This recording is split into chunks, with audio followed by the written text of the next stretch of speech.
T-minus 90 seconds and counting. All systems are go. We're about 90 seconds from the launch of Space Shuttle Discovery.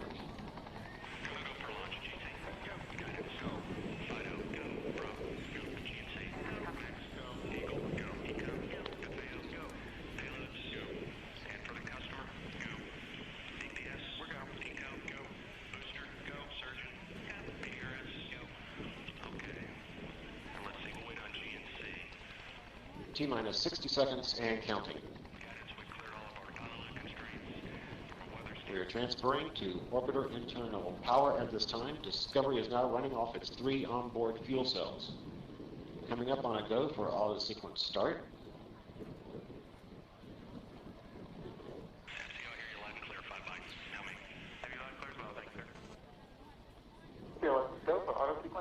And we have a go for auto sequence start. Discovery's onboard computers have primary control of all the vehicle's critical functions. T-minus 17 seconds and counting. 15,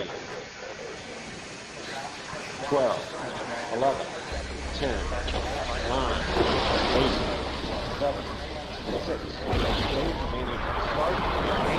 start, 2, 1, booster ignition, and liftoff of the Space Shuttle Discovery, returning to the space station, paving the way for future missions beyond.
Separation confirmed. Guidance now converging.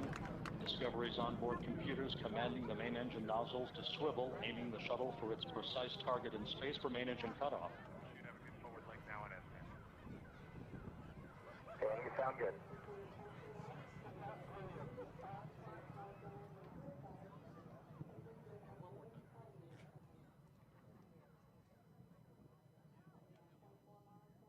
Discovery Houston, negative return. Copy, a negative return.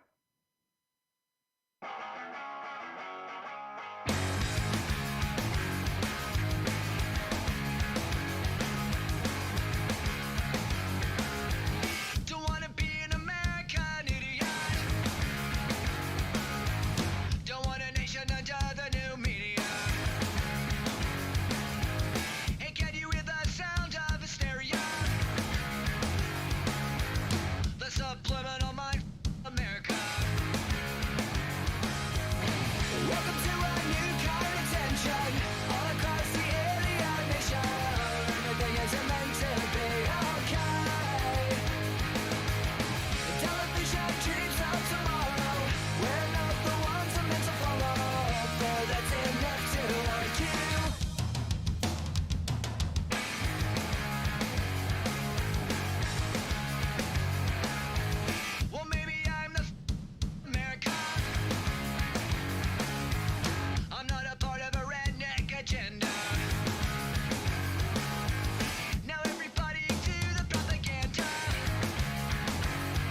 Good morning, you filthy apes. Welcome to AMC and ADD, where we buy, hold, and we screw the hedgy.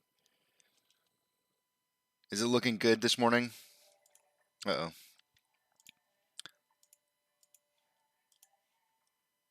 Add some more music playing in the background. Does it look good this morning? That's the question. Does it look good to you? Because it's looking kind of crappy. And I'll tell you what, though, it's not just us. You know, this is, look at this just sidewards trading right here. Barcoding. Textbook barcoding for pretty much the end of the after-hour market yesterday. Then you get into our pre-market opening today, and look at this just drop. Whoa, what the heck is going on there? Well, it's not just us. Robinhood down almost 2%. Amazon's down 1%. Cinemark's down almost 2.5%. Doge is down 2%. GME's down 1.5%. It's not just us, guys. It's not just us. The market's on fire. The market is on fire.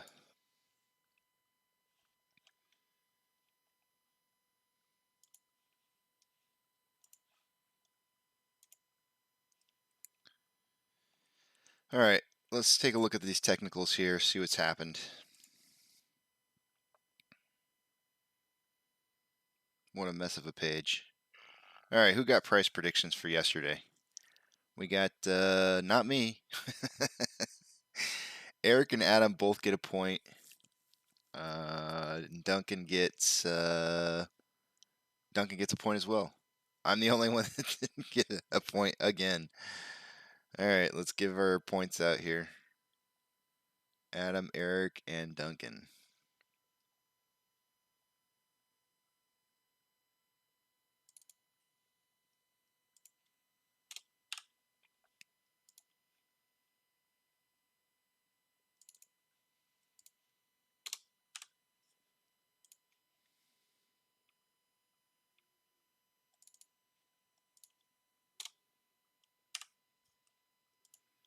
All right, each of those guys have 2 points now.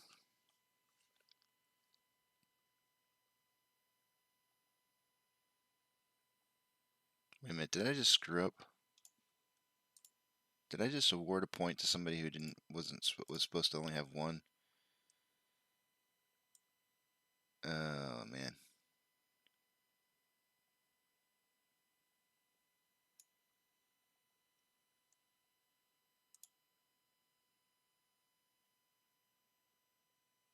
No, I did it right.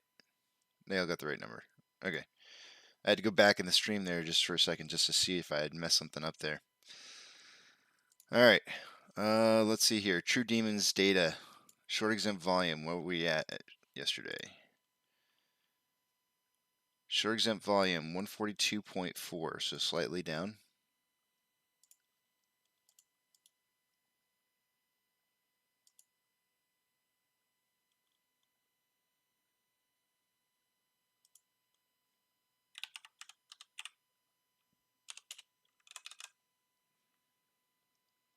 I don't know if we have utilization numbers yet. We can put in that we were up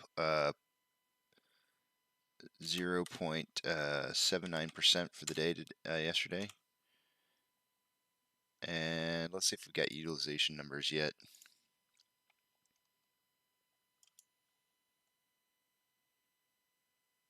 We do. It was just ever so slightly down. 85.96 to 85.71. So we're sitting at 85.71 now.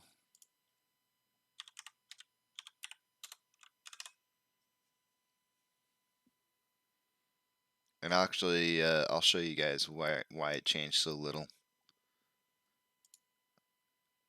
in just a minute here. I'm going to scroll down first on the options side down here and drag down to the bottom. I want to see what our lottery ticket winners have moved up to. Okay, so all those guys that have $90 strike price calls, they went from 18.4 thousand to 20.1. I'm going to zoom back up here to the top, find the highest levels of support and resistance. It looks like that's about it right there. Okay.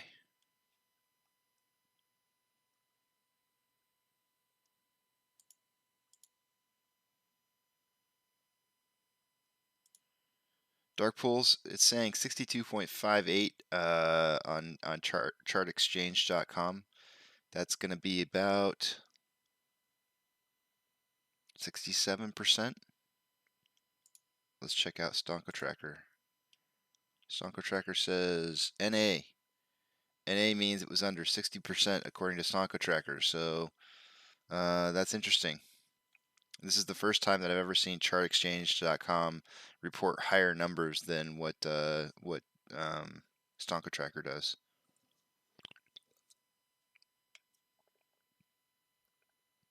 Very, very interesting.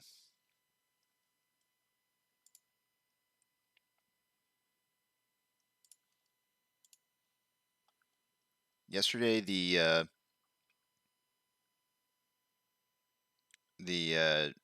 max pain was $38. Today, it's also again $38.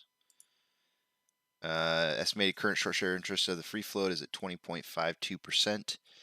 Institutional ownership has not changed at all. It's still at 127.5.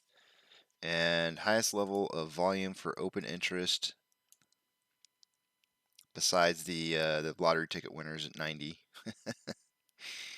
Highest level of volume currently at, I think that, yep, it overtook. It used to be 50. It's dropped down to 40 now.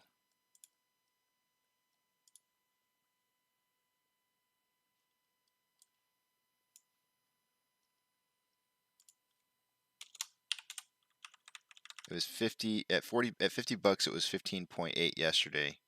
50 bucks still has 15.7, so pretty much about the same as what it had.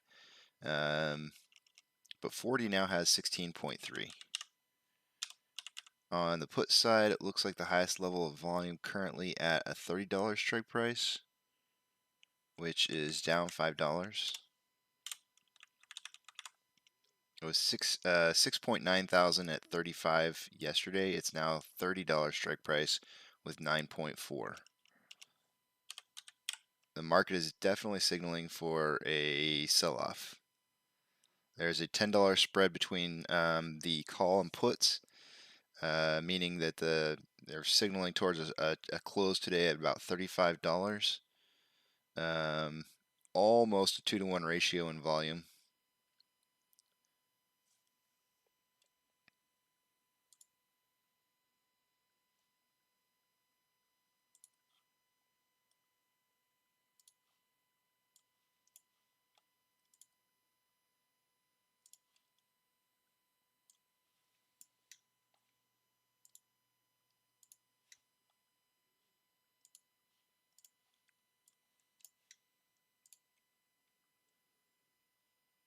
And let's take a look at Ortex and see what we got going on here.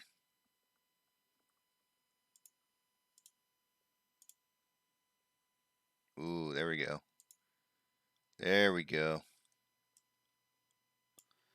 Okay. So the on-loan average age per day went from 71.95 to 71.82. So they started to pay off some of those older loans. That's good. That's good to see. It means it hit an apex. You know, it may plateau and continue to rise up, but for the most part, that's a start and decrease. A decrease in this number right here is going to lead to a price increase for us here in the near future. On loan amount increasing ever so slightly from 113.1 to 113.8.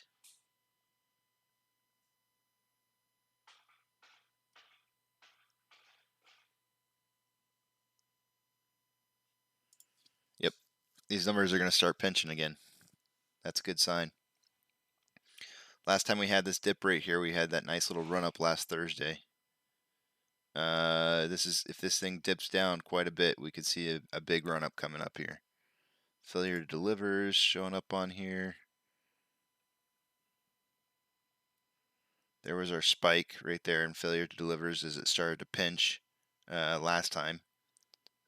So now we're at a higher level, and these numbers start to pinch, and their failure delivers are going to be, substantially higher. I don't know if it's going to be exponentially. So in other words, like I don't know if it's going to stack like twice as big and be a spike up like this, but it could be. It's getting up there. It's getting up there.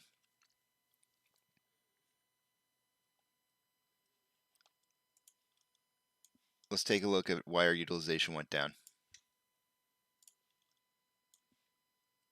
Let's math. Maths. We're gonna maths.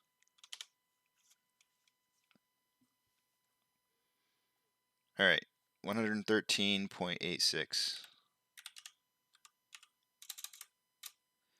divided by our utilization.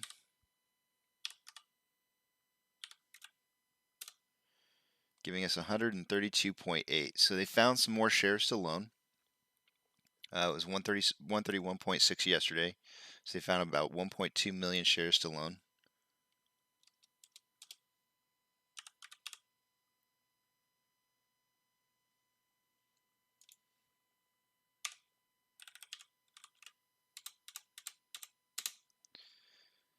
Their total amount of shares available to loan today is 18.9 million shares. That is slightly up from yesterday.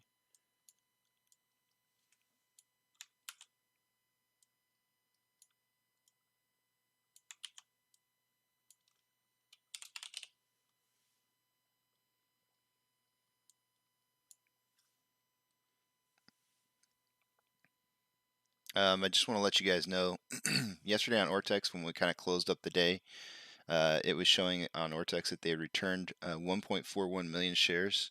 I'm here to let you know that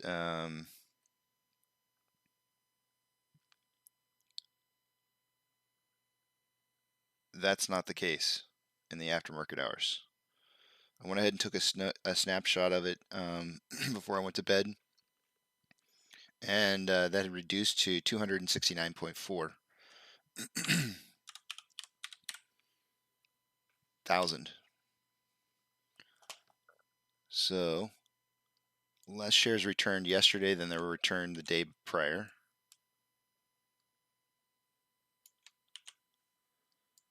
But what I want you to note about this is Ortex is reporting that they returned 269,000 shares, right? Here's the deal. They gained shares on loan. So how do you return shares and have shares increase without showing an addition?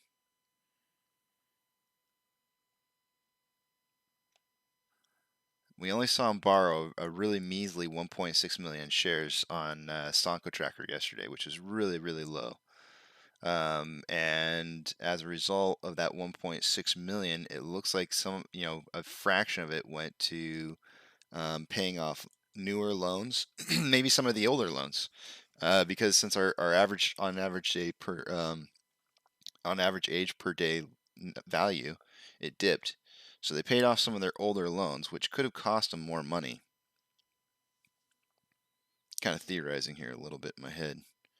I've already seen them borrow about 200,000 shares this morning, which is pretty small.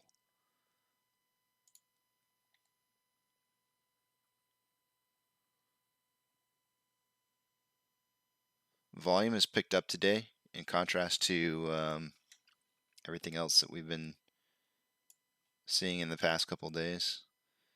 I do want to throw up one more estimated short share interest, the free float, because you guys like seeing that value. I know you do. That's how that kind of looks right now. Still pretty high.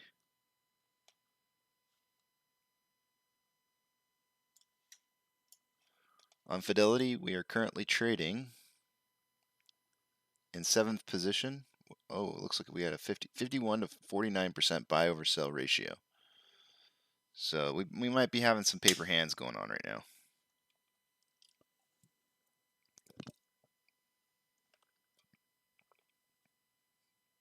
SPY is actually in the top 10.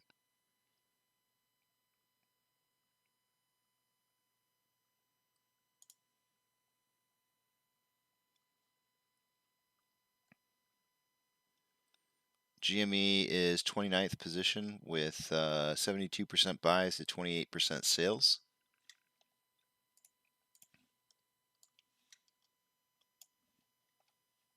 There we go. Now they're getting their borrow on. Here they come, guys. Here they come. They're doing their thing now. Let's add this sucker up. So we got 500,000 right there, and let's see. That is just shy of 1.5 by 200,000, so 1.3. 1.8 million shares plus the 200,000 I saw earlier is 2 million shares borrowed for this morning so far. All right, so we're already over. We're already over the total amount of shares that were borrowed yesterday. So they're expecting either to pay down some loans today, or they're going to try and drop the price. Now, you'd probably look at the price today and say, like, well, obviously they're dropping down the price. I'm not so sure that. The market's kind of hurting right now. You can see it across the board. Let's refresh some things here. Robinhood is down 1.69. Actually, everybody's down right now. 1.69 for Robinhood. Amazon 1%, basically 1.1. Cinemark 2.52. Doge is down 1.125. GME is down 0.77. We're down 2.35. Yesterday, our inflow versus outflow, we had 1.5 spread, 1.6 I think, 1.6 spread between outflow and inflow, meaning 1.6 million more dollars outflow than there was inflow, and yet we closed up 0.79% or 29 cents. So yeah, take it for what it's worth. On 1 hour, we're showing both heavy buying and selling pressure. Probably a little bit more selling pressure than buying, but the RSI is super low at 35.45. So I would expect to see a reversal as soon as the selling pressure fades. The buying pressure will exceed it, and they'll cross over. On a 30-minute interval, there's a big spread between buying and selling, but the RSI is super low at 27.77. Yeah, we're way oversold right now. Way oversold. I would suggest that there's some paper hands going on. I'll have to crunch some numbers and see for sure. 5 minute interval. We currently have more selling pressure than buying pressure going on, and RSI is at 39.98, which is below average.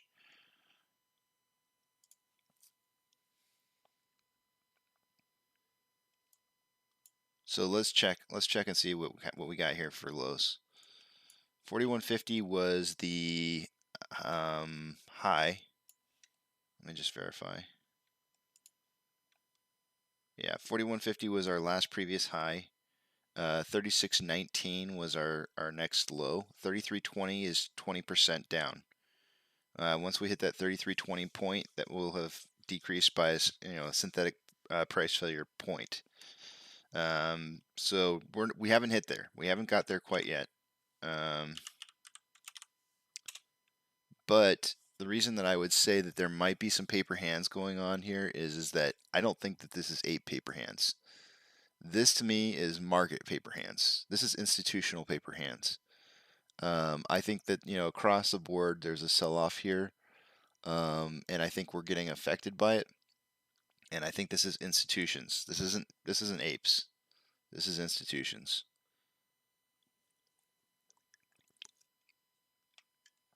You have to remember, we've got about, what is it? Let me go back to the number real quick here. According to NASDAQ, we got 127.5. Let me check Fintel real quick. 127.5 million in retail investors. If they decide to dump, we're gonna take a hit, but it's not gonna be anything drastic. So let's take a look at Fintel. I want to see what Fintel's saying, because I have a feeling that we have institutional ownership is actually higher. Come on, Fintel. Fintel's doing me dirty.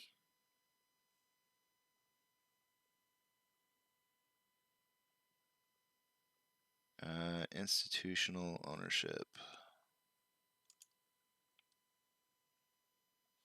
Oh, I'm looking at Citadel. That's why I got my tabs backwards.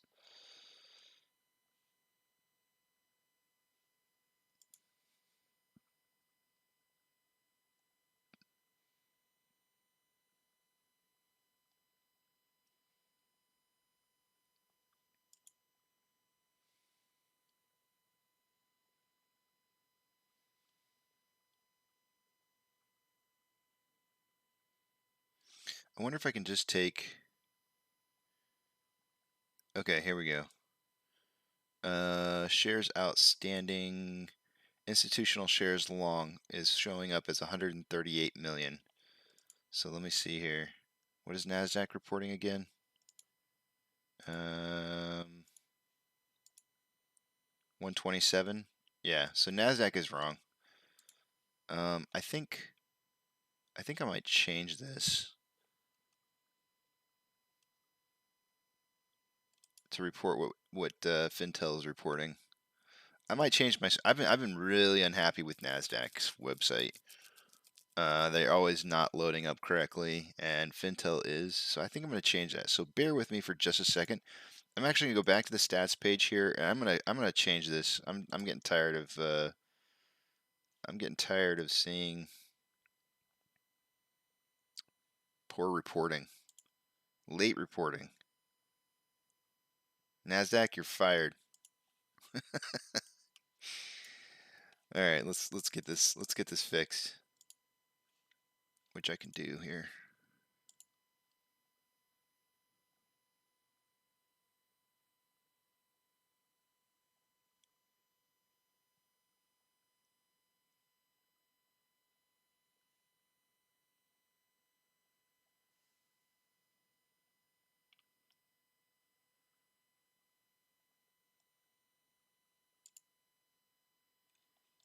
Yeah. Okay. We're gonna get this fixed here.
This is gonna be so much better.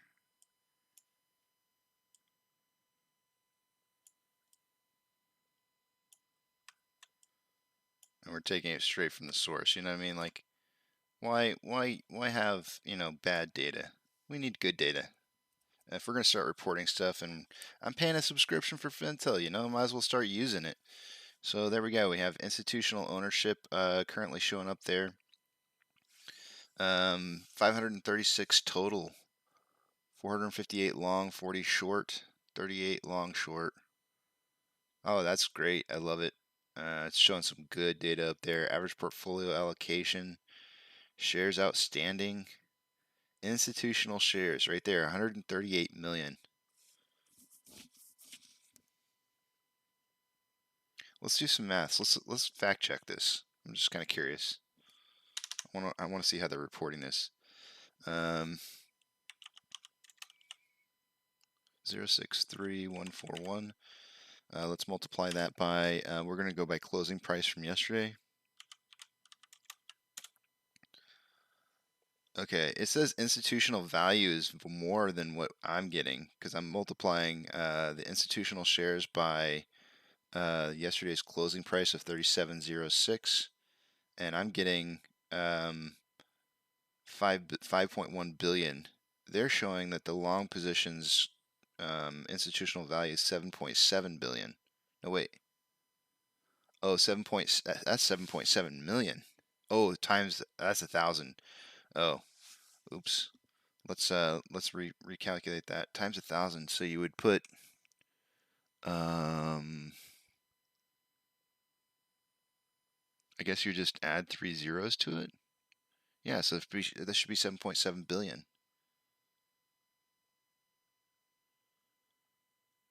So somehow my math shows a much lower number than their number. So my guesstimate on this, when it says institutional value long, it may be counting how much they actually paid for their shares in that pricing. I'm not sure. I'll have to try and figure that out because I do want to know why it's showing 7.7 billion.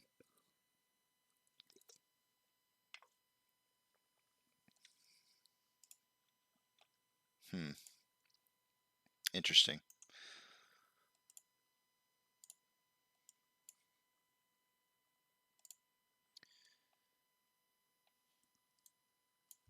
All right, let me see what you guys are writing here. Good morning, JP. Punksies, good morning. I'm having a wonderful day. Thank you very much. I hope you're having a wonderful day. And I remember that you said that you say that. I think you said that you were the one that said that you guys say that in your family. That's awesome. I like that. Good morning, Hams. Good morning, Monty. If it goes back down to 30, I'm buying more. That's right, man. Average up, because or down. I mean, who knows? I don't know what price point you got in at. Maybe you're averaging down. I know I did that at one point. I first bought in at 14 and it dropped down to 5. I averaged my way down to $9 a share as it went down, and next thing I know, I'm averaging up. I bought, I think it was like, what was it, a week ago or so when we were at $50. Two weeks ago when we were at $50, I bought more at 50. So I'm always averaging up now. there's no, there's no. This is just it's insanity. it's ape hood at its finest.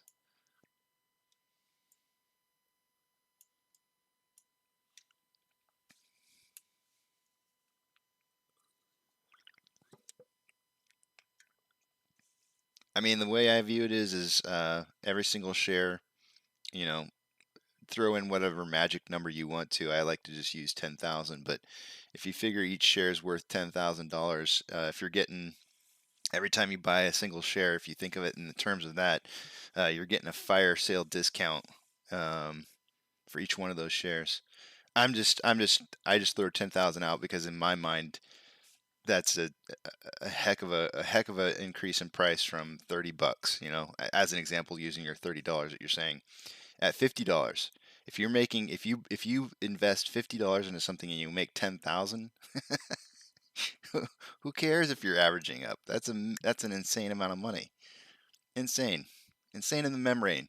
Oh, that's gonna be tomorrow's song. Insane in the membrane. I think that might have to be tomorrow's song. I gotta text that. So I gotta text that to myself. Otherwise, I just forget.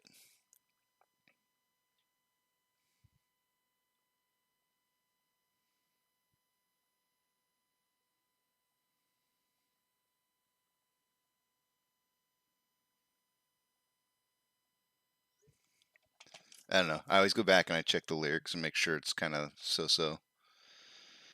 Let's check AMC News. Let's see what's going on there. AMC theaters to accept crypto in payment for gift cards. I think I read a whole bunch of stuff about Doge. I didn't really pay a whole lot of attention to it last night. Last night I actually was working on a lot of extracurricular activities having to do with kind of AMC, a little bit of research. I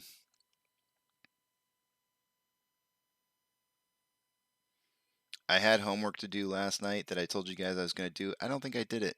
I don't even remember what it was. To tell you the truth, I don't even remember what it was.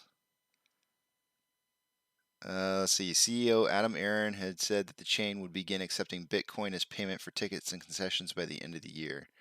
I'm not going to read the story, but I think that's what it's about.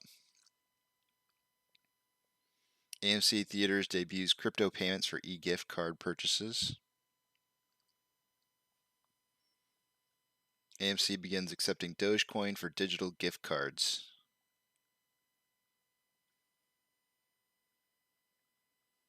It's pretty big news.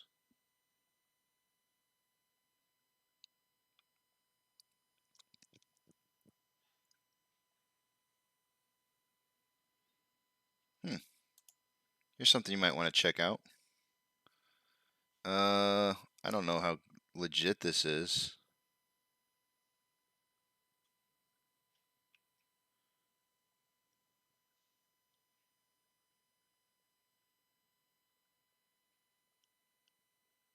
Oh. I don't know if this is worth it. This seems like a an attempt at trying to get a hold of people's YouTube channels. So I just found a web page here that says win a free AMC theater gift card. Anyone in the USA can enter for a chance to win. Here's how you can win. You must subscribe your YouTube channel by clicking here and hit the notification bell. Yeah, this is just this is a grab at trying to get people to subscribe to their channel. Email contest at nerdreport.com with the subject AMC Theater gift card. We will pick the winner and email them soon. Good luck. Man, so you hand out a $25 gift card and that's how you pick up subscribers or notifications or something? I don't know. That's kind of stupid. Who does that stuff? Really? How about you just put out good content? I don't know. Whatever. Let's check Evergrande. Let me see what you guys are writing here. Bondaro, good morning. Thinking about a bearish scenario for the coming week with a retest of 29, though I still believe we will close the week at 44 plus. You said 45 yesterday, man. I'm holding you to 45. Today is a tipping day, below 35 or above 38. Yeah, I'm kind of with you. So I think that there's some outside factors that are kind of pushing the price down right now. I don't think this would have been our normal path had it been for the market kind of taking a little bit of a tanking. Um, so I think this is very unnatural movement. I think this has to do with the fact that the market's just kind of dropping as a whole. Hence the title for today. It's not just AMC; it's the whole market. Um, so yeah, I wouldn't, don't panic. This is not what is that saying they have? Something of stay calm. I don't know. I can't remember I can't remember things. But you know what I'm saying. This is really just this is more of institutional ownership that's causing this price to kind of melt down like this. This is not apes. If it was apes, I think we'd be seeing a much higher sell-off rate. I think the dip would be even more massive than what we're seeing right here. But the good news is, even with this sell-off right here, what is this? 2.5% sell-off. We still have a higher buying ratio and fidelity than selling ratio, and we also have us still sitting in the top 10 most traded stocks in fidelity. So you'd have a hard time convincing me that the apes are selling off their positions when that's the case. So take it or leave it.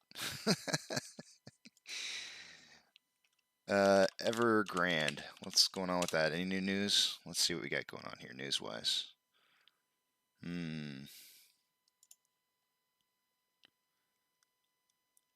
A shock default in China has investors scanning repayment dates.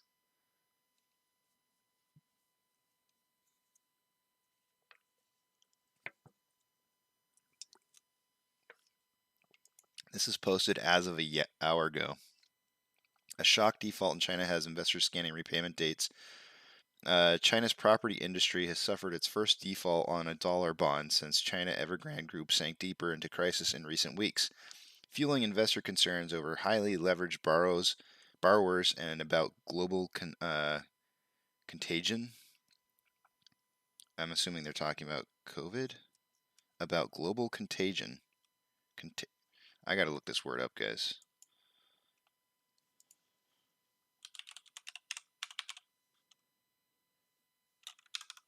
I mean, I know what it means, but yeah.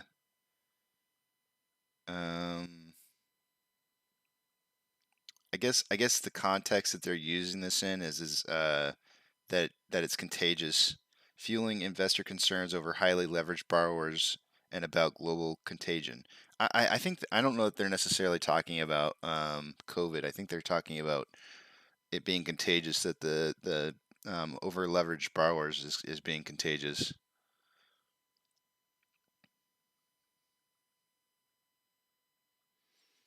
Fantasia Holdings Group Corporated, which develops high-end apartments and urban renewal projects, failed to repay a $205.7 million bond that came due Monday. That prompted a flurry of rating downgrades late Tuesday to levels signifying default.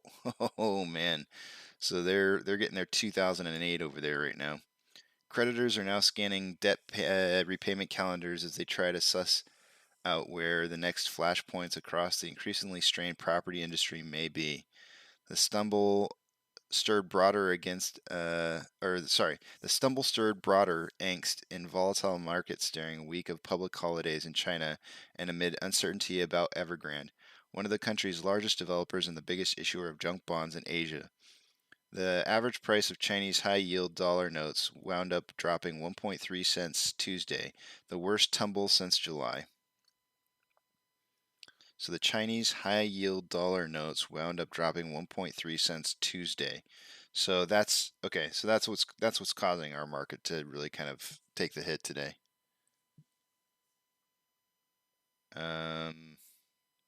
According to Bloomberg Index, developer shares slid with Sunac China Holdings Limited and China. Oh, I can't even say that word. Ioyan Group Limited failing at least 10% Tuesday. Ooh, 10%. Yikes. Chinese authorities have maintained strict rules on leverage while measures to cool the housing market are damping sales. Recent days have brought more examples of stress at other property firms, with Cynic Holdings Group company receiving a demand to repay some debt after missing two local interest payments. Strains were already building several months ago. Sunshine 100 China Holding Limited defaulted on dollar notes in August.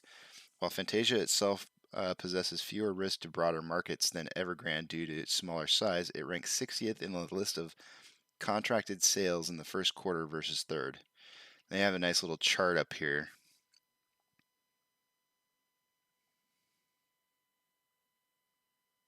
Yeah, it's pretty nasty.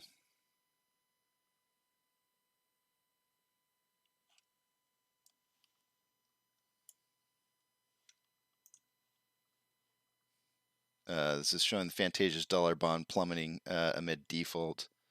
This is cents on the dollar. That's pretty nasty.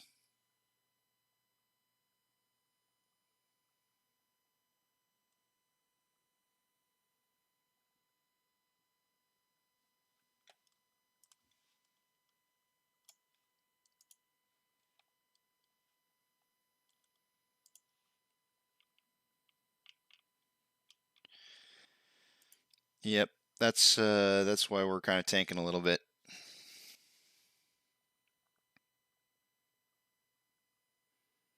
I saw this article. I didn't read it yesterday, but I saw it. I just briefly read the title. It says, "Female Evergrande staff dance to entertain clients at a property showroom."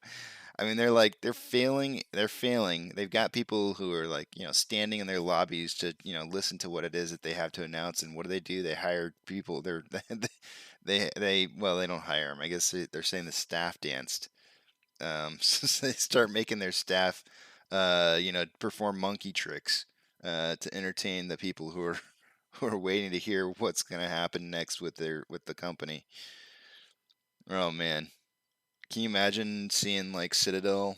You remember those pictures of like Citadel employees who are all like laughing, and when we had the well, I guess it was was it 2008?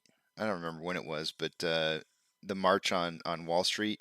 And they were just kind of standing up there, like laughing and pointing at all the people who were protesting our markets and the fraud that was, been perpetrated within the market. And imagine those same people now, like having to dance. Can you imagine your boss telling you, "Okay, I'm gonna need you to go stand out in the lobby, and we got a bunch of media out there. I want you to start. I need you to get your jig on. To kind of wave it around a little. You get. I'm over here. I'm jiggling around. Yeah, I just want you to kind of shake it. Lend me your sugar. I'm your neighbor."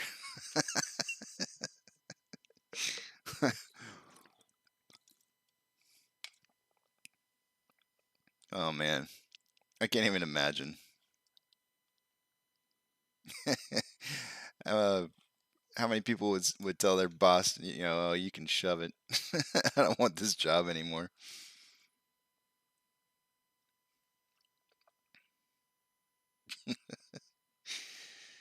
Oh man.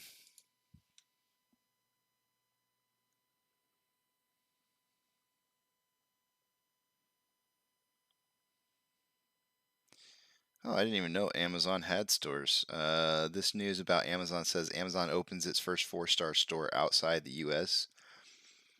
I had no idea that they even had stores.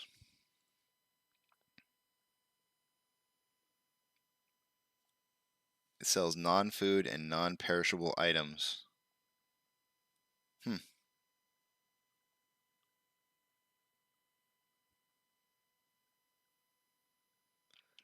I'm curious now. Where is there any Amazon stores near me?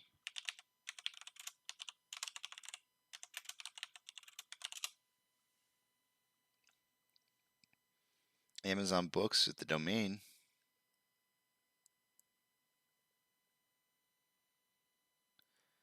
Looks like if I want to go to an Amazon store, I gotta head over to Illinois.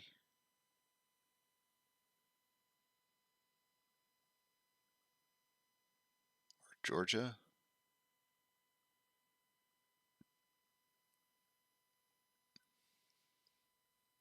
Honestly, didn't even know that Amazon had bookstores.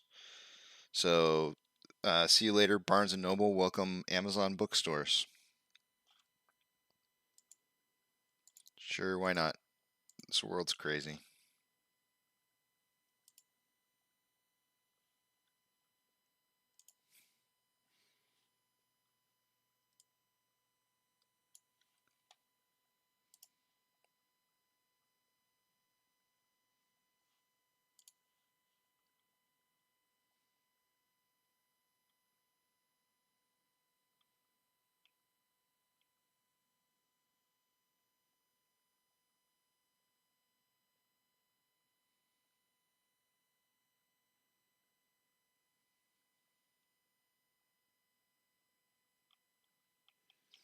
Interesting. What else is happening here? I guess maybe I'll just look at the news. The snooze news. Um,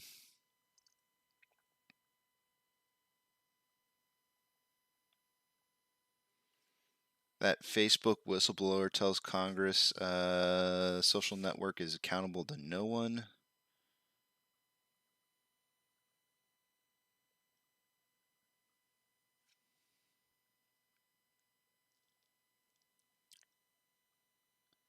Oh, Congress is at an impasse on the debt limit. Here are 5 ways it could end.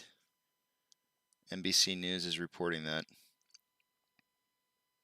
NFL Roundup. Who cares? I know, no. I know some of you guys care. I'm not. I can't get into it. I can't get into it. I ain't got time for it.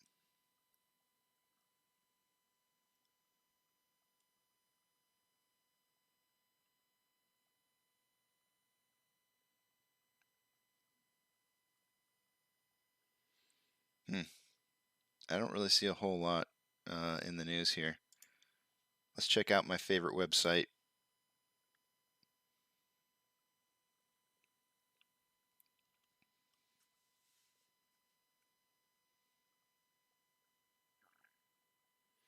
Here's a meme posted by Sixing IIIE. I have no idea what that means. Hashtag David Scott got bought. And this is in reference to the representative David Scott, who is going to, quote, fine retail investors from using social media to limit stock manipulation received last quarter.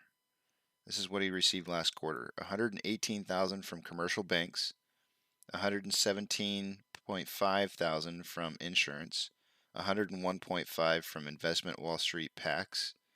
He is paid by Wall Street.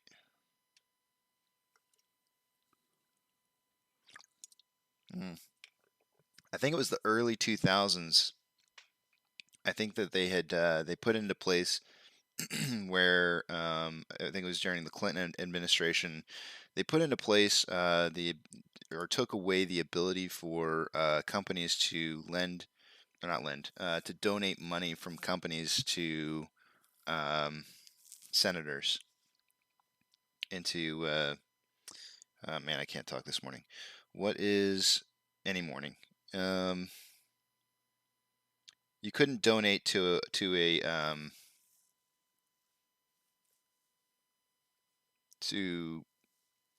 try and lobby. That's what it is. You couldn't lobby with money from companies. And I'm starting to feel like, I mean, at the time I was really happy about that back then, and then later on I was kind of like, well, I don't see a problem. I don't know. I've kind of been wishy-washy on that. Sometimes I feel like it's big business should have the opportunity to be able to kind of pay for progress in making things happen in Congress, but on the other hand, at the same time, I think it can also be very damaging.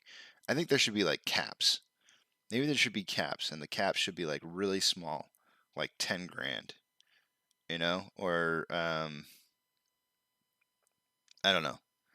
Like there should be limits. Maybe it'd be better to have limits on those kind of things.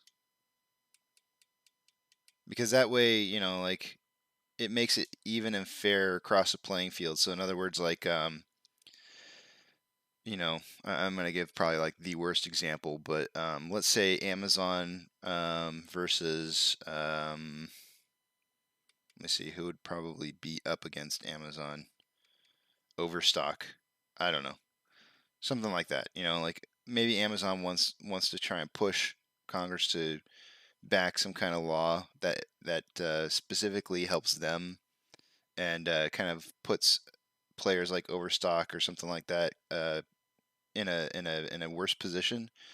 The most that they could donate is $10,000, and Overstock could match that, and so there's no real push or pull. It's not who has the most money that gets, that wins the prize.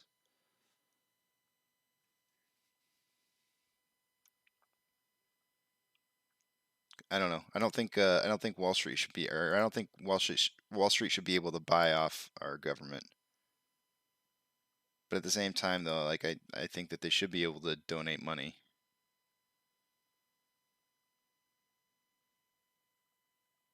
Yeah, Occupy Wall Street. It's actually funny that I mentioned that. I couldn't think of the name of it, and then here it is. Here's a post by King Arthur 8888.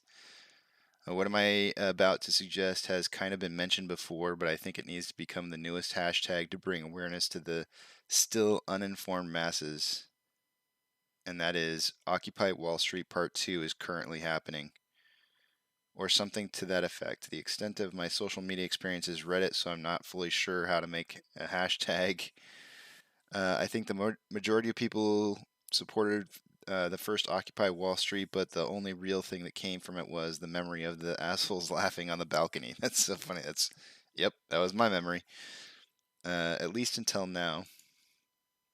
This Occupy Wall Street Part 2 on steroids, and it is the most effective way to do it. Yeah, it's an interesting read. I would say that this is probably Occupy Wall Street Part 2. Yeah, I would agree with that.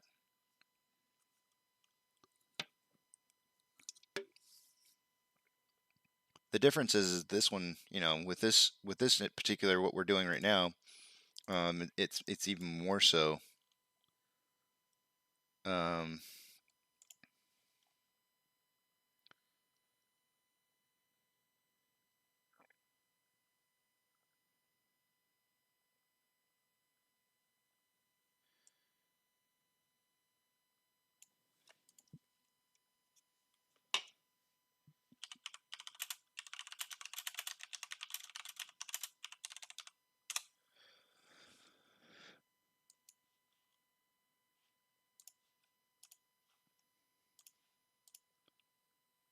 The fact that money is backing this movement, this Occupy Wall Street movement, the apes.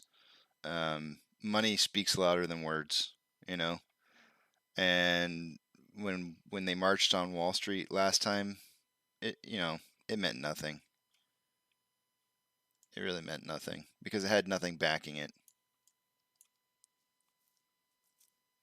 Now we're hurting them in the pocket, and that's it's. I'm sure it's pissing them off.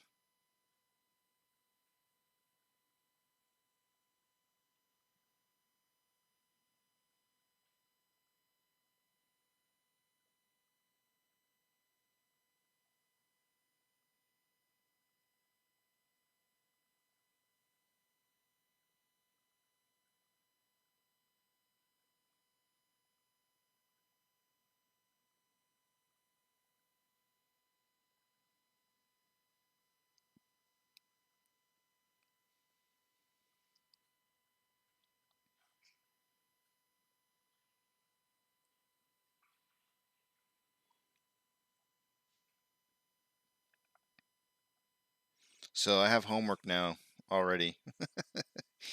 I'm gonna be watching. I'm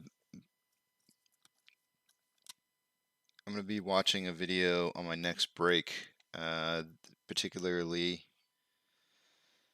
Let's see. I'll post it up here for you guys to also watch it. Oh, that was loud. Sorry. It's a 40-minute video. I probably won't get it all watched all in one setting, but I'll go ahead and post it up here. Good morning, Crazy Pepe. It's another one of the another interview with Lucy Kosimer and Banksters and the Complicit featuring Lucy Kosimer.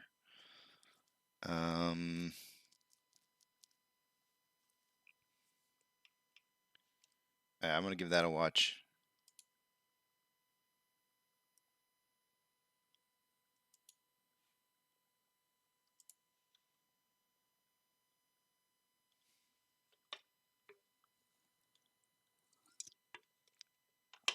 So, did you guys watch last night's video?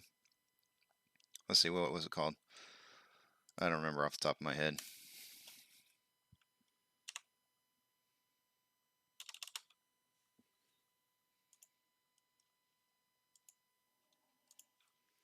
Let me see if I can pull it up here.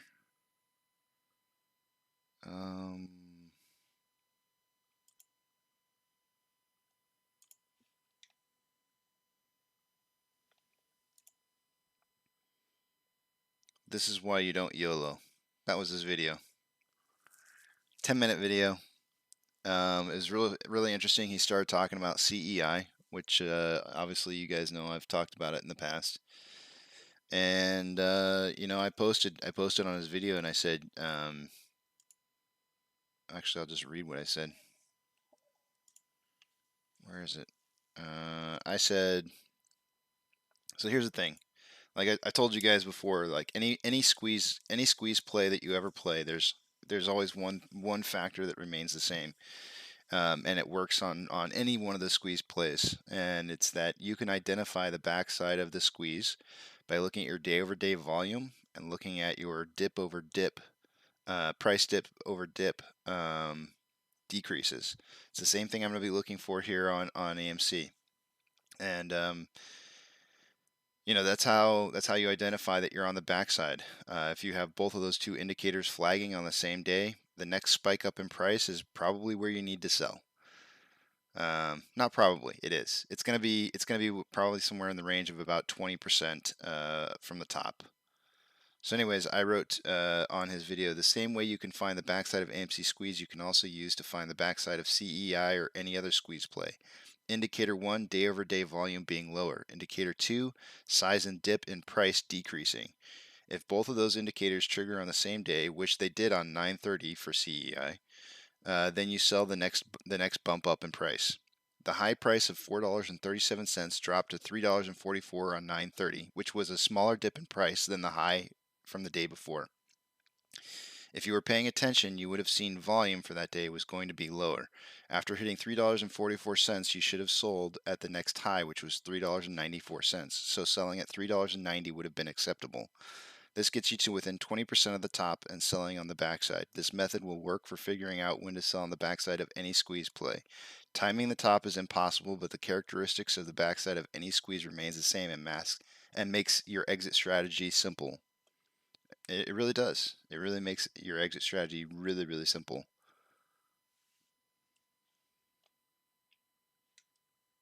And I don't think anybody talks about that. Everybody keeps talking about trying to identify these squeeze plays, and nobody talks about how to exit out, and that's why people are getting trapped. They're getting trapped in these squeeze plays, and they're losing money to hedge funds because as soon as one of the companies out there said that they were shorting CEI, it tanks.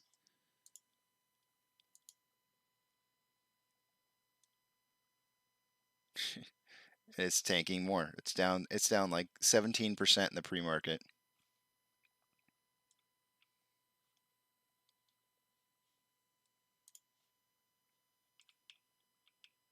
So nasty. You should have been out, and this is a good, I love using this as an example, right?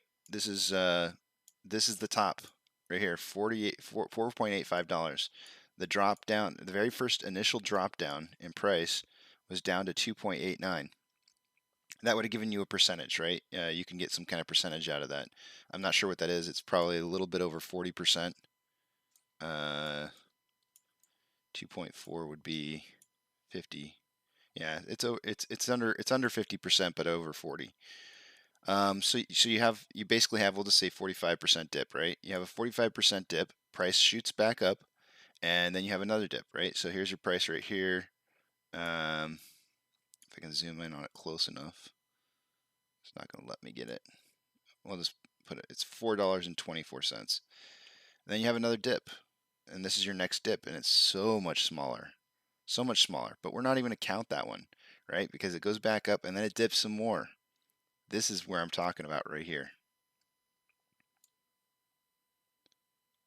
This day right here, it goes from 4.3 down to 3.4. This is obviously a dip. It's, let me see here. I got to calculate it out. Oops. What the heck?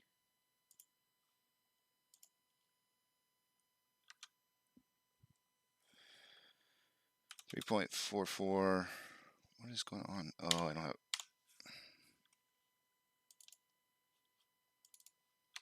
There we go. 3.4.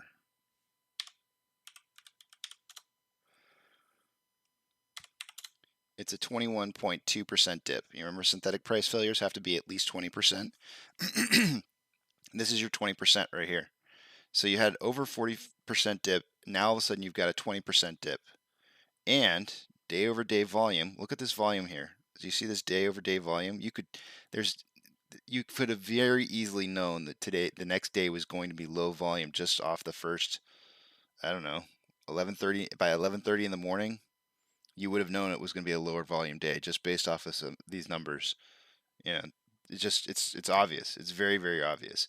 So you already know indicator number one is that you have a lower day in volume, and now all of a sudden your next dip hits $3.44 and the price starts rising back up. So now you know what your new low is. You got and it's a 21.2% dip. And so the price rises back up. You see both your two indicators flag. This is where you sell right here. $3.94 is what it gets up to. As it starts to come back down, you're like, oh, yep, it's time to go. You sell. You sell at this point right here. This should have been your selling point for this squeeze.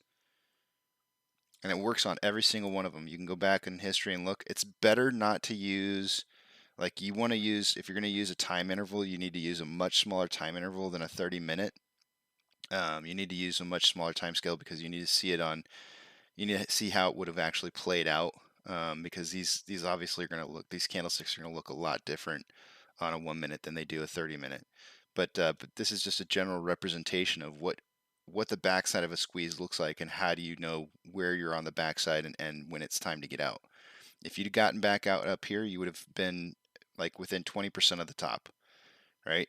39, 3.9. Dang it, you hit typing in the wrong spot. Get out of there.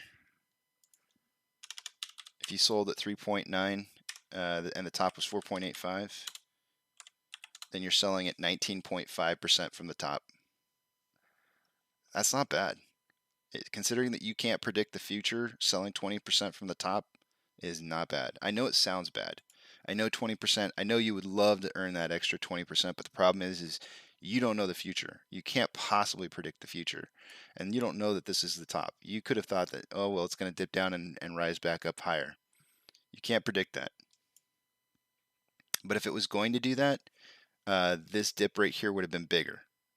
It would have been bigger than a 20% dip. It would have been bigger than this dip right here. So that's how you know you're on the backside. It's a great example. I'm loving the fact that I can use this as an example to show you guys because this is like a current day example of what's happened with a squeeze play that we just saw perform. Let's see. We have our 7 a.m. pokey stick of volume. Now would be a great time for me to put in my volume prediction for the day today. Let's see. We have. I'm actually going to bookmark the moment that I just did right there because I kind of want to put that in the description box for tonight when people look at the history. If you guys notice, for those of you who are joining, take a look at my description box. There's a whole list of slew of things that I put in there that's new. For people who are new to the channel, you know, they want to know where I stand on certain topics and stuff like that. It's all there, including maybe some valuable links. Volume 185. Our total volume on our 7 a.m. pokey stick of volume was 70,000 shares. So I think my prediction from yesterday would apply to today, where I said 20 to 40 million. Although I'm going to up it to 30 to 50.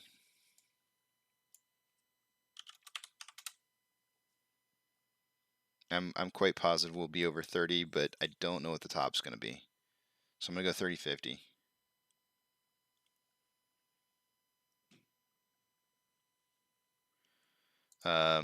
Yesterday, our total volume being reported so far, and I say so far because I've noticed that Yahoo keeps changing up to about 48 hours after the total volume, but what it's reporting right now is 37.6 million traded yesterday. That's going to change. So let me enter in some new values here.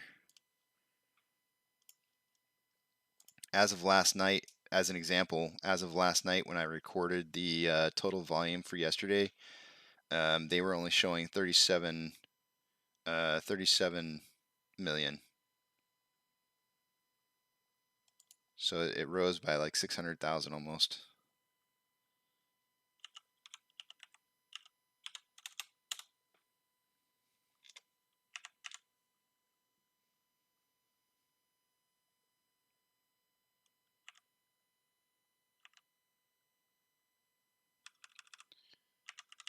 $37.06. Yep. Okay.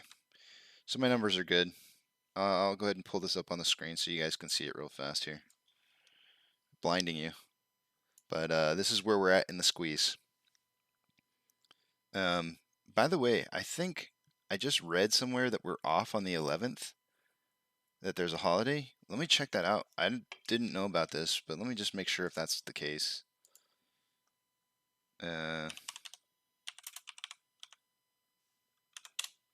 don't think that's the case, but let me just check.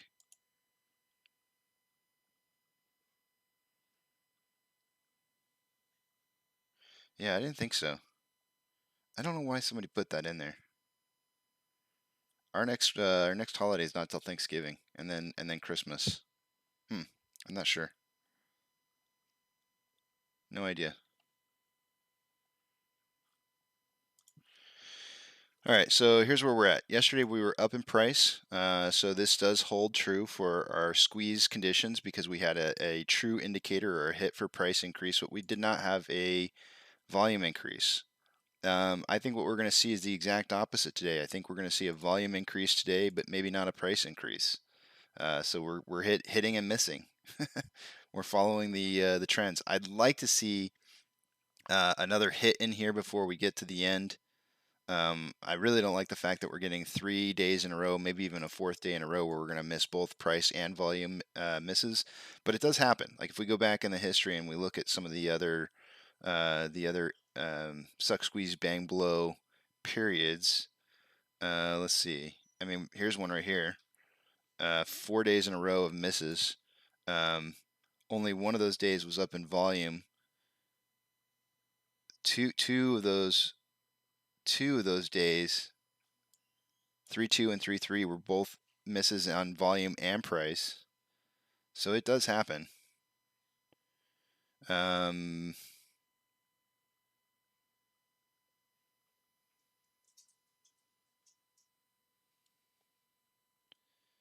This one right here. This one was 2 days, and the very last 2 days of the squeeze portion were both misses on both price and volume. In fact, one of them was a 12% day down with a 60% loss or drop in volume. So, you know, it definitely can happen. 12% drop in price is pretty big. Here's another one. 6% loss on the day with a 69% down. Nice. 69% down on volume. Let's see. Yeah, so this one's got, I mean, it actually has way more misses than it has hits. There's only 3 hits in here in this time frame. So, you know, the squeeze pay, some of you are going to start probably thinking in your head, I don't know if you're saying it, but you may be thinking in your head, man, the squeeze doesn't seem like it's nearly as, you know, it almost feels like it might be as bad as the suck. But it's not, though, because volume's definitely increasing in this period of time, in contrast to where it was in the suck phase. So if we come back down and we look at where we're at right now, you know, I first started identifying the suck portion of this on 9/8, because we did have, you know, we started seeing some drops. This is where the drops in volume just started occurring, and it just keeps on dropping and dropping and dropping and dropping into nothingness. And then all of a sudden, boom. This is a great indicator. You wouldn't have a 140% increase on volume in a single day if you weren't moving into a new phase. So the 30th was our day for showing us that we were moving into that next phase. But we're still having hit and miss. Not yesterday, or sorry, not 2 days ago, Monday. We're still having like misses on both the price and the volume, which is okay. But yeah, you know, today might be a volume increase, but not a price increase. I mean, it's going to be pretty easy to beat 37.6 million shares traded.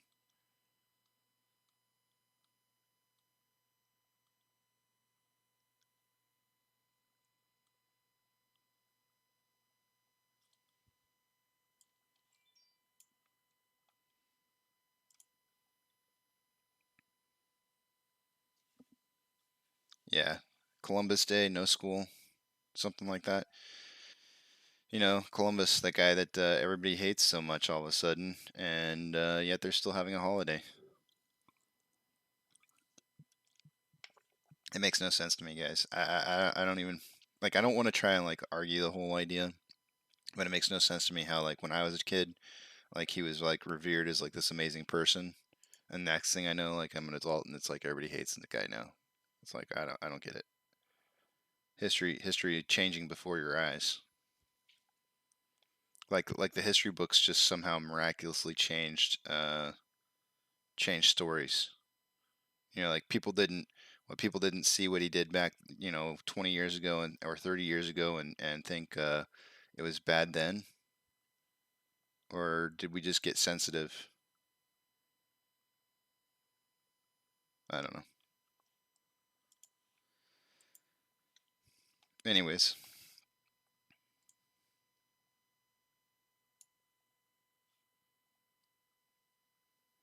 I hate it when it makes it look like I'm on Amazon, but I'm obviously on AMC. I hate it when it does that. It always fools me. All right, guys. When I was in school, I didn't care whose day it was as long as I didn't go to school. It was a win for me. Laugh out loud. Hated school. Me too, man. Yes, the world got sensitive. I think that's really what it comes down to. The world got sensitive. The history books didn't change. We didn't have historians who just got smarter in the last 30 years. Nothing like that changed. History never changed. How we viewed history changed, and that means that we got sensitive, and that's okay. It's okay to be sensitive, but you got to recognize that when times change, um, it doesn't mean that the past changed. The past is still the past. Some really crappy things happen in everybody's past. It doesn't matter what country you are, what race you are. Everybody had a really crappy past. And nobody wants to look back at it and say like, "Oh yeah, it was smelly of roses and um, lilacs and roses," because it wasn't. Everybody had a crappy past.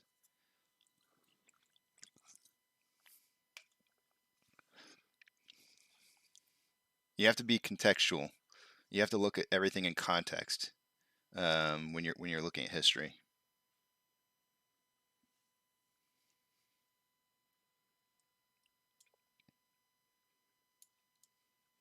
I'm not trying to condone um, atrocities. I'm not trying to. I'm just saying that those atrocities weren't atrocities in those times. Those were normal things.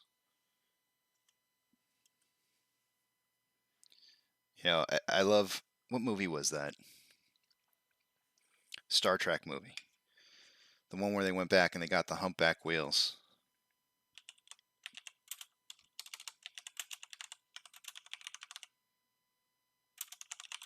I'm looking it up. The Voyage Home. It was Star Trek 4. If you go back and you watch, as a child, I loved that movie. I'm sure it probably doesn't hold up over time. It was actually like probably a really bad movie. But for me, I loved. There was something about it as a child that I just loved about that movie. It was innocent, and but the one part in there that I thought was absolutely like it made me kind of view things differently was um, there's a scene where where they're trying to rescue one of the guys that fell off the Nimitz aircraft carrier, right? So he's got all this internal bleeding and just all kinds of medical things wrong with him. And you got to remember they're going back in time, so they're going back to the 1980s from the future, right? And the doctor they go to rescue him out of the hospital and they see what it is that they were about to do to the guy, and they're like, "Are you mad? Like, why would you do this kind of this medical procedure on this man? He's got this and this wrong with him." And it's funny to me because when you're from the future or you're in the future and you look back at the past and you see how remedial everything was, the past seems insane. It seems insane. But when you're living in the present, it seems current, and so everything seems correct and right, and there could be no other way.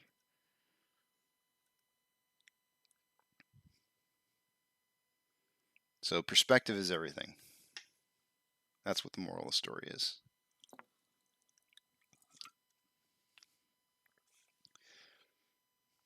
100 years from now, people will look back at us and be like, they drank energy drinks and vaped?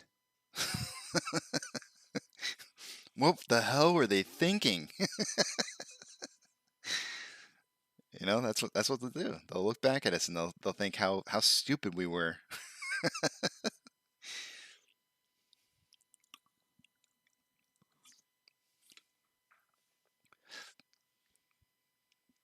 Yeah, it is. It is due to moral and ethical changes in society. That's right.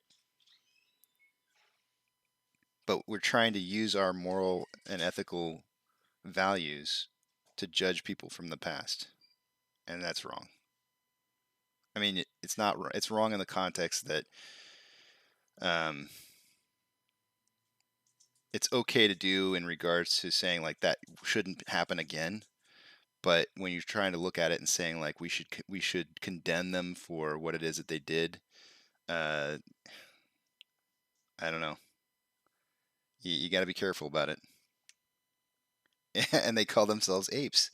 Dude, that is so true, AP. That is so true. People will hate us. They will hate us right now. But in the future, I believe, give it time. Maybe not even in our lifetimes, but sometime down the road, people will look back on what it is that we've done, and uh, they will see us as heroes. Hopefully, if we can make changes, we just need to stick to it, stick to our guns, and make sure the changes happen. Otherwise, if we fail, then maybe not so much.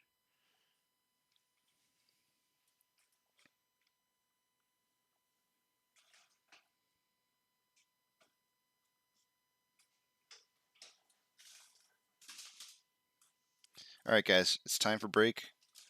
I'm going to head out here. I will see you guys in about a little less than an hour.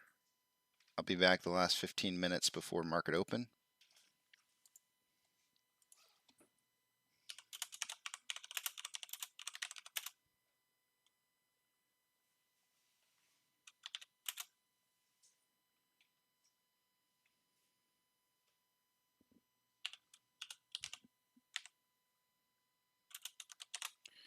I don't know why it always takes me so long to write that out. I can type so much faster, but my brain just doesn't think fast. I can only type as fast as my brain thinks. I can only talk as fast as my mouth will talk, and my brain thinks faster. Yeah, I have an opener song today, but I'm always willing to take requests for future days. I don't really like today's song.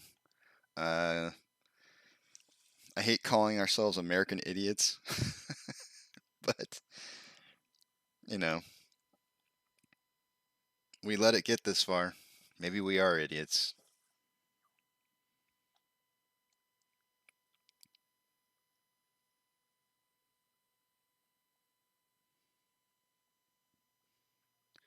All right, guys. See you in about close to 50 minutes.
I hate stopping the music in the middle of it, guys. Gals, apes.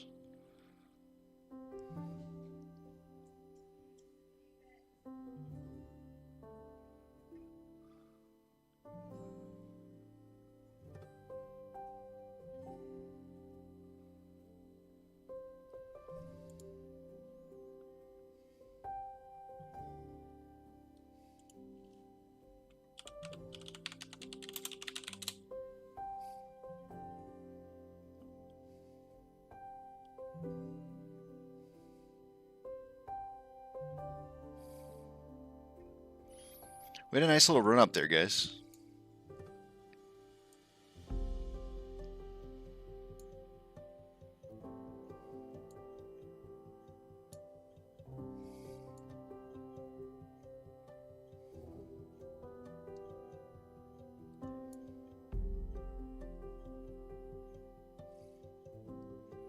This is some good piano and guitar. I love what they're doing here. This is good music.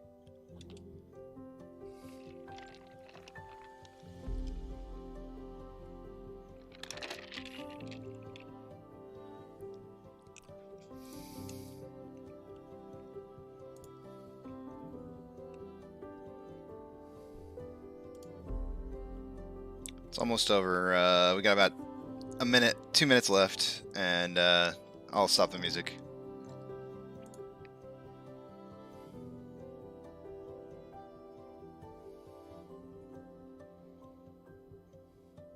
Little violin with the guitar and the piano. It's beautiful. It's a good piece.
The classic ease on a synthesizer. It's a good piece. I'm just joking around though. That's nice. I like that. Okay, where are we at here? Let's see what we got going. Nice little run up here coming into opening of the market. Not quite enough to recover what we lost way back here. Got maybe half of it back. Well, not even half. Close. This probably would have been half right here. So the title for today, it's not just AMC, it's the whole market. The whole market's suffering right now. Looks like the market did have a bit of a recovery, about as much of a recovery as we got as well. I did note while I was on my break, there was an article that I saw that kind of piqued my interest. It was kind of like the first article that came up on my phone. Biden summons went away. Basically said Biden summons CEOs of banks. Basically, it looks like they're going to have some talks about what they can do to try and save the economy.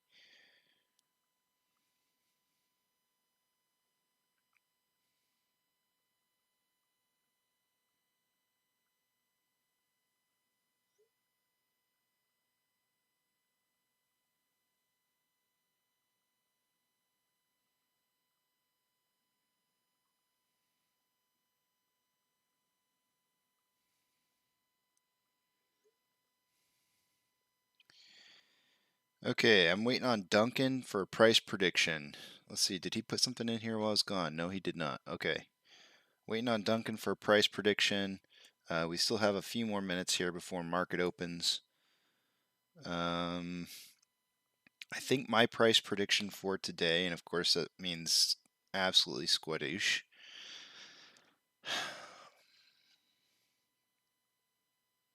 Let me check one thing real quick here.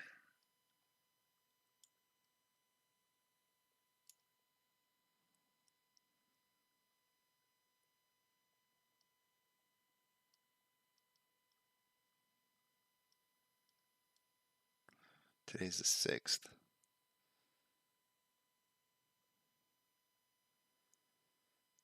I'm going to go with a closing price of 38.36.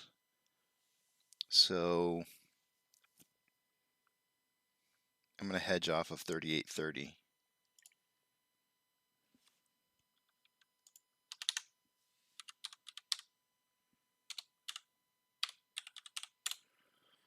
So my low is going to be 36.80.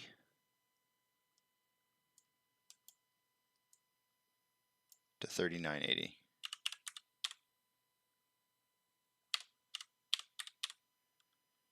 Odd numbers, I know it is. Makes me wonder if I should just go ahead and say 36 to 40. Nope, I'm going to stick with my numbers. Eric's already got his price prediction in. He just texted me.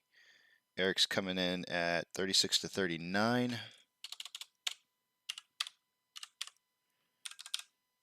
I had to send out a text to Adam.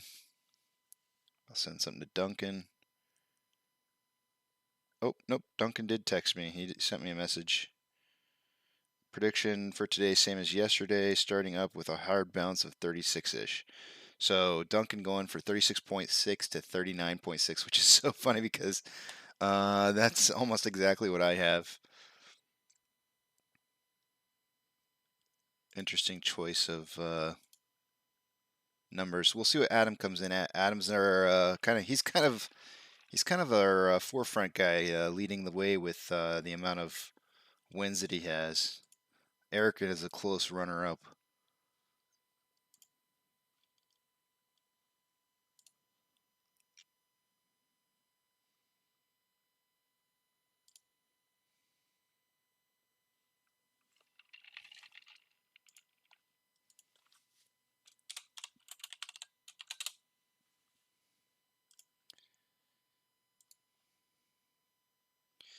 Low in the 35s today. Like dipping down You think it's gonna? You don't. I think you're saying that the low, it's gonna like dip down to 35 at some point. But I think what you're saying, AP, is that it'll probably rise above 35, but 35 is probably being the lowest it'll go. I think that's what you're trying to say. Let me just look at this real quick here. Wow, 35 would actually be way down here.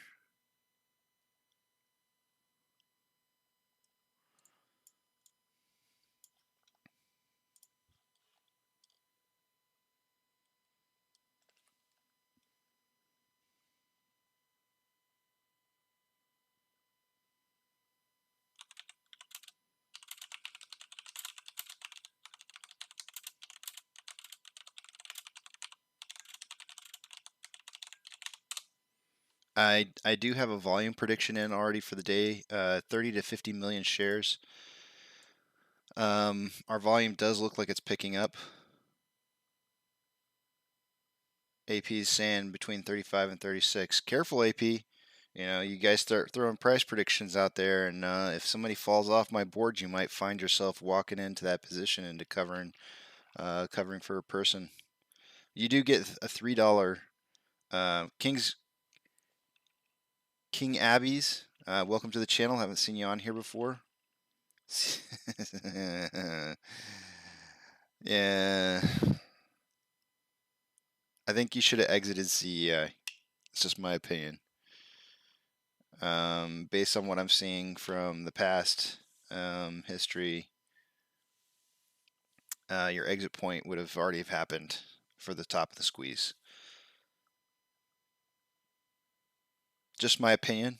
That is not financial advice.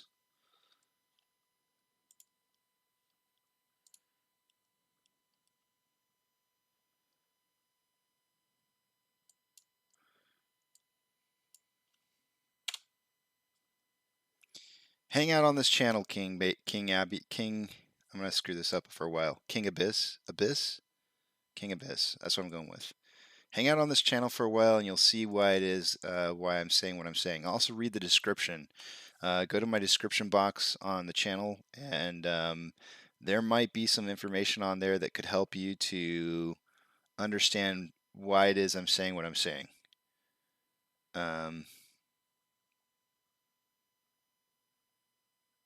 Take it with a grain of salt, of course. Adam coming in with 34 to 37.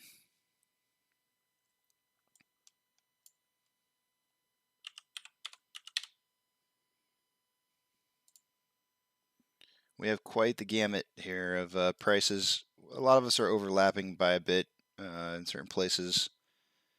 If there was an average between our prices, I'd say that $36 seems to be the number that we're all kind of posting around.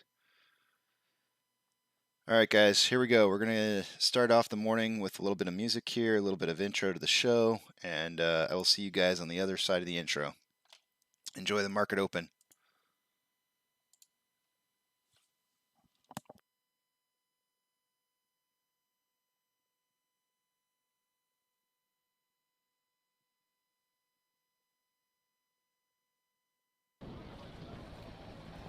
T-minus 90 seconds and counting. All systems.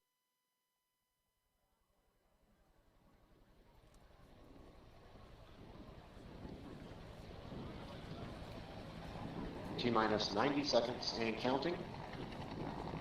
All systems are go. We're about 90 seconds from the launch of Space Shuttle Discovery.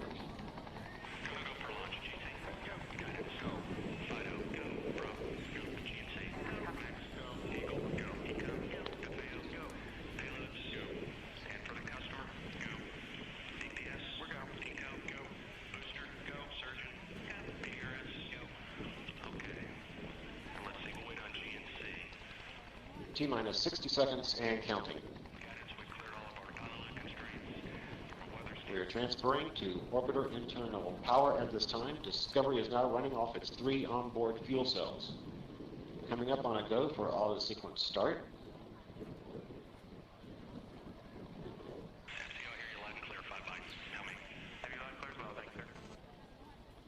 Go for auto sequence start. And we have a go for auto sequence start.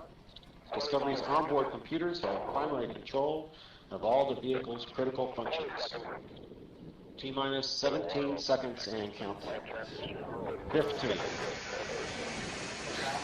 12, 11, 10, 9, 8, 7, 6,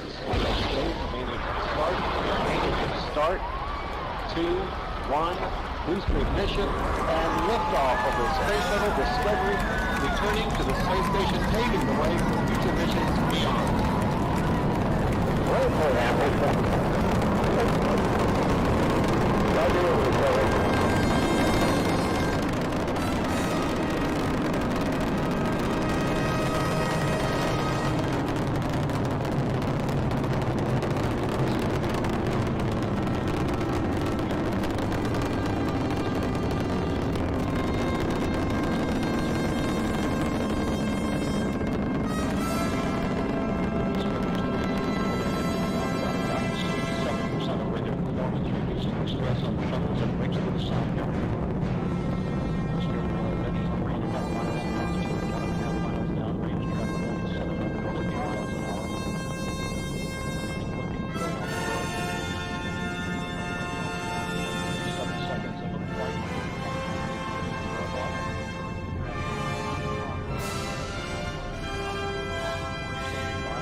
Booster separation confirmed. Guidance now converging.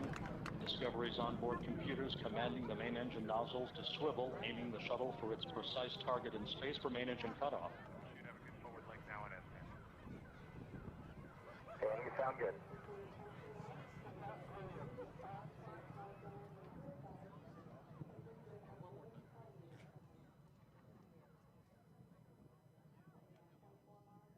Discovery Houston, negative return. Copy, a negative return.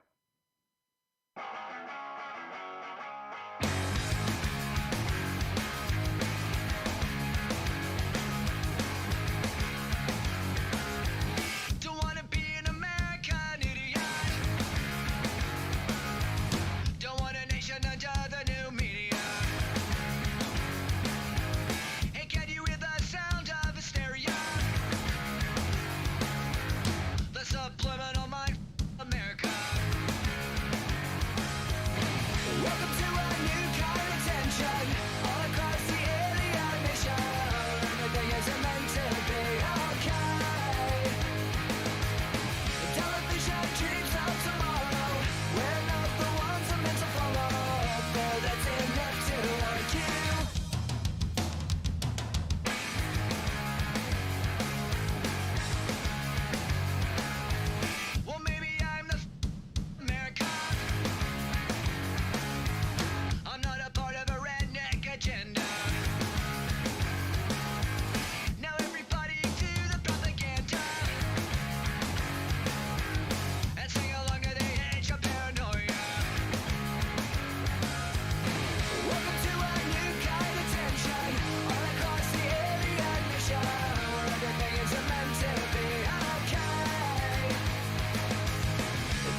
Good morning, you filthy apes. Welcome to AMC and ADD, where we buy, hold, and we screw the hedgy.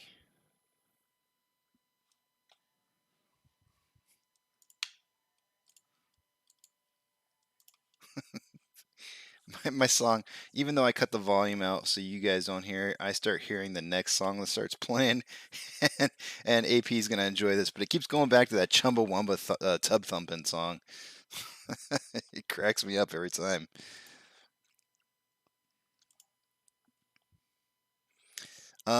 Actually, okay, so you mentioned, Duncan, you mentioned a bull trap, and we're having a bunch of doji candles right here. We kind of came in. Let's pull up the page here where it's going to help us identify what's going on here. I think this would be a good time to be looking at this. Look for a pattern here. So you have like a 3-point test of 36.89. Let me see if I can drag this in here and get it just in. So this price here of this upper level of resistance is $36.89. And what appears to be, if you were to look at this page here, let's see if we can figure out what the signal looks like.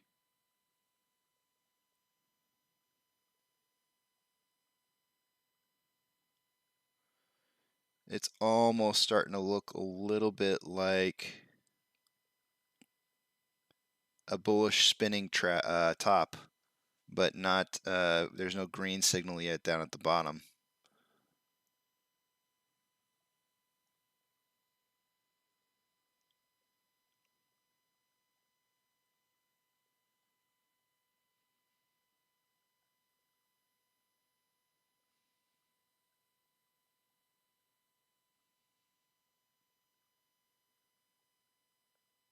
Yeah, it's possible. It's possible that this is a bull trap. I think this is really. I'm looking at the rest of the market, and it's actually recovered quite nicely. In fact, say for example, like Robinhood is just now starting to kind of turn over.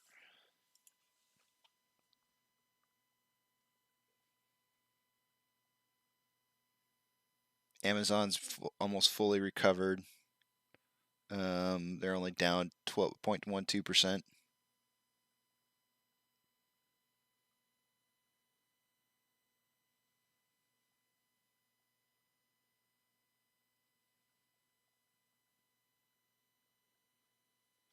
Let's take a look at something real quick here. On a 1 hour candle, 1 hour interval.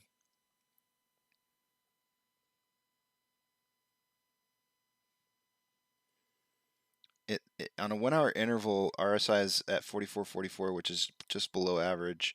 The buying pressure is high, and it looks like it's trying to cross over. On a 30-minute interval, again, it looks like it's trying to cross over with an RSI of 48. And on a 5-minute interval, it's probably going to be just. It looks like it's already showing buying power. So the only thing that's really showing.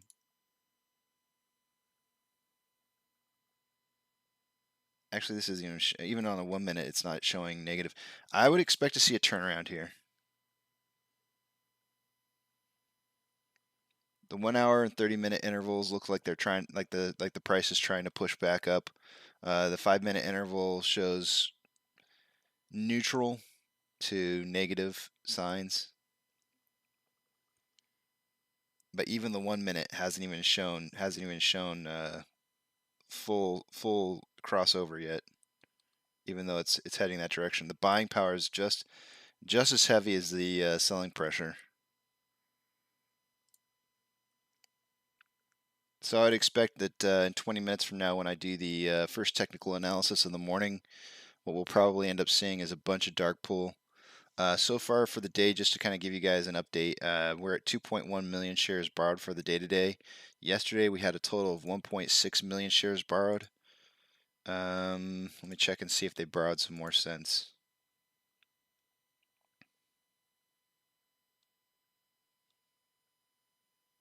No, I don't see any more shares being borrowed yet.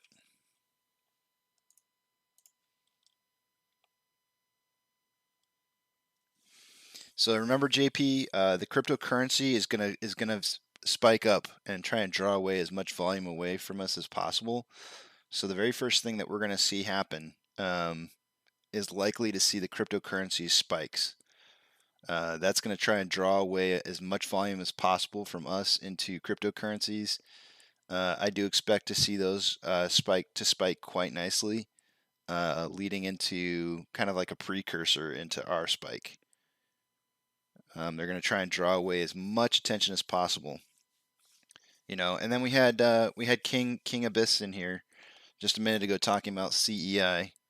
This is again more of the attempt to try and draw people away from the important stuff. It's down 22% for the day today. It's looking atrocious, guys. Like, I mean, this is done. This is a done deal. That thing's over.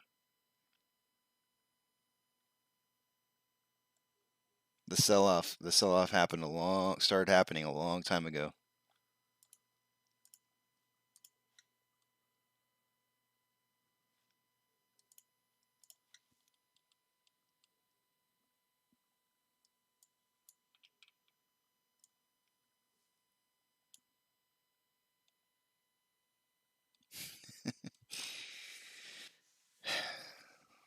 You got to do you, King Abyss. I can't tell you what to do.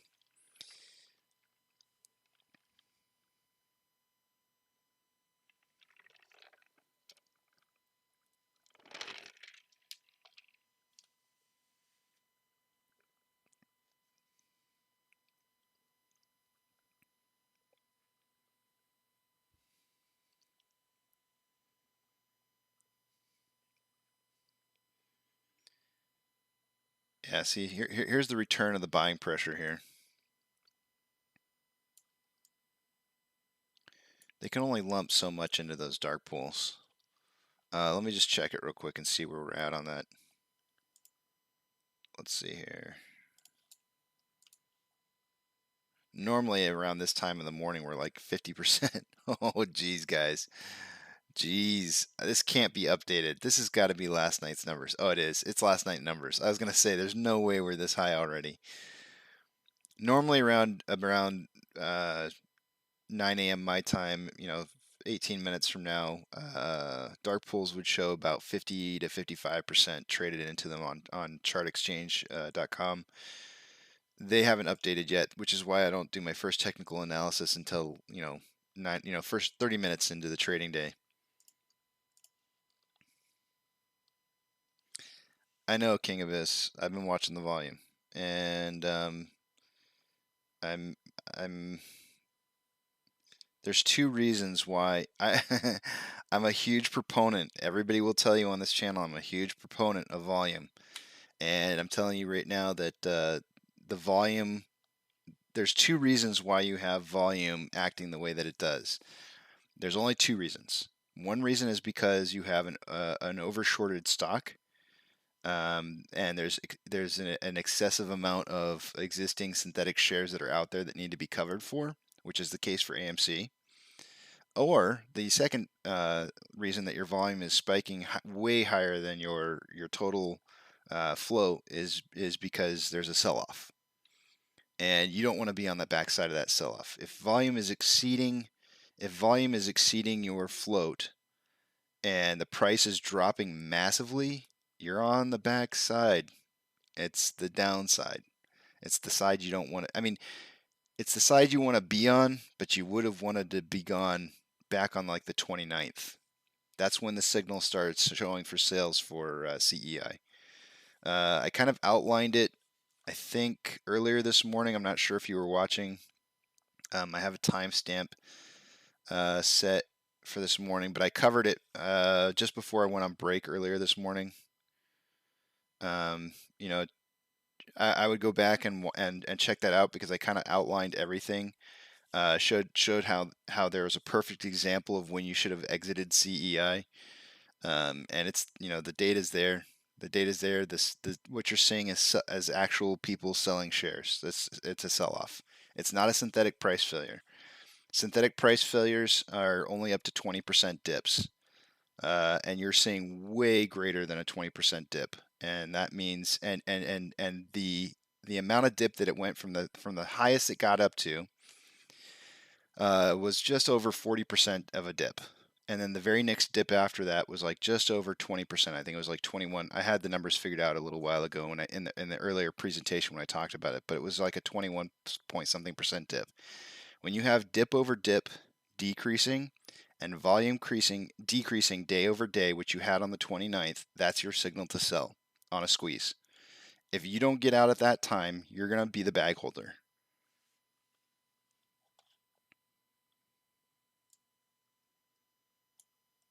Those signals already happened for CEI on the 29th.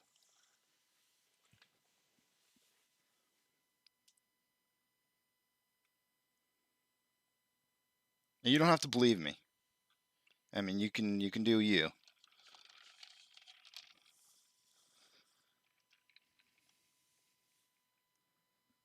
But the reason that you're seeing the dips that you're seeing right now, where it's 40, 60, 70% dips, is because people are selling. And they're selling in mass quantities. They're dumping. It's not a synthetic price failure where they're just trying to drop the price on you.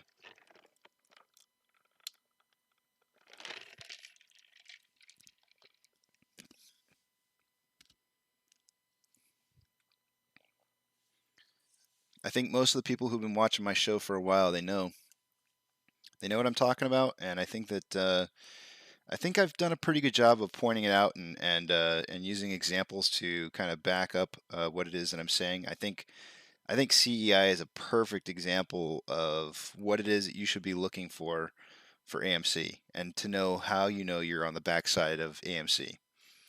So if you have a position in AMC, that's the same exact indicators that you're going to be looking for on this squeeze, on any squeeze that you enter into a position into. Oh, and by the way, guys, when you see me drinking out of a cup like this and not a cup like this, it means something. There's alcohol involved here. Today is my wife's first day off of work, and she asked if I wanted a nightcap because it's her time to go to sleep. And how do you say no to that? So yes, the alcohol has started for the day early. That thing started to die Friday. What day was Friday? The 1st. I'm suggesting that there was actually indicators showing that you should have been selling on the 29th. They were there. I outlined it this morning before I went on break. I went on break at about 7:20, so an hour and 20 minutes ago. So if you go back maybe an hour and 40 minutes ago and start watching from that point in time, which I will flag it and put it in the description box with a timestamp when the show ends today. Because I so desperately want you guys to see what the backside of a squeeze looks like. If you can identify the fact, and it works on every squeeze, you can go back in history and look at any squeeze you want to, and you can look at it and you can see these indicators happen every single time. Every single time. The volume drops day over day, and the dips become smaller day over day. When that starts happening, when those two things happen on the same exact day, it's time to get out, or you're going to be the bag holder. And I'm excited in the fact that you guys can see this in CEI. I feel bad for everybody who's still holding that thing because people are exiting their positions on there. They're exiting it like just massively. This is why it's really important to understand how a synthetic price failure works. The difference between a 20% drop and a 40 and a 60 and a 70% drop in price. Wife off work, cue the music, bow chicka bow wow.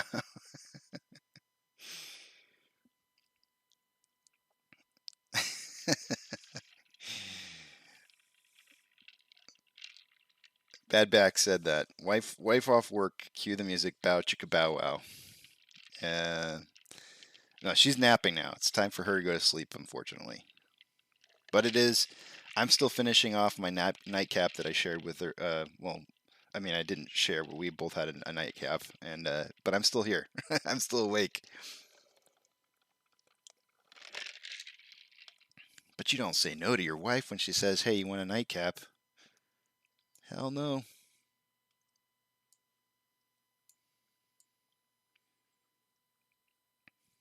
All right, we got about 10 minutes, guys, before we do the first technical analysis. Hang in there. I know it's heading down in price. We'll try to see if we can figure out where this thing's going here. We got about 10 minutes more, and we'll start looking at everything.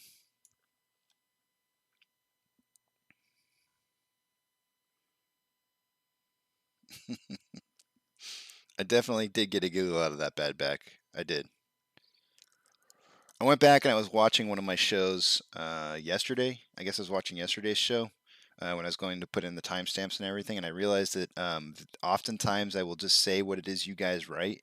And if anybody ever goes back and rewatches things, they don't know if it's something I'm just saying or if I'm, so from now on, I'm gonna try and say the person's name before I say what it is that they say, so that people will understand in the future if they're watching it what it is I'm saying. So AP just wrote, told you 35s.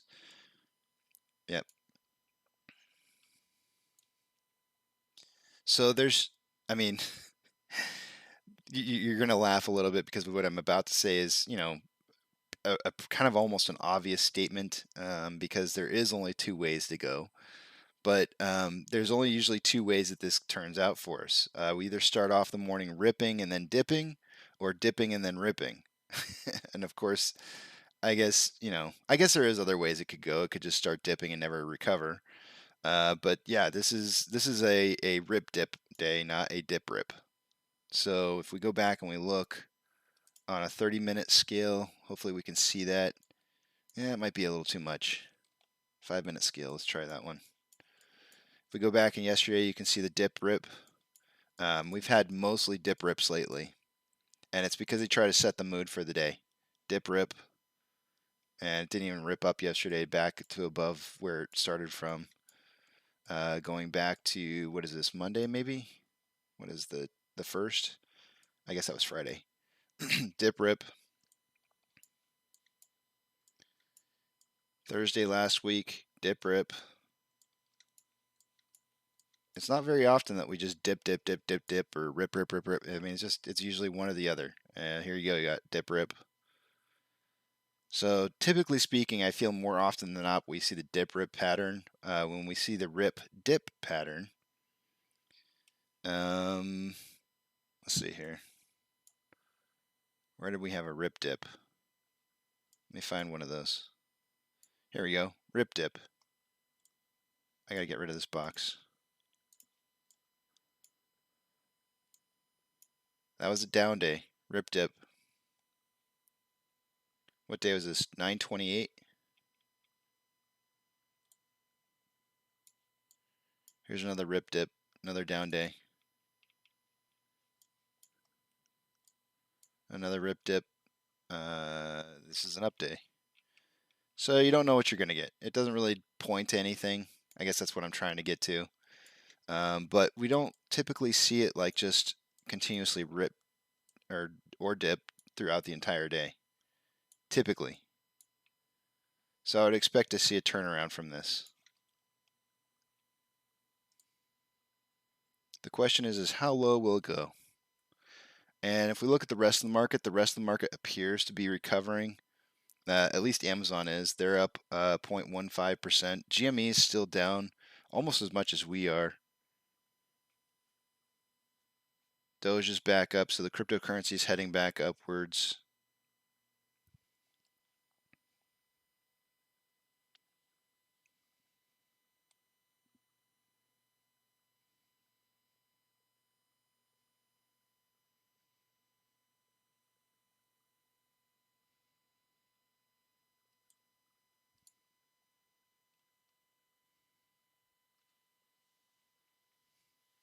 Humble by Andy Sandberg. Okay. I'll take a listen to that and see if that's something I feel like playing.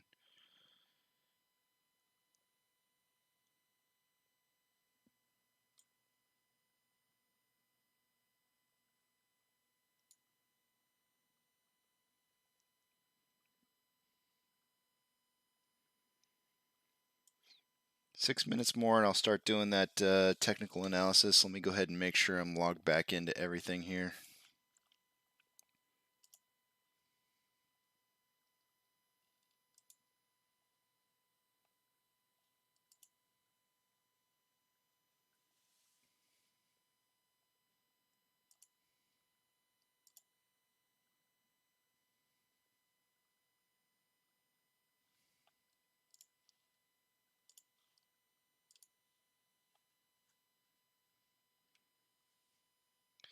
So far, it's showing that they're borrowing shares today.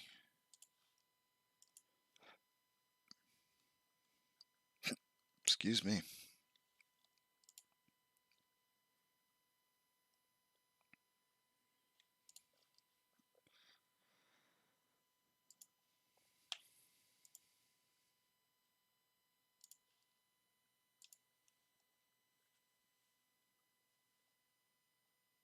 Hmm.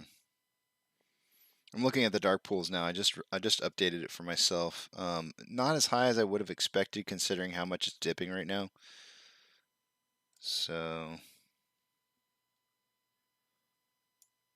we'll have to see. I mean, they did borrow quite a few shares this morning. Not a whole. I mean, it's on the grand scheme of things, 2.1 million being borrowed. It's not a whole lot, but it's not insignificant either. I mean, they did borrow 1.6 million shares yesterday, um, so we're already over that amount.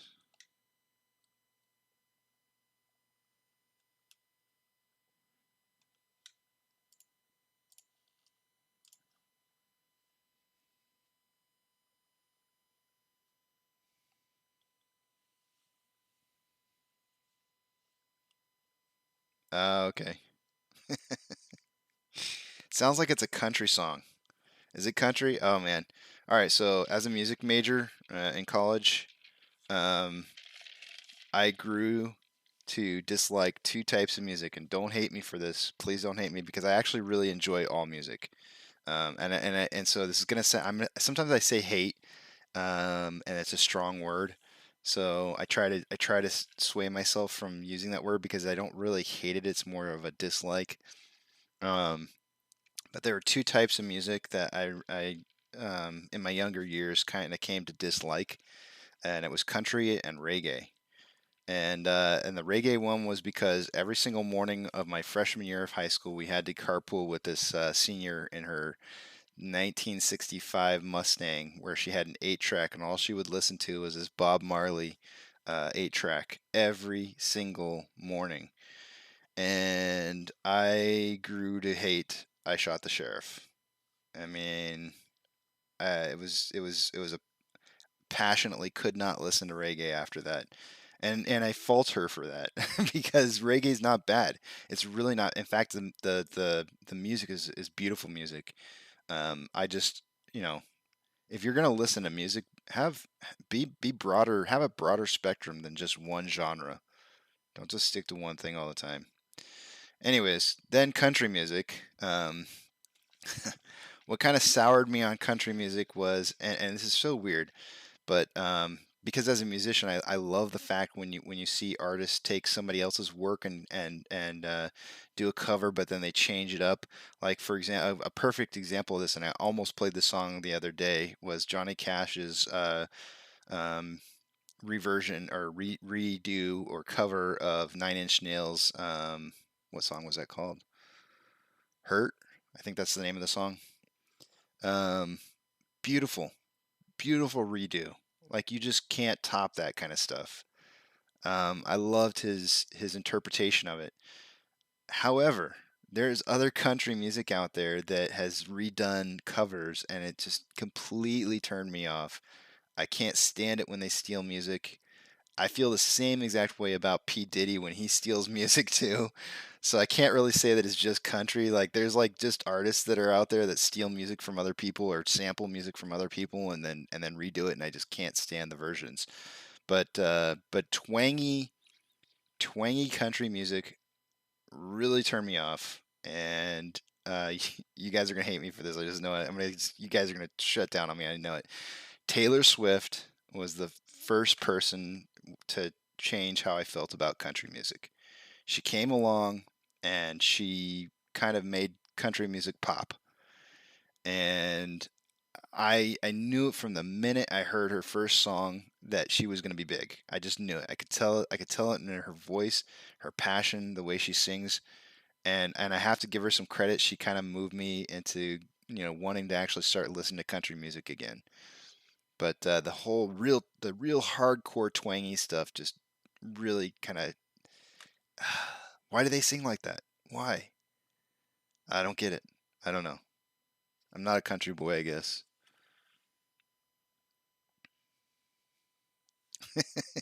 My live.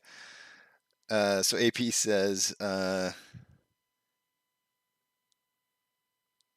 song is called "Humble Fast Adam, Living in the Lonely Island." Vavamu says you're a metalhead, aren't you? No, I'm not. I'm really not a metalhead. I like hardcore metal. One of the very first bands that I ever played in, I was a lead singer, and we did nothing but what did we do? A lot of it was Metallica, but we did some other stuff, and I can't even remember the name of the groups. And it was I'm not a big metalhead fan, honestly. Just really not. I hardcore like people like screaming into the microphone. I don't get it. I can do it, but I don't get it. I don't understand why. I know why. I know why. I get why the rage is what people love, and I get it. I totally get it, but I like to listen to music. so so I'm not a huge metal fan. AP says, I think your live reaction to the song that you recommended would be funny.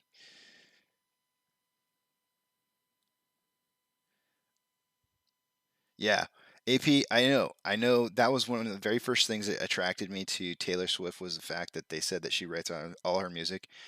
I'm just gonna throw this out there, and I'm not trying to jade you, but I'm gonna tell you right now that very little of the music that artists quote unquote write is actually written by them. Um, there may be a portion of it that's written by them, which allows them to say that they wrote their music. But I'm gonna just straight up tell you right now that there's a lot of smoke and mirrors out there in the music world, and it's very rare to find musicians who actually write their pieces entirely themselves. So like I want to believe that she does, but the other side of me who's lived in that world before knows that that's probably not true. But everybody thinks it's true, and we'll buy it. We'll sign on to that, sure. But she doesn't. Just telling you guys. Uh, you probably know how it is, right? If you ever worked a job before, like say like fast food, you get in there and you start doing things, and you're like, yeah, to give like a really low key kind of like parallel to what it is I'm trying to say is that when I used to work Little Caesars way back in the day, the little industry secret is that a normal pizza that you would normally buy is the same thing as a crazy bread crust. So instead of putting it through the dough flattener machine twice to make it round, you actually just put it through once and it makes it like a football, and then you cut it up. And so I always used to tell everybody, well, if you're kind of hurting on money, you just buy a crazy bread, buy the sauce that goes with it, and you're getting the pizza for half the price, and it just doesn't come without pepperoni. You can ask for cheese on it and all that kind of stuff, and save yourself a couple bucks if you're hurting for money. You learn industry um, tricks of the trade when you're in it. And I can tell you from the music standpoint, very few musicians write out their entire pieces. The words come from someplace sometimes. Sometimes parts of the music come from someplace. They're always pulling things from other places. You want to believe it's all theirs, but a lot of it's manufactured. But try not to look at it like that because it jades you. Just enjoy the music. If you like it, you like it.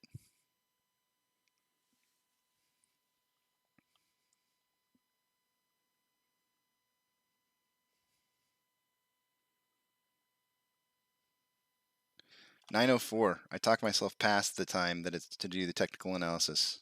You guys got me on a rant.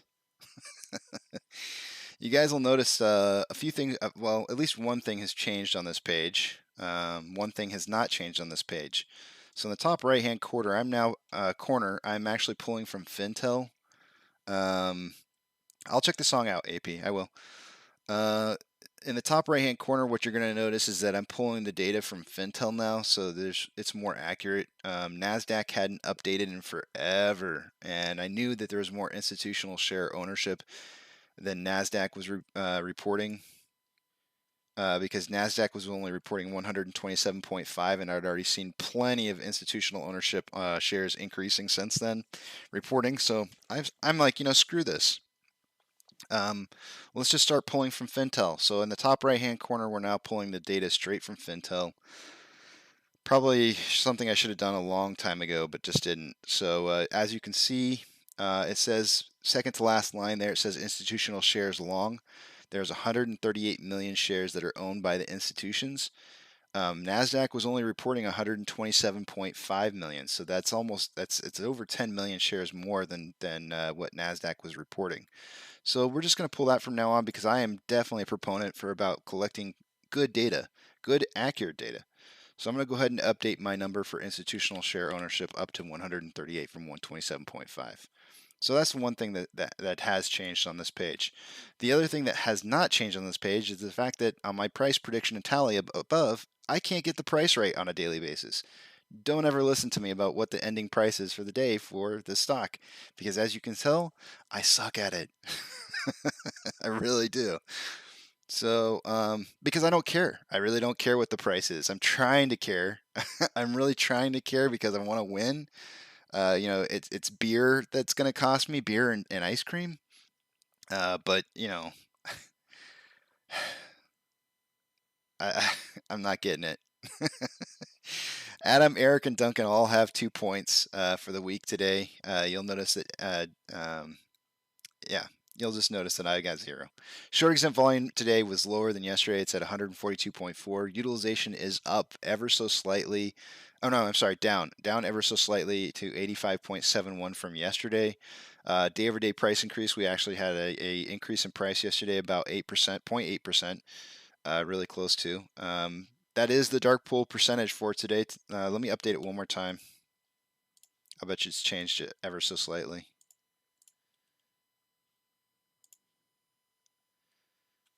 Oh, come on, pop up.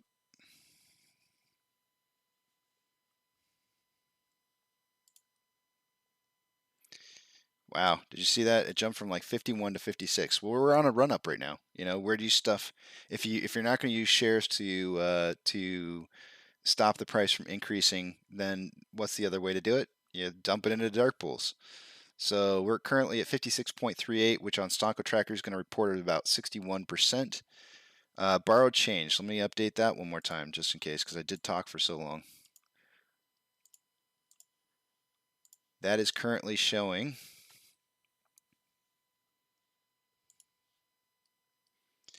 236,000 shares borrowed for the day today. Updating my numbers here. That's going to increase the estimated current short share interest of the free float to 20.57. Our highest level of volume for the calls is currently at a $40 strike price with 16 point. Wow. Oh no, I'm sorry. That's not updated. Let's update everything, shall we? Why not? Since we're at it. Okay. Highest level of calls is at $37 strike price. That is down from yesterday at 40.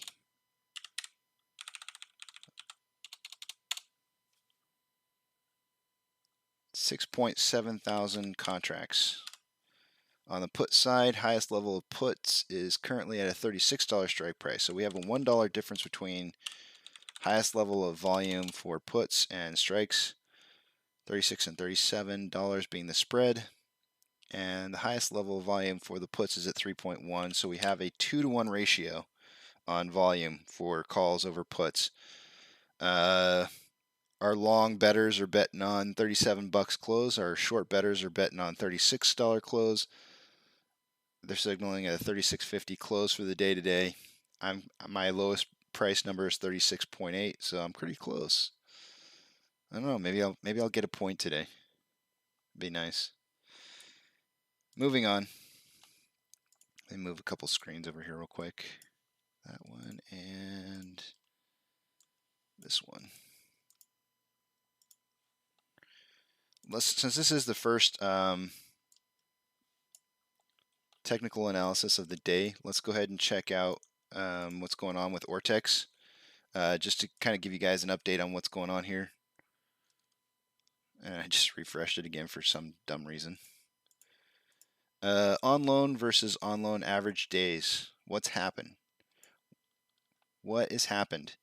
Do you notice day over day we had a decrease in the on average loan age per day from 71.95 to 71.82. A decrease in that number and an increase on loans.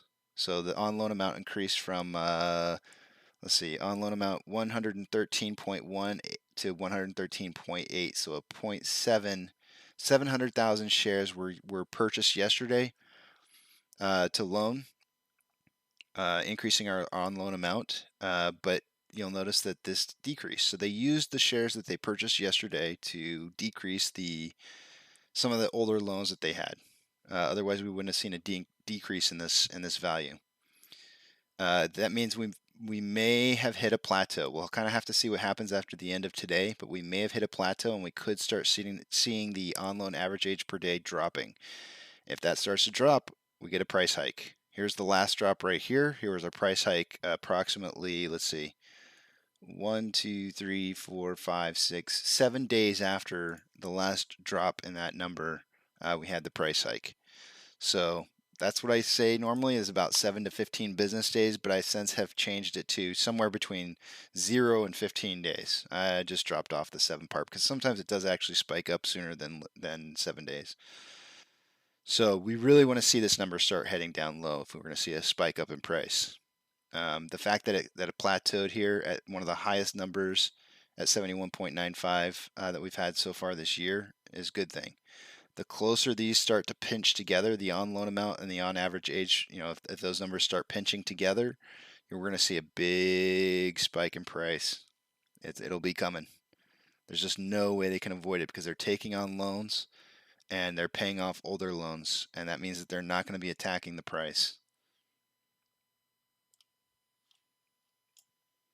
Unfortunately for them, they can't do both. They can't attack the price and pay off older loans. For some reason, I don't know why, they just can't. At least they haven't shown that they've been able to do that in the past. Orders by Fidelity customers. Ugh, cracking. Going through puberty again, I guess. Looks like we've fallen off the list. We were in 7th position earlier this morning when I first kind of came on this morning. What is that, 2-3 hours ago? We have fallen down to 14th position in most popular stocks being traded. AMC currently has a 60% buy to 40% sell ratio, which is beautiful. I love it. I'm glad it's 60-40. Those are good numbers. Anything less than that, not so desirable. It was 51 to 49 earlier this morning.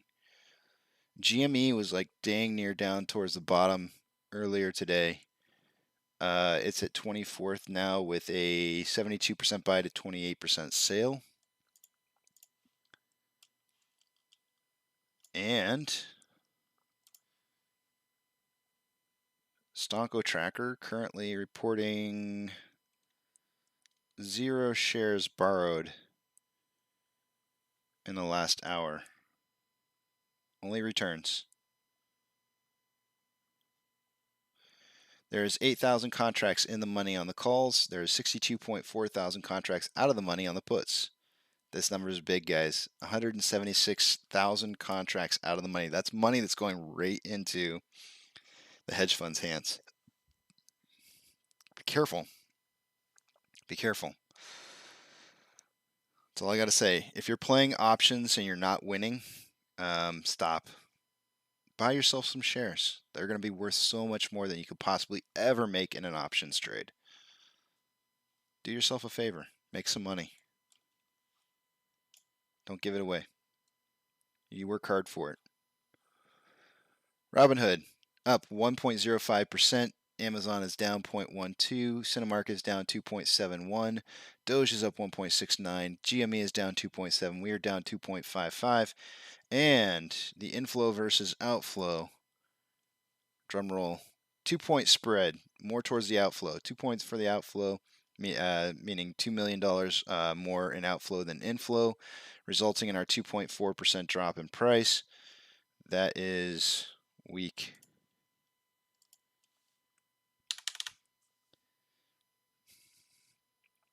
I mean, what I'm saying is we've dropped a significant amount for only a 2-point spread.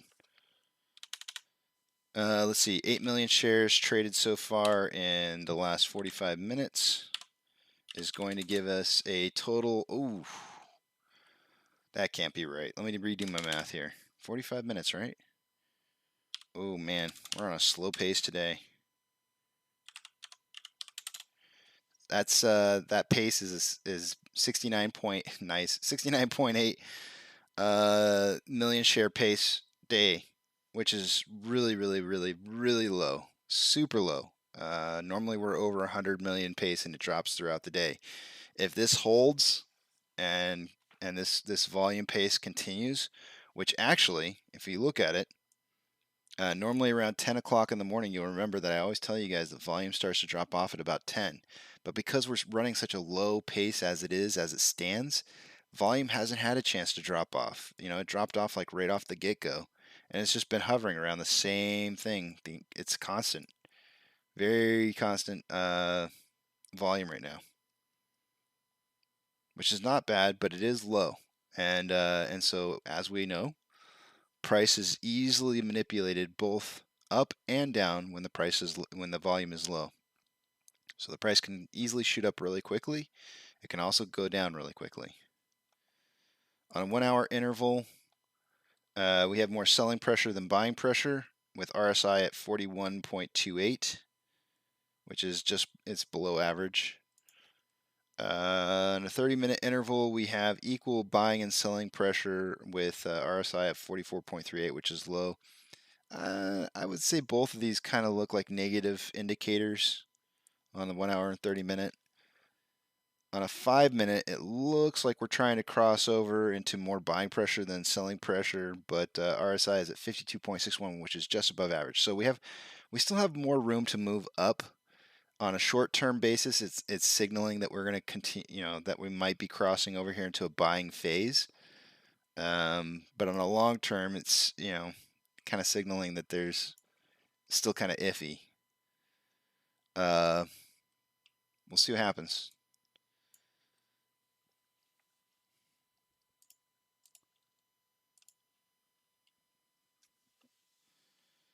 James Lisby, welcome back.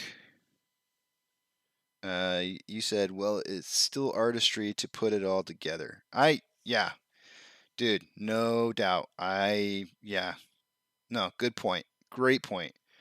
It doesn't, I'm not trying to take away from the fact that, what they're doing is amazing work. If you love their music, you love their music, and there's a reason for it, and it's because they're amazing artists. And I knew that when I heard her for the very first time. I could feel the passion and behind what it is that she sings. And to me, there's some great singers out there like Whitney Houston, who doesn't matter what you throw at her, she can sing the crap out of it. But for the most part, when it comes to a singer, they don't really connect well with the music all the time unless it's something that they've written or that they have some kind of personal attachment to. And it's really hard for them to try and grab meaning in their voice out of something that somebody else wrote, right? How do you talk about a breakup if it didn't really happen to you in a song and have power behind it? There are singers that can do it. But what really kind of excited me about Taylor Swift was I felt like every single one of her lyrics that came out were things I felt like, irregardless of whether she actually wrote it or not, you could feel her portraying what it is that she lived through. You can feel it in the voice, and that's huge. It's really huge. So, but yeah, putting it all together is key. It really is key. Irregardless of whether they wrote it or not. Let's see where we're going in price here, guys. I'm going to have to kind of zoom out a little bit here. I'm not really getting a good feel for anything specific. Get rid of some of this junk in here. I'm not getting a good feel for the price on a short-term basis, so I'm going to kind of scan out here a little bit, see what I can see.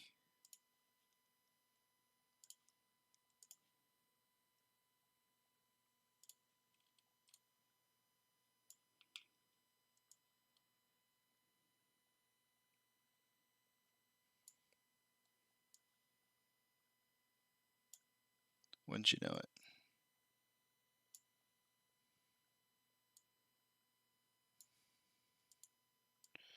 And I'd say this one probably too. Pretty close. Not quite though. I'm going to go with that. It's kind of interesting to me. We've been in this wedge since that drive up on last Thursday. We've been in this wedge kind of driving down in price here. It's definitely not a descending parallel pattern, but it's definitely a wedge. It looks to me like we're coming to an end on this this wedge. Now, what do we all know about wedges? We have no idea which way it's going to break out. We can take some good guesses based on some of the indicators that we see. And we don't even know if it's going to break out at this point. I'm just drawing this point out because I usually leave just the tip in.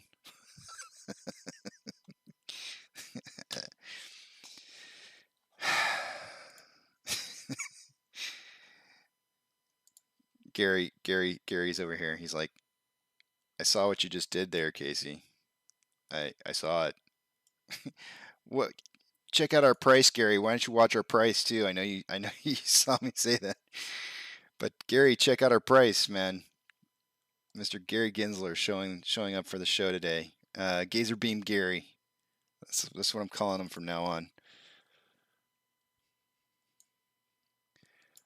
So I guess that's the overall pattern. I can draw daily patterns out here right now, but it does look like we touched off the bottom here of this pattern at about that $35.66 level of support. We bounced off of that. It looks like we're trying to break past 36.57 for a level of resistance.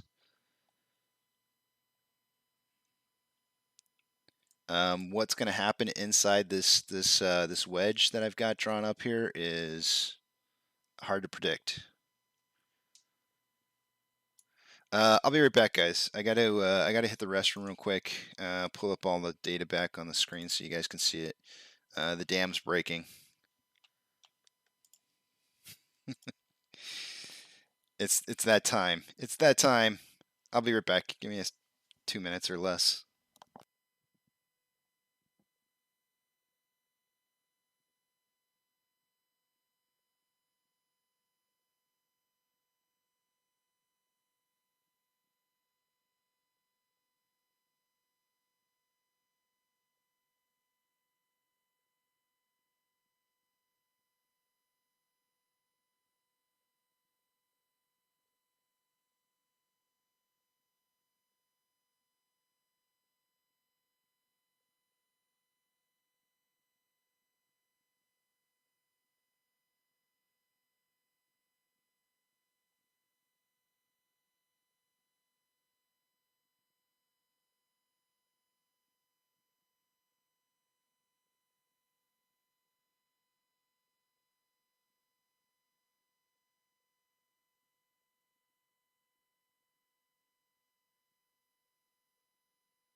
Much better.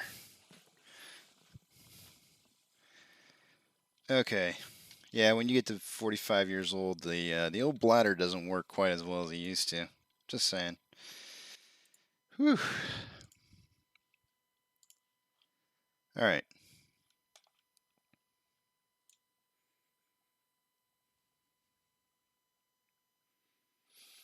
I'm kind of expecting it. So I really hate setting up expectations, but I'm kind of expecting a bit of a price increase today. I can't say by how much exactly. I'd like to think that it would get up to about let's see here, 6. maybe 38.41.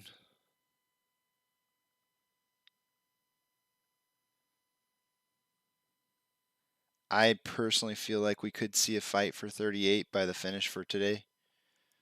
But that's just kind of how I'm feeling. What the market's going to do and how I'm feeling are two different things. You know how it is with me and price. I kind of want to see what this looks like. Yeah, it's just kind of sloppy.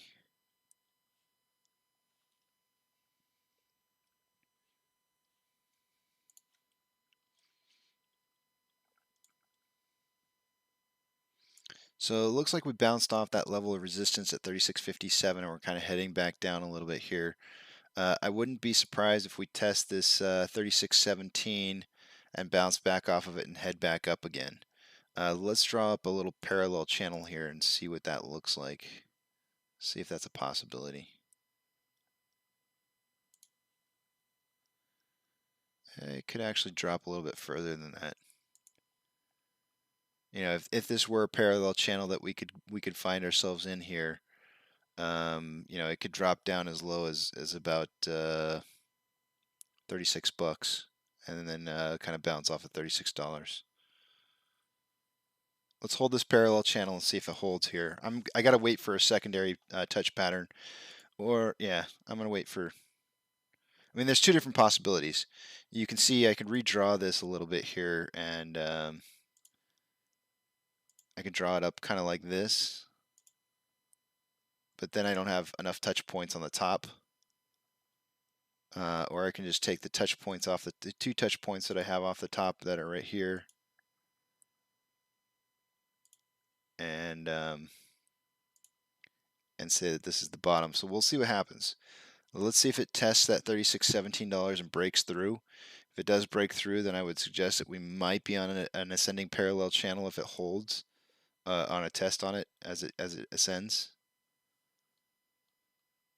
We'll just kind of watch it.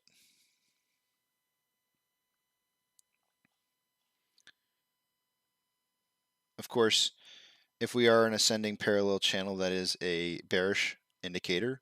At some point, it would break out. I'll wait to draw those points where I think it could possibly break out at. I want to see that. I want to see it test the bottom side of this channel here.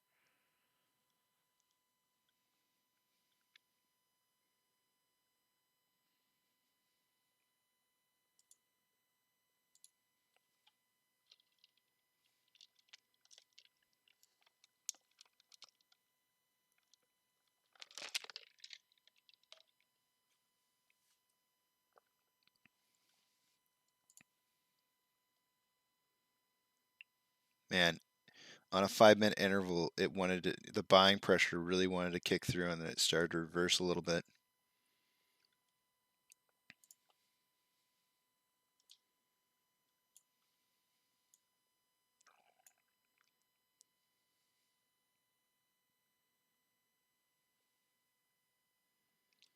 But no, James, I don't want to. You're 100% right. I mean, I feel bad now talking. I feel like I talk crap about the music industry. You know, especially after what you had to say, and you know that's the hard part about saying how you feel about an industry. But when you've worked in it, and you know how it works and how there's a lot of collaboration that goes on. I have a feeling the more poppy she got, the more poppish that Taylor Swift got, the less of her writing it really was. In the beginning, I have a feeling that a lot of, maybe even almost 100% of her music was written by her. But the more popish that she got, I think the less that started to happen. It's really difficult to just pump out music left and right. It just really is. It's really, really difficult to just pump out songs left and right like that, unless you're pulling from someplace. And I'm not saying it can't be done. There's some amazing people out there. Michael Jackson is a great one to point out. You know, that guy, I don't care how you feel about him, he was an amazing musician. And that guy had so much influence on other people's music, um, and was a trendsetter for his own music, and was probably truly one of the people you could look at and say that he was responsible for a majority of what it was that he came up with. Yeah, right. No names. No names. We don't need to tarnish anybody. If you enjoy the music, you enjoy the music. That's really what it comes down to. Don't worry about what it is that I have to say about the deep dark secrets of the industry. If you enjoy the music, that's all that matters. That's really all that matters.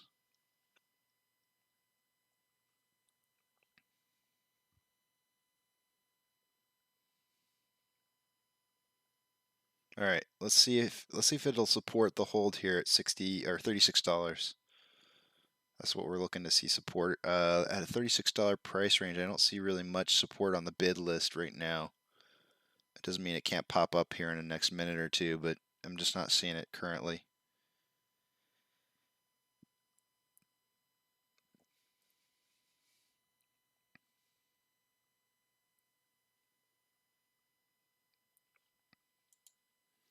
As a musician, um, like I'm just telling you guys a story just to kind of fill time here.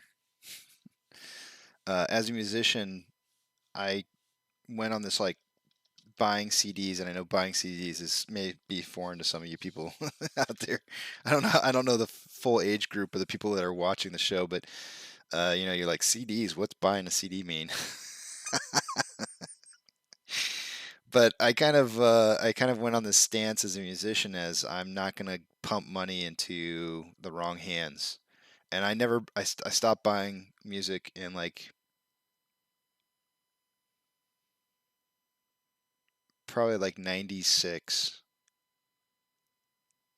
because the money wasn't really going into the pockets of the musicians, and it really kind of angered me back then, to the point to where I just stopped purchasing music. But I'll tell you what else I didn't do. I never once jumped on the bandwagon of was it Napster? I think I can't remember the name of the different groups or the different companies out there that were streaming music for like a fee. I never jumped onto that either because that, you know, also was not putting money into the right people's hands. I really kind of upsets me sometimes that musicians don't make what they deserve.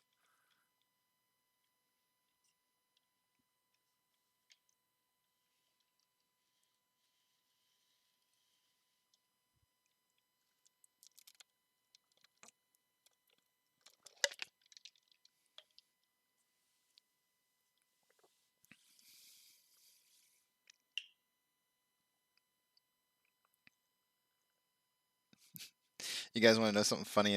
Something else that's funny for me?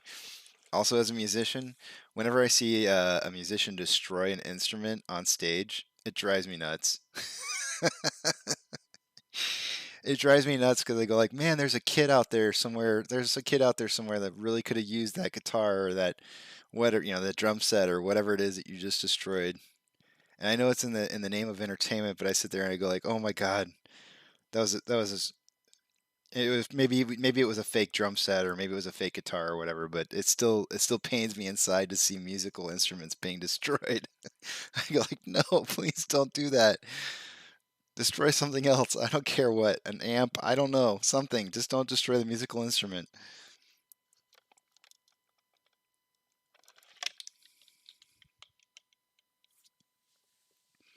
Badback's saying the greatest marketing tool that the music industry ever came up with was the parental advisory. Sheer genius. How that boosted sales. Simply genius. Yeah, it really was. I agree. All right, guys, this is the testing point. 36 bucks. Can we bounce off of this or not? That's going to decide whether or not we're going to be in an ascending parallel channel. We need to see a bounce off of 36 bucks and then a drive up. I do see a support wall at 35.97.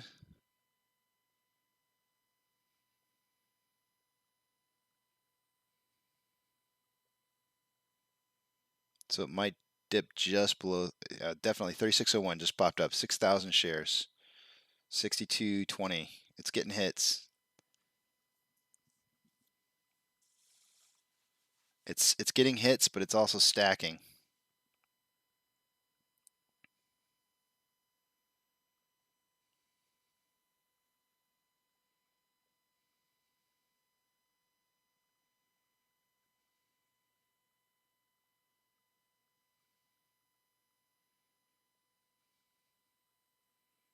Some people get angry when I call these buy walls, and the reason they get angry is because sometimes they take hits and then they just immediately disappear, and it's what's considered by many is to be like a fake support wall. In other words, hedge funds try to tie up that value with fake shares. Then as soon as it gets hit, it just disappears, allowing the price to drop further. This one just held at least twice and didn't even take hits. Oh, now they just disappeared. Well, that could have been a fake. That could have been a fake support wall. There was actually two of them. One at 3601 and one at 3601. Sorry, did I just say that? 36. One at 36 and one at 3601. And they both just disappeared completely.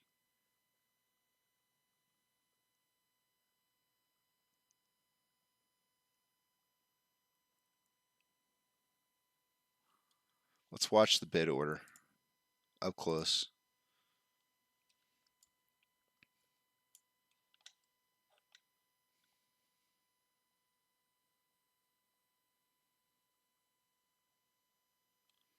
Welcome to the channel, Paradox Gaming. Why are you hearing so much about GME? Is it a scam?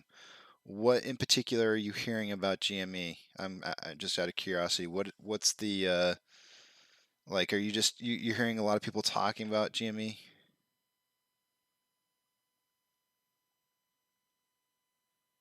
And yes, Badback, this stock market is a very dirty game.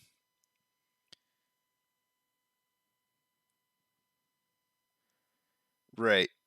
You're see, Vivamus, you have it 100% correct. Sometimes they are buy walls, and sometimes the walls get breached. Yeah, 100%. That's why I always call it a buy wall, irregardless of whether it's fake or not. It still appears to be a wall, and saying you got to call it what it is.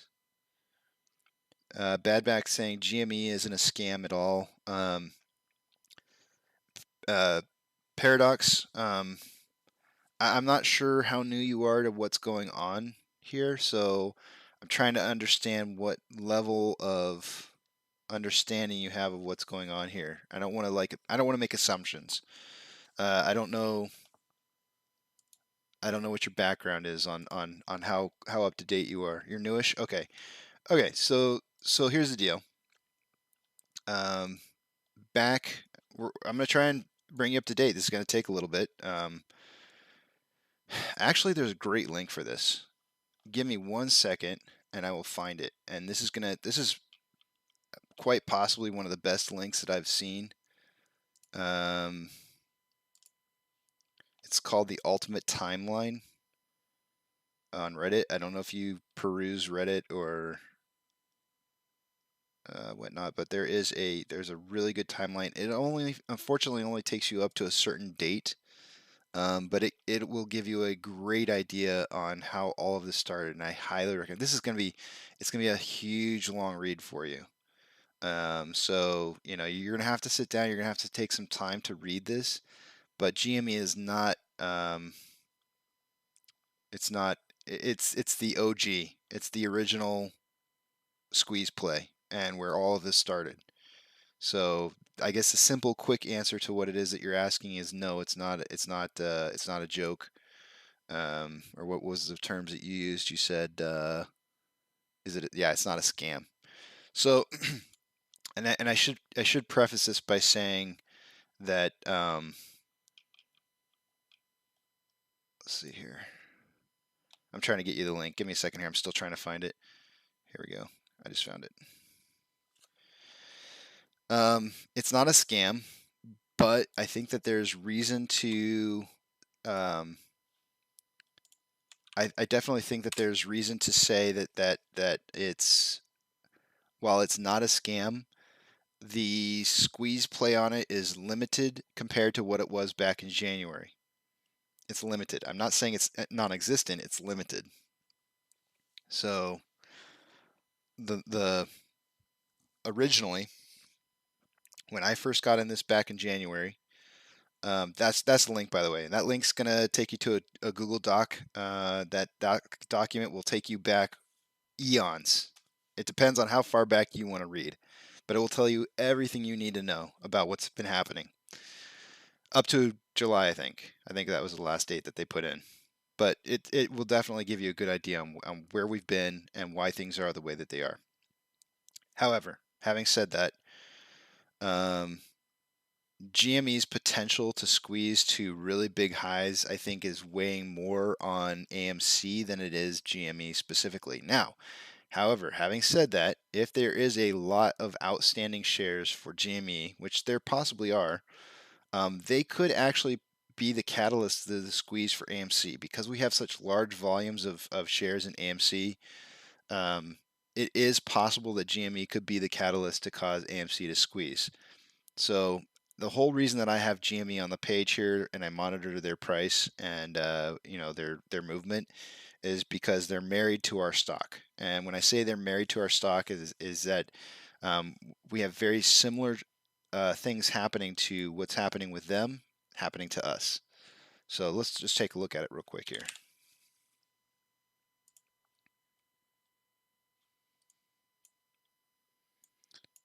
So I'm on a 1 minute interval and you can already see the similarities. Let me get rid of this moving average on here. You can already see the similarities and how their trending versus our trend is for the day. Maybe not so much. We had an uptick followed by a downtick, kind of stalled out a little bit and then followed down. They had an uptick, went down a little bit, stalled out, came back up, went back down. Same exact pattern. Now, the rest of this is kind of sketchy. You can see we rose up to a price, kind of stalled down, and then came back up again. They went up in price, kind of stalled down. So we're married. Our two stocks are married, and they're married through ETFs. I'm trying to make a very long story short for you. It's not a scam. It's not a scam by any means. It's the OG by far.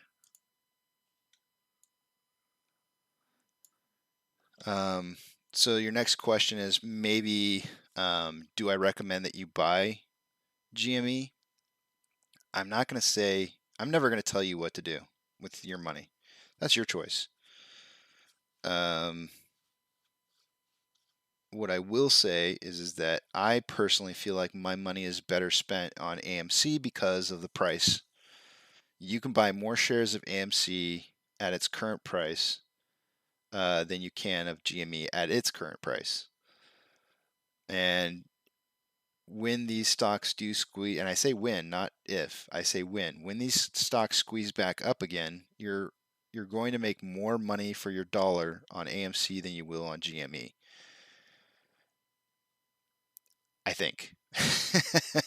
I mean, actually, I shouldn't say I think. I know you will.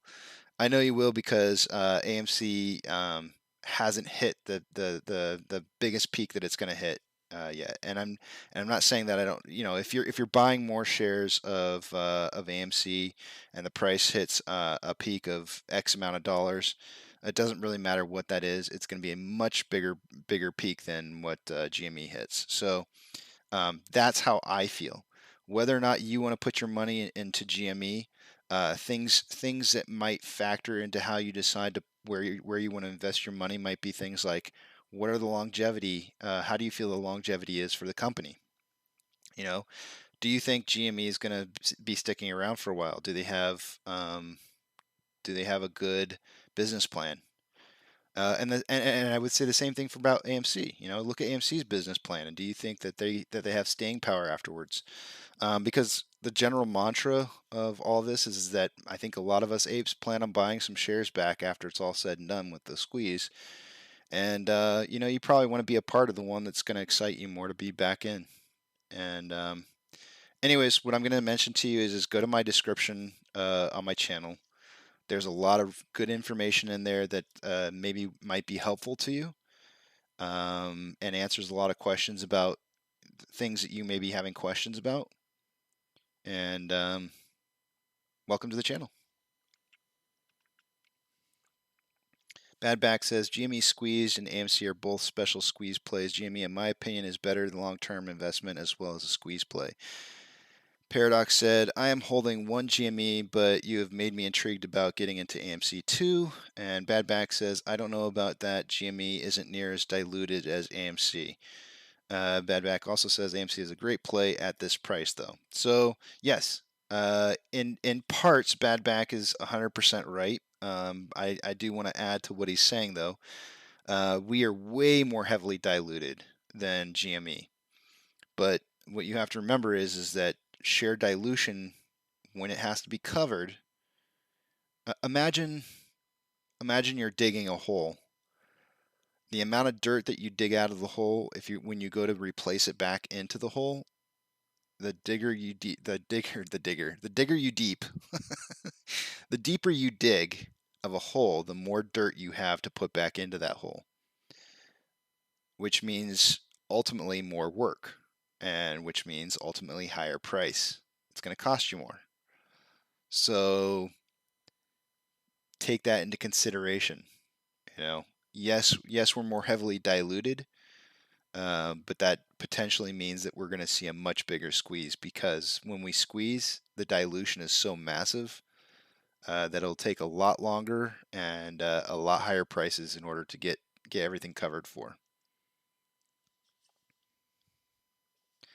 And Paradox, just to kind of like give you like my background. Originally, I bought 2 shares of GME on the 28th of January, and I was waiting for some of my that was all I had that was available to buy. That's all the liquid cash that I had at the time to be able to buy shares, and I just wanted to be a part of the movement. I didn't even care how much I spent. I just wanted to be a part of the movement. I've been saying since early 2000, if not 2000, I've been saying that hedge funds are a terrible thing and that they destroy our market. I've kind of changed my opinion a little bit since then, but back then I've been preaching for years and years and years that we needed to get rid of hedge funds, that they were too powerful. And so when I saw this movement, when I first kind of keyed in on it, I was like, this is what I've been saying for years and years and years. We need to get rid of this hedge fund fuckery. Excuse my French, but that's what it is. And so when I saw this movement, I was like, oh, I'm in. So I jumped in immediately with as much cash as I could, which was 2 shares worth. But I had other money, and I sold the shares that I had in another company, and I was waiting for that money to clear, and I had about two days to make a decision on where I was going to reinvest that money, and because I took a little bit more time, did a little bit more research, I really kind of felt like AMC was the better buy for me. Okay, and I'm saying for me, because you have to do what's right for you. I can't tell you what to do. I don't even want to suggest that you have to follow what it is that I say. You have to do what's right for you. But please do go to the description box and read that, because there's some golden rules in there that you need to abide by when investing in either AMC or GME. It doesn't matter which. Those golden rules and your levels of participation are huge. I hate saying that word now. Thanks for ruining it, Trump. I want to say huge and I can't. I'm not trying to bring up politics here, guys. I really don't care one way or the other who you voted for, because I didn't vote. So you can't hate me. You can't hate me one way or the other. I didn't see any viable options for a president this last time around, so I didn't vote. Actually, I didn't vote both last time. I didn't vote this last time or the time before. I didn't like any of the people. Man, Bernie Sanders, I hate to say it, but I would have voted for Bernie Sanders. Okay, enough politics. No more politics. I'm not talking politics. I have this weird feeling that the only way that you can fix our market is to burn it. It's the only way. And the only way you can burn it is by making somebody like Bernie Sanders a president. You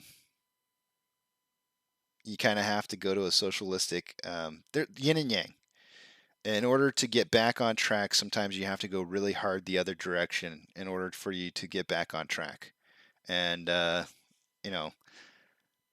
has nothing to do with where they stand on their political viewpoints. It's just, I want to see our America continue, and I want to see America thrive, and I want to see the rest of the world not get hurt as we do it. And the rest of the world's it's hating on us. It's hating on us big time, and I don't want to see that. I don't want to see the rest of the world hating on us. You have to understand, guys. I'm not Republican. I'm not Democrat. I'm like I guess I used to say I was a Republican, but I'm now more independent than I am either. I don't really view things the same way as I used to. I want to see changes that last, and I want to see America succeed. I'm an American. That's what I am. I'm just an American. I want to see America succeed, and I don't want to see us burning other countries in the process.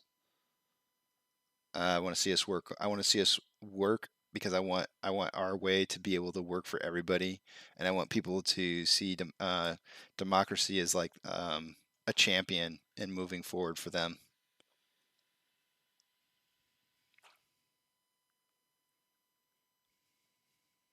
Welcome to the show, UK 7769. You know, and here's the thing: we can all disagree. You know, we'll sit here talk politics all day long, and we'll all disagree about stuff. And there's no point in disagreeing. We're all Americans. It doesn't matter, and that's what really pisses me off about this whole debt ceiling thing. You know, they're talking about like whose fault it is. Screw that. It's nobody's fault. It's all of our faults. We're in the same boat together.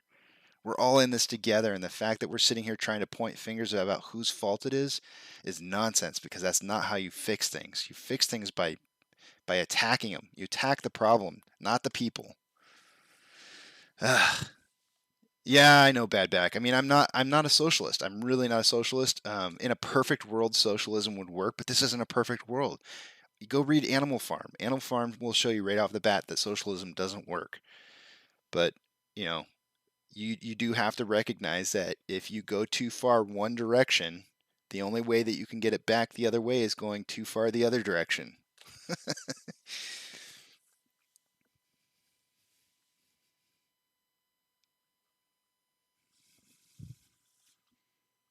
But what we have to recognize is that we're in this fight together, all of us. And that's what I love about this ape community. We are all fighting to try and fix the system, and we're not pointing fingers. I don't care if you're a Republican, I don't care if you're a Democrat, you're an ape. You're in this to fix the system. That's what matters. And I think the alcohol's talking. It's definitely affecting how I'm talking today, that's for sure. That's what we need to get down to, though. We need to stop fighting between parties, and just recognize that we have differences in beliefs, and that's fine. But that we need to fix some things. There are some things that need fixing, and until we get them fixed, we can agree to disagree.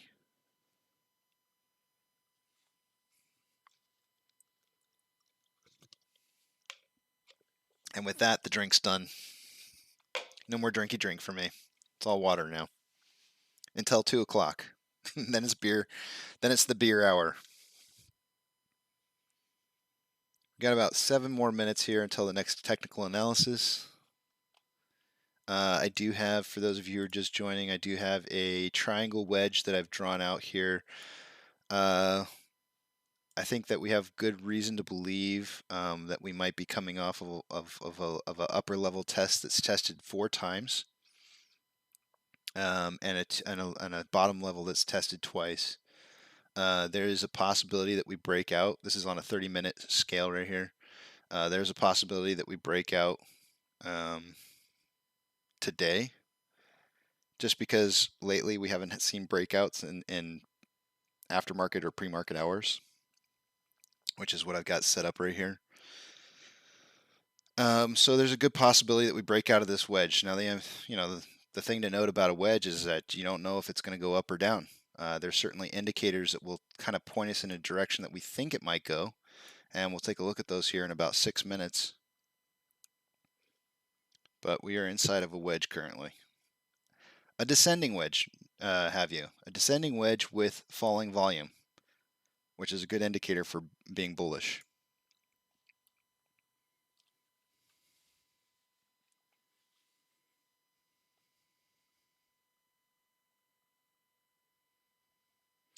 Bad back, we're on the same page. See?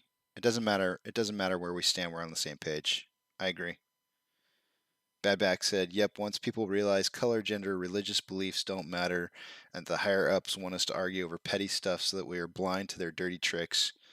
Yep, I couldn't agree more. We're all in this ride together. We're all in a boat.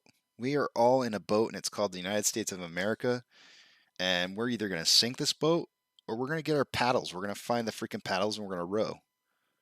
So, which is it? Are we going to fight each other over stuff that's stupid and doesn't really make a difference, or are we going to start rowing? Vamos. GME and AMC is like children fighting in the lunch line. We all going to get lunch, everyone. Chill out. When I had the interview with the moderator from AMC Stock, that was one of the questions that I asked him. Do I have that still pulled up? Let me check and see. I don't know if I have those questions still pulled up here.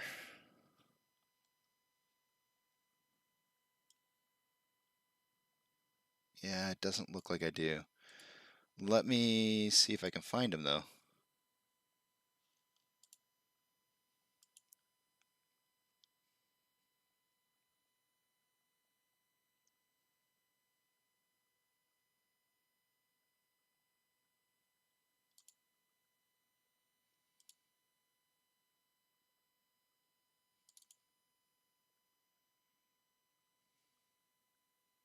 Yes, I do. I have the questions right here. One of the questions that I asked was, I'm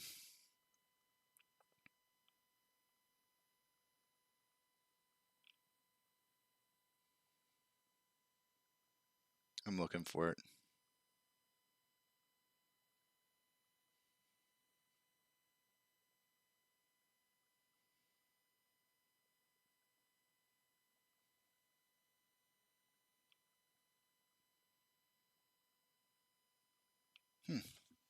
Why can't I find it?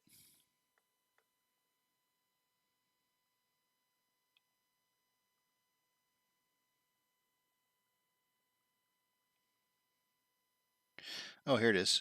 What do you think of the, and I quoted it, what do you think of the supposed GME AMC crap?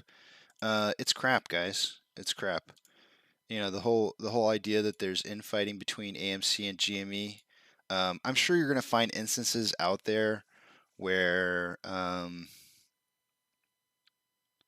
think that you'll find that there's instances out there where there are people who are pro GME and hate everything else, and much like in real life, you're going to find people who view things a certain way and they're never going to agree on anything else, which is fine. But I think that the overall majority of the people who are both in AMC and GME, I think they support each other.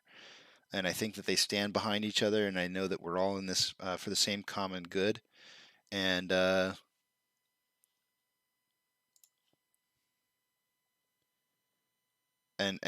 got that same feeling from Redirectrix already when we interviewed together. I think we both felt the same way, that it's really just kind of like a made up thing. This whole fight between AMC and GME, it's made up. There's going to definitely be people out there who are sour towards AMC and people who are sour towards GME, but it's not, it's distractions.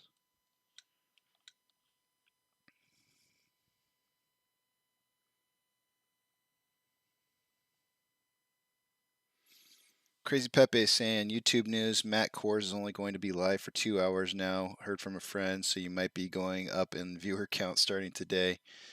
2 hours a day. Well, it is what it is. More people, less people, I'm still here one way or the other. Not going anywhere. Not yet. Vamos. I've noticed since the community poked Kenny and Citadel, and we got a public response from him, and them, that the market looks to be more manipulated than it has before. And then Crazy Peppy said, at Vamos, I have to agree with that, and I would too. I would agree too. John Sullivan, they woke the giant. Badback, I'm not reading yours. We're all apes, man. Remember? Like, you just got done saying it doesn't matter. It doesn't matter. Don't I get it. I get it. I know where you're coming from on that, but we're all apes. Morning, Dwayne. Vivamos for sure poked and awoken they are. I'm starting to read names with the comments, guys, just because I watched my stream yesterday and I noticed that it kind of doesn't make sense when I just read what it is that you guys wrote without putting a name in there.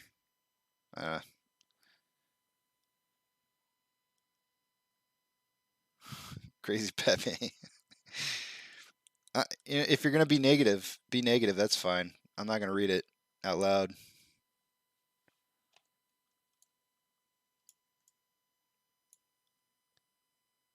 I get it. I mean, I'm not saying I don't get it. I totally do. I understand why you might be saying that.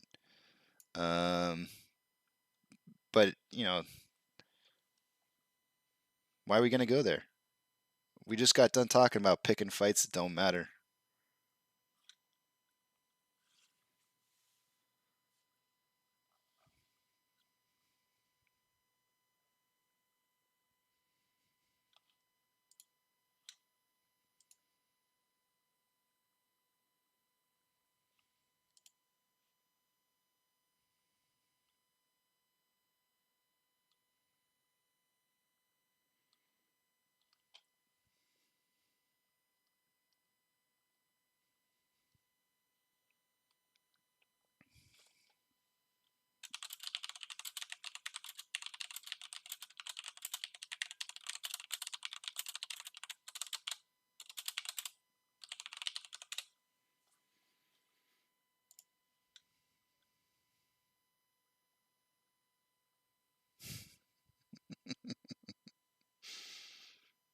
Crazy Pepe says, I love Crazy Pepe.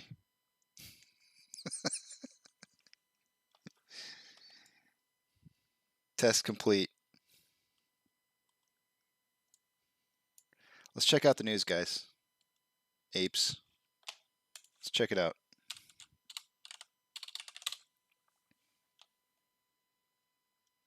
I guess I'll start with AMC. Actually, first thing I want to do is I want to check and see if we have any down detectors. I'm kind of curious to see. We did. It looks like we had a spike. What time was that? Looks like there might have been some spikes and some outages on a few things. Next door got a spike failure. Oh yeah, a couple different internet providers lost it for a little bit. A couple spikes on AT&T, Xfinity, Verizon, and Spectrum. T-Mobile had a spike. Cox, kind of intermittent.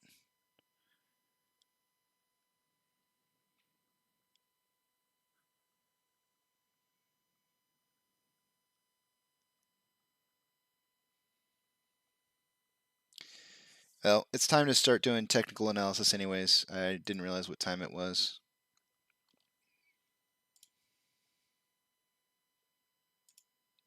So let me go ahead and refresh all my data here.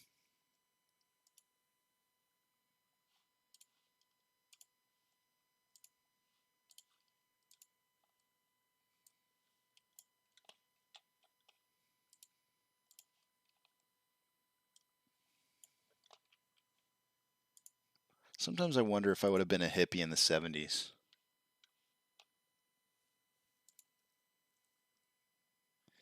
Make love, not war, man.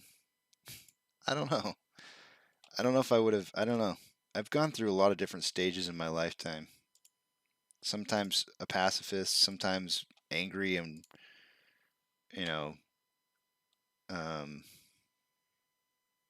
anarchish. Anarchish, is that a word? Anarchist. I've gone through a lot of different phases in my lifetime. All right, dark pools currently showing 59.43% into the dark pools. That's going to translate to about 64% in the dark pools on Stonko Tracker. Borrowed change is up to 528.6 thousand shares. That is up from 236,000 shares borrowed an hour ago. That is going to increase our estimated current short share interest of the free float up to 20.62%. Max pain today, $38. highest level of volume on calls is currently set for $37, which is where it was an hour ago. An hour ago we had 6.7 thousand contracts. Now we have 9.5. On the put side of things, it has decreased by $1. It went from 36 down to 35 for a strike price for the highest level of volume. And at 36, it was 3.1 an hour ago. It is now 5.9. So we are definitely losing ground on volume for the calls versus the puts. It was 2-to-1 an hour ago. It's a little less than 2-to-1 now. There is a $2 strike price difference between the two, leaving 36 as the middle ground. Options seem to think that 36 is now the closing price for the day today. At least that's what they're signaling.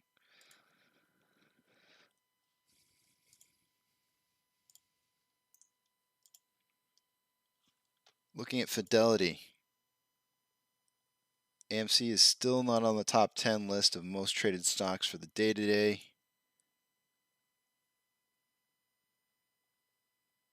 AMC coming in 13th, but we have a nice 61% buys and 39% sales. That started out at 51 to 49 earlier today, guys. So we have really picked up the pace on buys versus sells. I'd say there's heavy buying pressure right now for AMC. That's for sure. GME is 27th on the list here, currently at a 76% buy to 24% sale. I think they're slipping on the list a little bit here. So they're losing some volume, but they have an amazing 76 to 24% sell buy to sell ratio, which is great. I mean, you can't go wrong. Anything over 60/40 is beautiful. Good job, GME. Let's see here.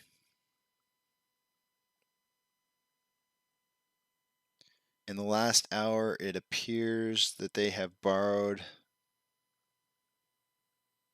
about 50,000 shares. So I'm going to increase the number that I have written down from 2.1 to 2.15. We currently have 5,000 contracts in the money for the calls, with 26.7 thousand out of the money calls for the puts. Sorry, I said calls for the puts. 26.7 thousand puts out of the money. This number right here is ugly. I'm going to say it again, guys. If you're playing call options and you're losing, stop. Buy yourself some shares. Make yourself some money. Robinhood down 0.18%. Oh, let's check the market. I forgot to check the market earlier.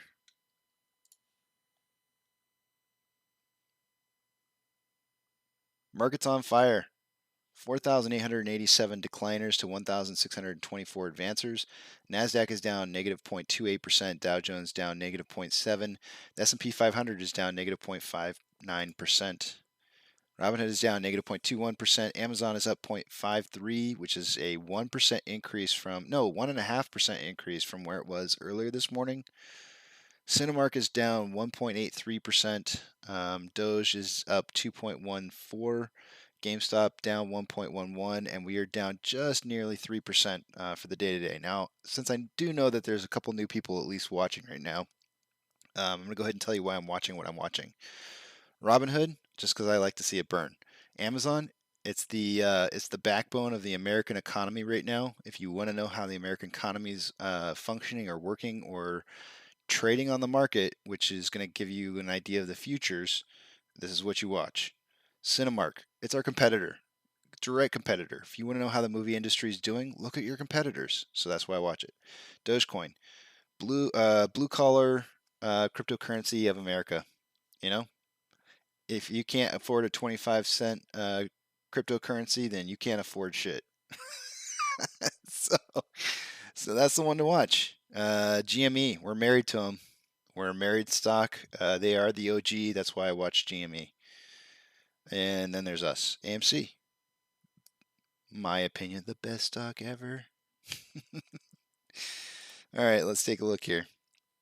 Inflow versus outflow. We are currently lagging by 4-point spread, which equates somehow to 3% loss for the day today, which I mean, that's pretty minimal considering what percentage that we're showing right now. Let's see what kind of pace we're on as far as volume goes.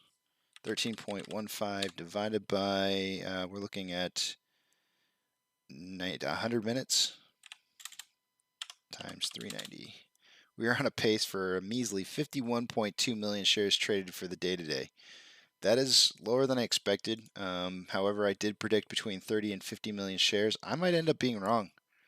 If we don't have a spike up in volume here sometime between now and the end of the day today, there's a very good chance that I'm going to be high on my prediction. So, yeah, it's falling pretty rapidly. If you just kind of look at the volume here, you can see it. You can see it dipping off as time goes on. On a 1 hour interval, I went ahead and drew out this, I think I drew this on a 30-minute if I'm not mistaken. But anyways, on a 1 hour interval, you can see I've got a wedge going here. 1, 2, 3, 4, 5-day wedge, maybe ending on the 6th day, which is tomorrow. I do expect a break out of this wedge. If not today, tomorrow. I kind of expected it to be today just because of the fact that we haven't been seeing breakouts in the aftermarket or pre-market hours on larger size trends like this. So we'll see what happens. But this trend has supported this upper level on 4 different occasions. So that's something to just kind of note. There is more selling pressure on a 1 hour interval. There's more selling pressure than buying pressure. RSI is really low at 32.89%. 30 is that's low. 30 is the lowest you want to see it. Anything over that is way oversold. On a 30-minute interval, it's currently showing the equal amounts of buying and selling pressure. For those of you who aren't aware, that I'm looking at a vortex indicator. I prefer this to the MACD. I feel like it kind of signals. It uses some complex. I highly recommend go to Investopedia, look it up, look up Vortex Index. It uses some pretty complicated formulas to try and give you like an indicator as to where we're moving. I think it kind of signals towards reversals and patterns earlier than the MACD does. So that's kind of why I'm watching it. This right here is to me showing as much buying and selling pressure is kind of equal right now with the RSI at 33.86, which is we could see a reversal on the selling pressure here pretty soon. On a 5-minute interval, it crossed over. We had a definite buy signal at 11:05, and it's 11:15. So 10 minutes ago, we had a reversal, and then it reversed right back over again. So, but RSI is at 41.16, so it could go either direction just because this is just below average and it's got room to move. And here we are right now. So this is the bottom of that line right here. Let me just go back out to a 30-minute real quickly.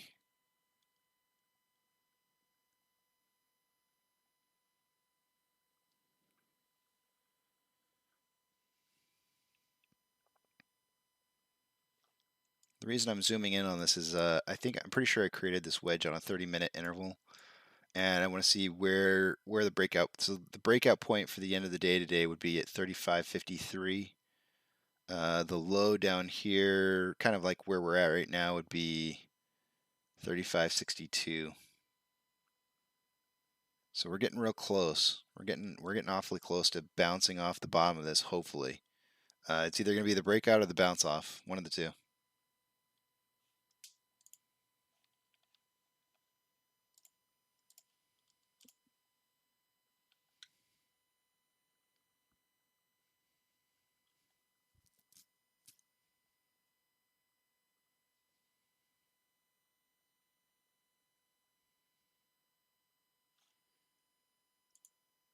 Checking out Robinhood.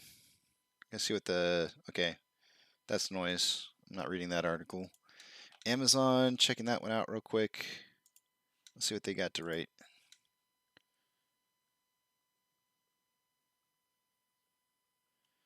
Quantum computing company Rigetti announces SPAC deal.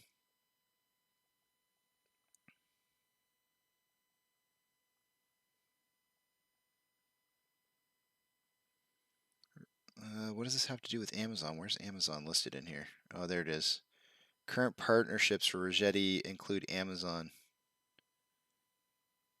Okay.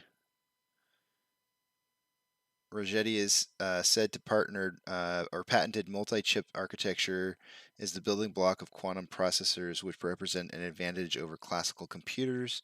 Many of the world's top problems could be helped by quantum computing, according to the company.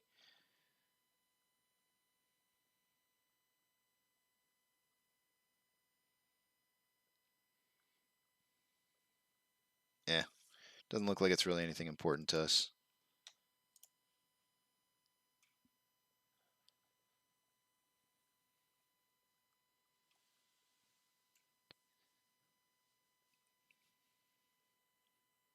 I'm quite surprised by volume today, guys. I really am. In order to beat yesterday's movement, we would have to hit over 37 million shares, 37.6 million shares traded for the day, which we are on pace to beat currently. But with this pace, it would have to, I don't know. We're gonna have to see a reversal, and we're gonna have to see a little bit of a pickup in pace here, at least midday. I do go on break in 4 minutes, so maybe it'll be then, as JP likes to mention.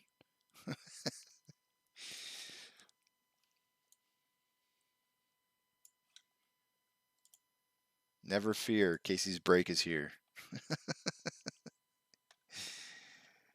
That's the mantra. Whenever I go on break, the stock price rises. At least it seems that way.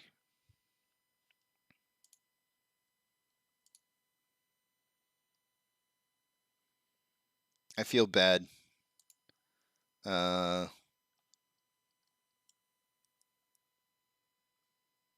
Who was the new guy again? Paradox Gaming. I gave him that big old link to go read. Oh my gosh. That thing's a monster. I feel bad. It's a lot of reading, guys. If you're getting involved in this stock or you're involving somebody in this, hold their hand. You know what? Because there's a lot to catch up on. A lot to catch up on. I mean, it's more stuff than just this year. Way more. Hold their hand through the process.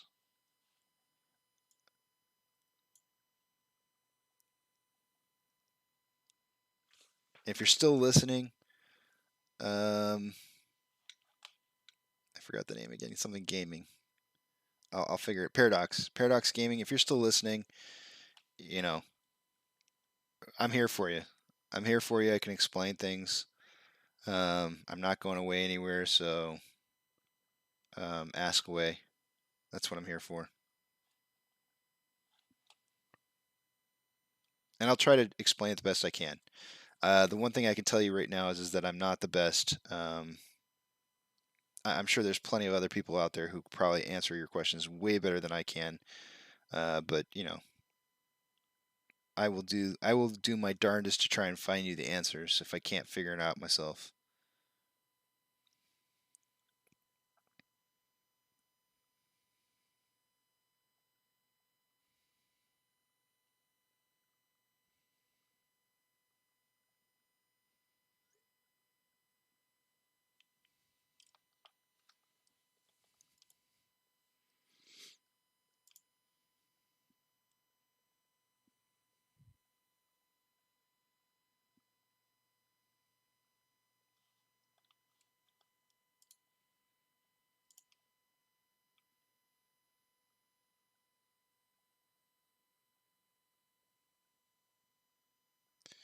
So I just pulled up Reddit, just kind of check out what was going on.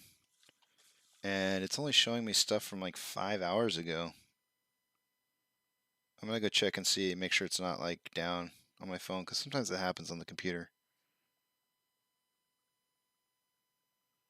Yeah, it's just my computer. I got to refresh this maybe. There we go. That worked.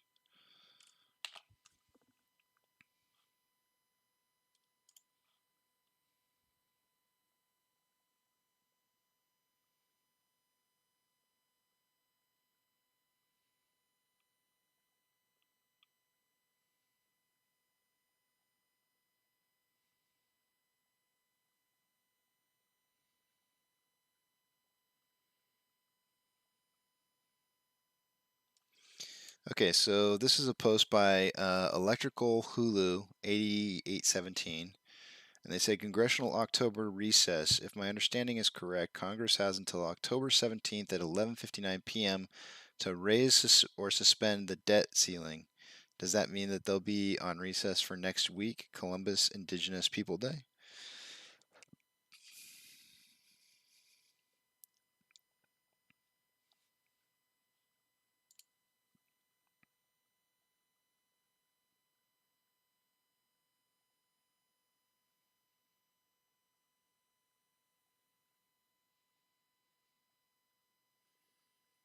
Well, irregardless of when it is that they go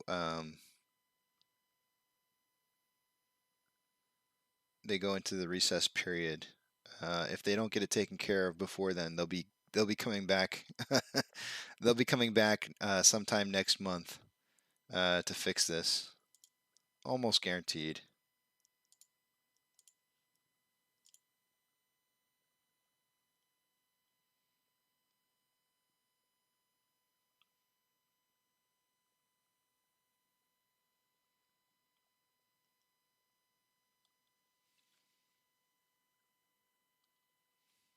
Sorry, guys. Let me respond to a text here real quick.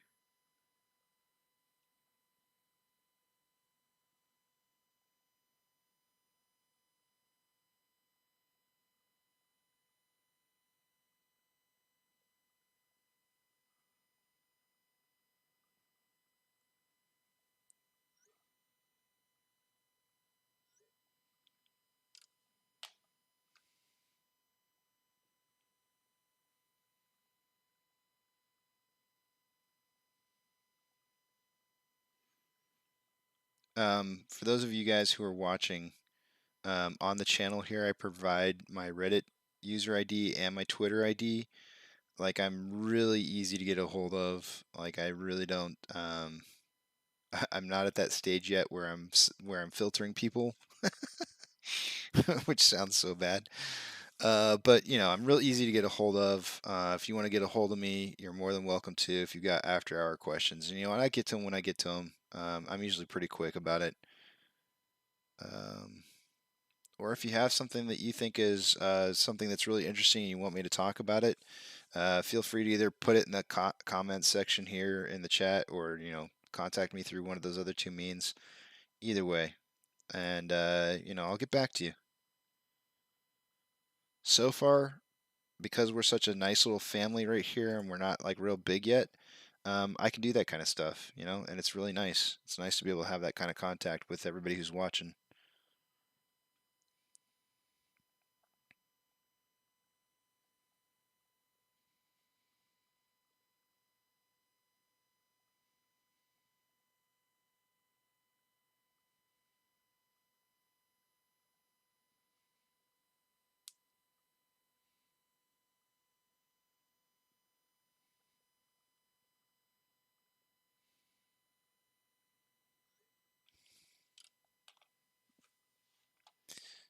Getting real close to touching the bottom edge of this the support line, so I do suspect that we're going to be seeing maybe a little bit. I'm hoping for a turnaround.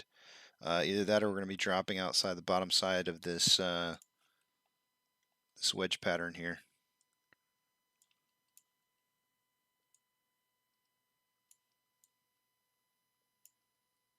It's touching down. We do have a buy wall at 35.60, another one at 35.50. There's some buy walls in here.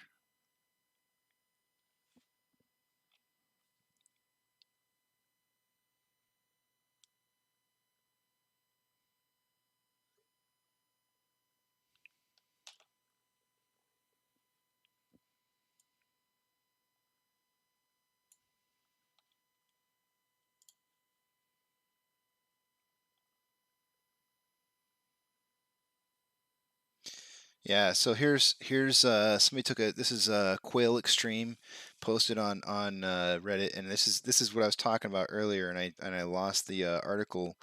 They said, "Uh-oh, what happening? Financial institutions," and it looks like they're watching Fox Business News, and it says bank CEOs, business leaders to meet with Biden, and yeah, I saw that article this morning. in the mainstream media. I just kind of pulled it up real quick. I wanted to kind of read it to you guys, but I unfortunately refreshed my screen and the article went away.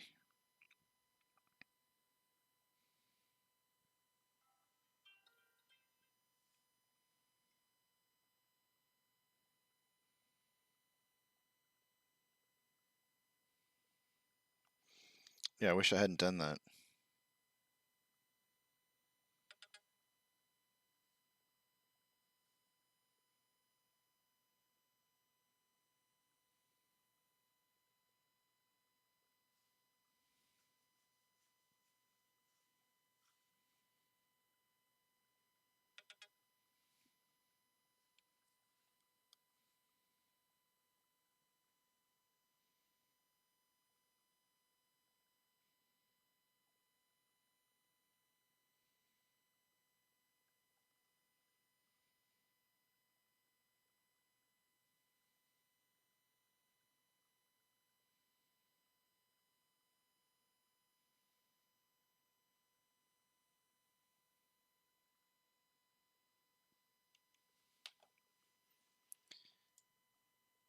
All right, looks like we're kind of picking back up in price. Looks like we may have bounced off the bottom there.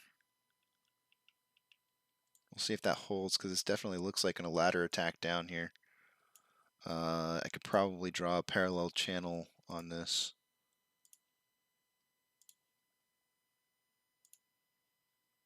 A descending parallel. No, not quite. It's close. Yeah, never mind, just kidding. But you remember that this bottom line right here represents the bottom edge of the wedge, that 30-minute wedge that's multiple days old. And I would suggest that we're on an intraday pattern, that we're on also a descending wedge with volume falling off, and it has this breaking out kind of like, oh, I hit the wrong button.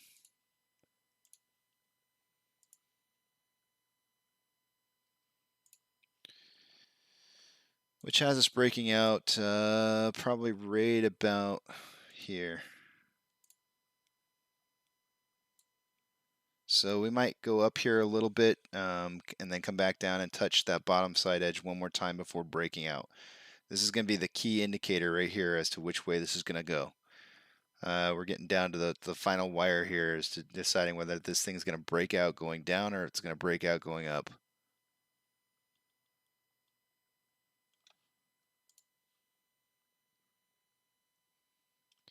Morning, Chico. Good to see you back.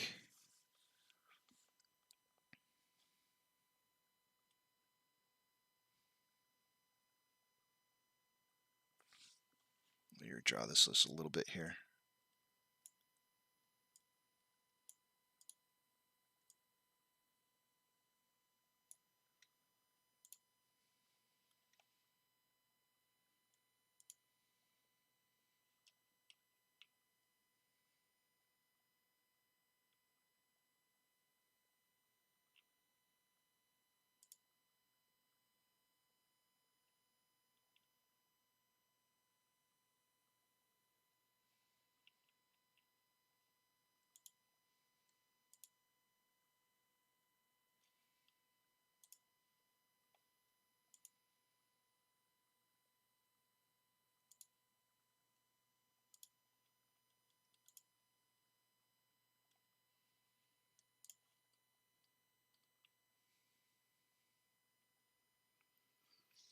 I would suggest that we might see this thing kind of squeeze into this bottom line here and break out going up. That's just kind of that's what I would think. I'm actually going to move this box to right about here.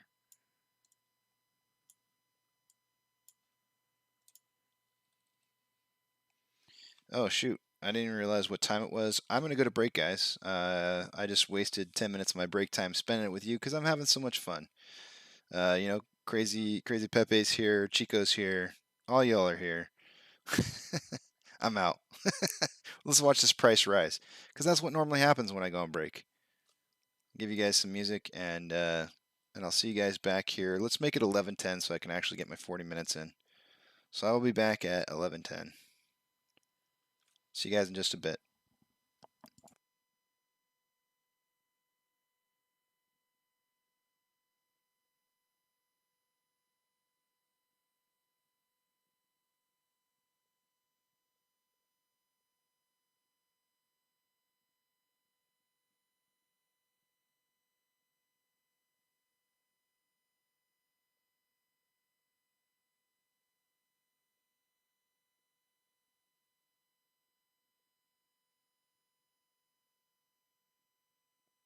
I just decided that you know there'd be nothing better than have good old Gazzerbeam Gary watching our ascent in price.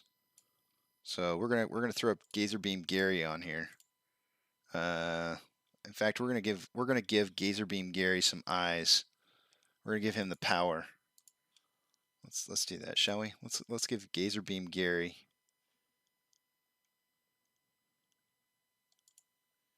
He's gonna focus on this real hard for us. I love Gazzerbeam Gary.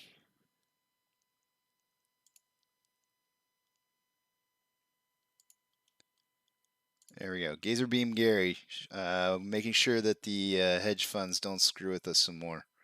And enjoy the music, guys. Apes, whatever it is. Guys, gals, I don't care. Enjoy, people.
Alright guys, I am back.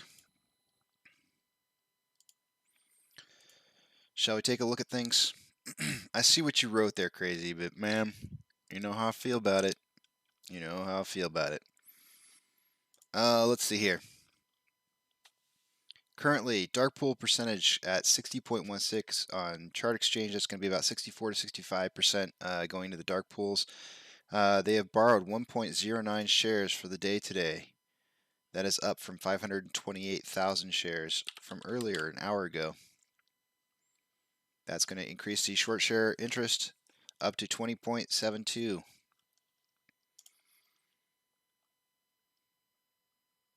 Options.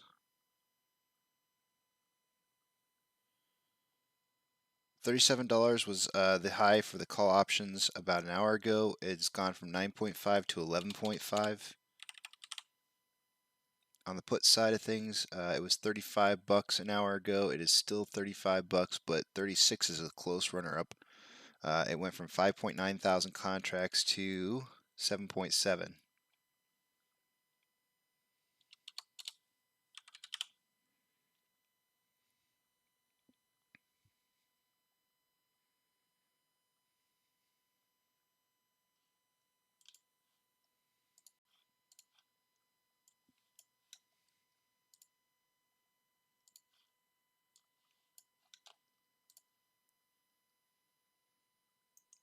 Checking out Fidelity. Currently, we have moved into the 10th position from 13th, so we're moving up on the list with a 61% buy to 39% sell ratio. Looking really good, looking strong, looking a lot better than we were looking this morning. That means volume's going to start picking up here. That's a good thing. GME. Where are they? They slipped off the list. I don't see them.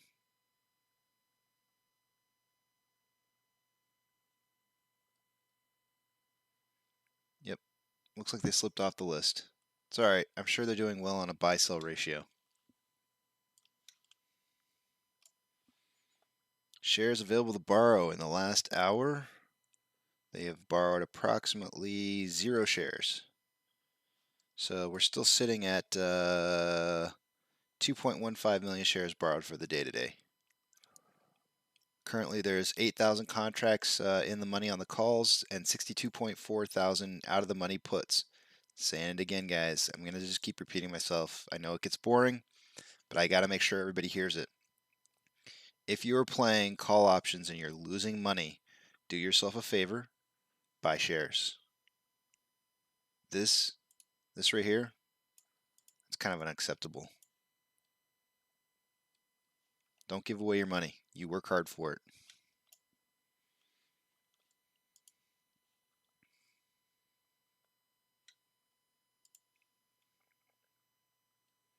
The market's bleeding. 4,876 decliners to 1,716 advancers. The NASDAQ is down negative 0.42%. Dow Jones down negative 0.95%. And the S&P 500 down negative 0.79%. In that bleed, Robinhood is only caught by negative 0.17%. Amazon is actually up for the day by 0.5%. Cinemark is down 1.6%. Doge is up 1.1%. GME is down 1.69%, and we are down 2.84%. We're hugging the bottom side of this line down here. I don't know if Gazzerbeam, it seemed like Gazzerbeam Gary might have helped a little bit push the price up. Hard to tell.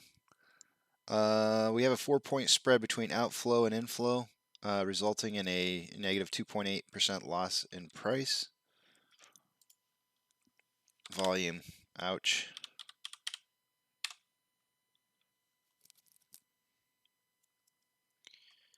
120, 150,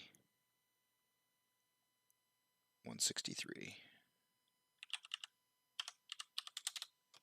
42.7 million share pace. That is our pace as of right now. I predicted between 30 to 50 million shares traded for the day today.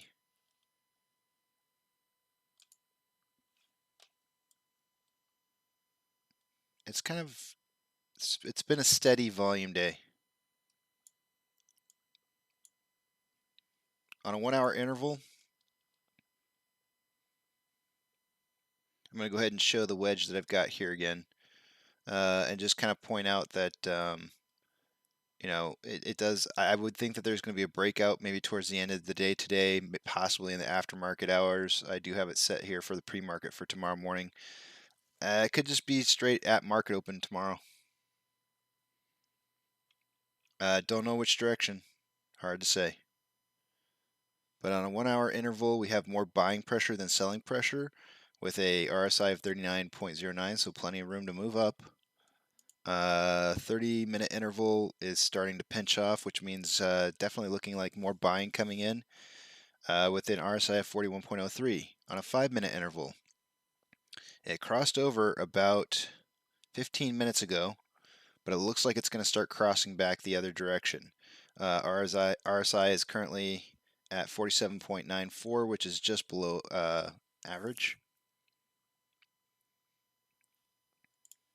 So we might see some intermediate, intermediate's not the word I'm looking for, short-term selling pressure, but ultimately it looks like the buying pressure is going to start stacking on here. We did break out of the wedge, the daily wedge pattern, touching off the bottom of our multi-day pattern here. How many days is it? 1, 2, 3, 4, 5-day pattern. We're on the 5th day. So we did touch down on the bottom side of that wedge. And on our intraday wedge here, it did break out going up to try and keep us inside of this this multi-day pattern. So I'm going to go ahead and delete that.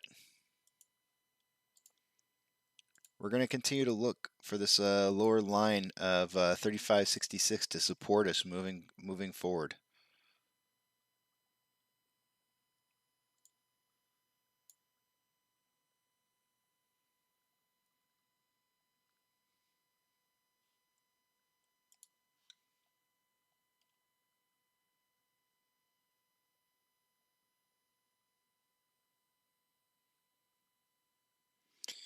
Okay, I want to talk about this. To me, I think that there's not enough coverage on this, and I really think that the mainstream media should be covering this a little bit more. As I think that it's some of the very first signs to the failure of our economy. This is an article for, I'm going to go ahead and put it up on the page. This is an article for Amazon off of Webull. It says, holiday season in peril. Disruptions could leave shoppers, retailers disappointed. As supply chain disruptions have gone mainstream in 2021, it has had an immediate impact on the shopping plans of America heading into the holidays. A recent Parcel Lab survey found that 50% of U.S. consumers plan to have their 2021 holiday shopping completed by Cyber Monday, the unofficial kickoff of the e-commerce holiday shopping season. The Holiday 2021 Consumer Preferences and Expectations Survey, conducted in partnership with a third-party research from YouGov, also found that 5% had already completed their shopping, 12% had said shopping would be done by Halloween, and 33% would finish by Cyber Monday.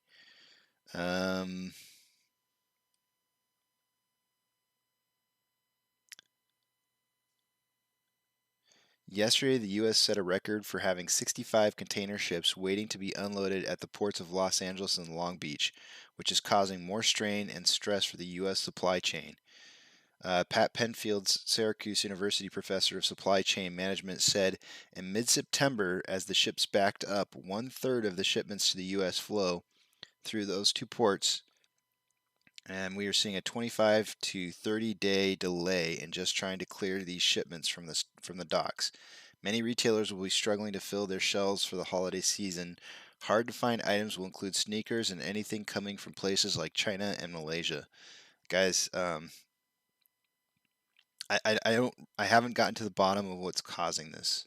There's a lot of speculation at this point. A lot of speculation. But I do believe that this is the beginning phases of seeing our supply chain fail. And when the supply chain fails, it's typically because there's money issues. If there's money issues someplace, you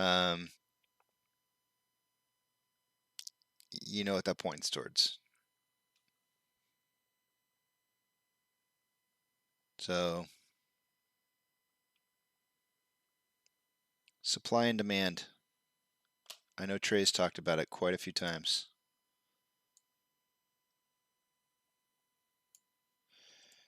It's going to cause inflation.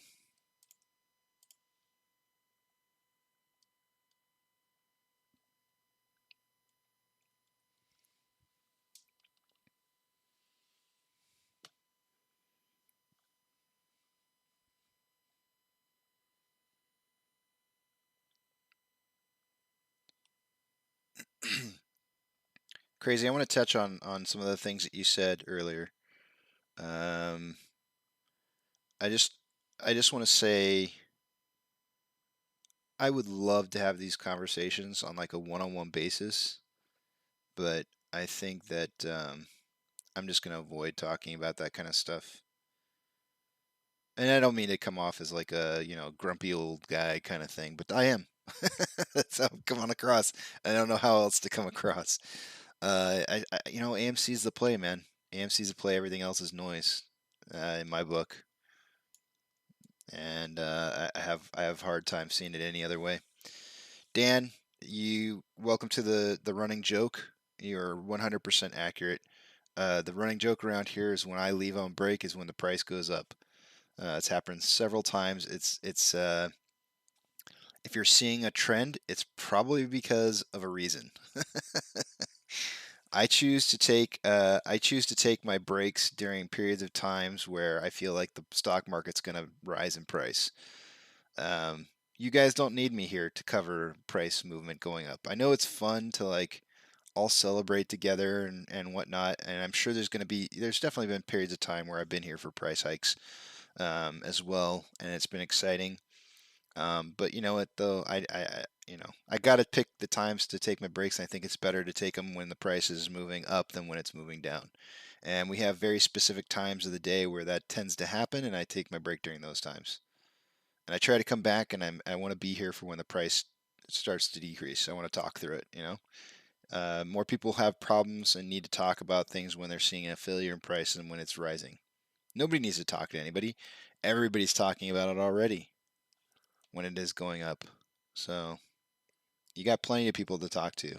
Who do you have to talk to when it's going down? Me. That's who. So that's what I'm here for.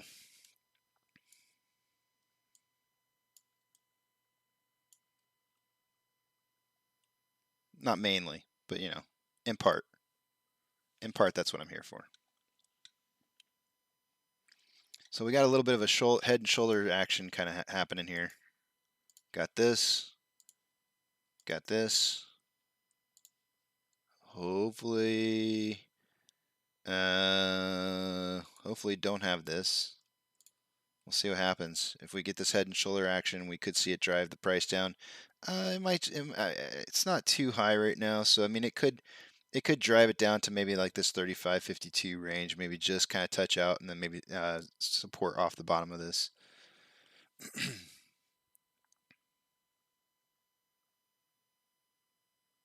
I know, crazy. I know you know. I know. I know who the regulars are. I know who the regulars are, and I definitely have you on my list as a regular. So, and I'm glad that you're not going anywhere, because I value you as part of the community.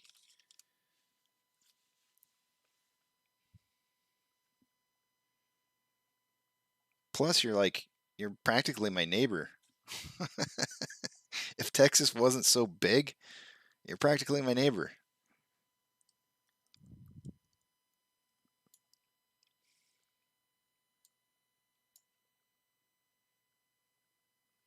Or wait, am I confusing that with somebody else? Pretty sure you're practically my neighbor. Sometimes I forget where people are at.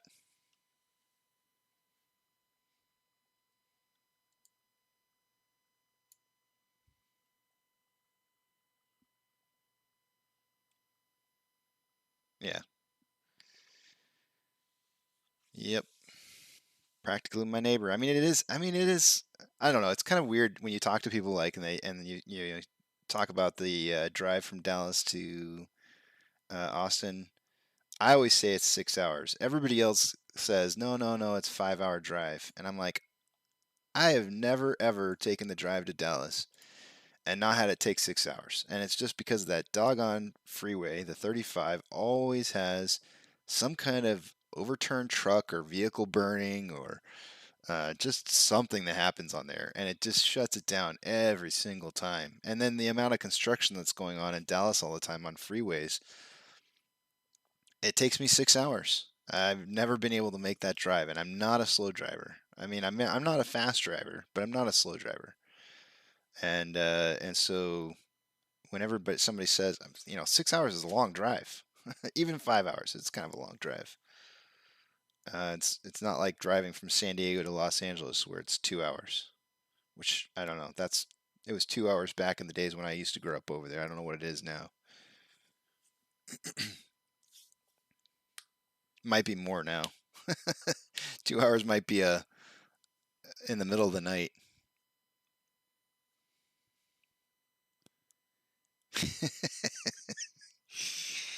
Yeah, hence your name, Crazy. Hence your name. I kind of figured you'd come back with something like that. Yeah. Looks like we're gonna get our head and shoulders here. It's possible that this is gonna turn around here for the worse. Expect to maybe see something like this. Let's see. Maybe a down period here. Maybe touch something.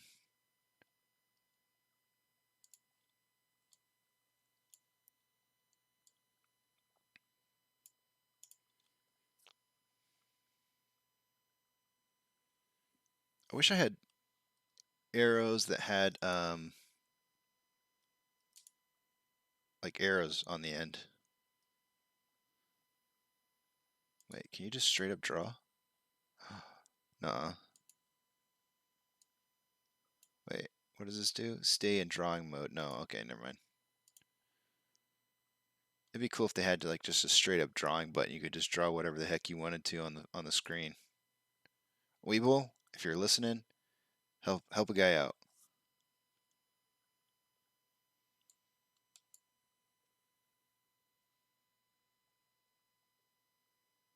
If we see it break past this line here, then it's not going to hold the head and shoulder pattern. So that's what we're looking to see, which will be nice. It'd be nice to see it break past here.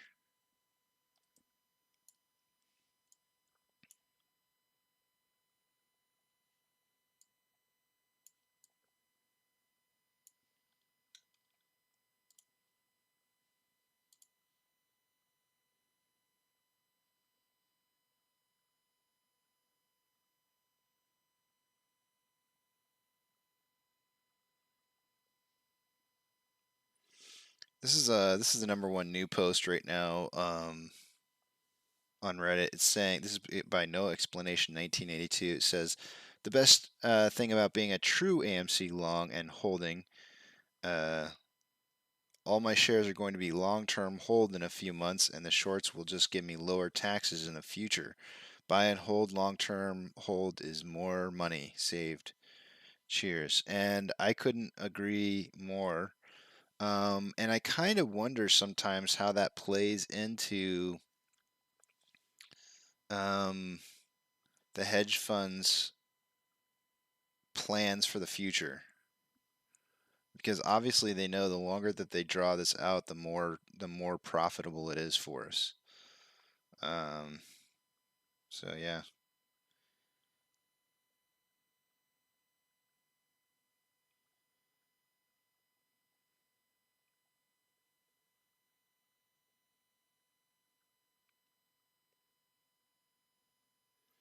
So there's our drop. There's our drop off the head and shoulders right here.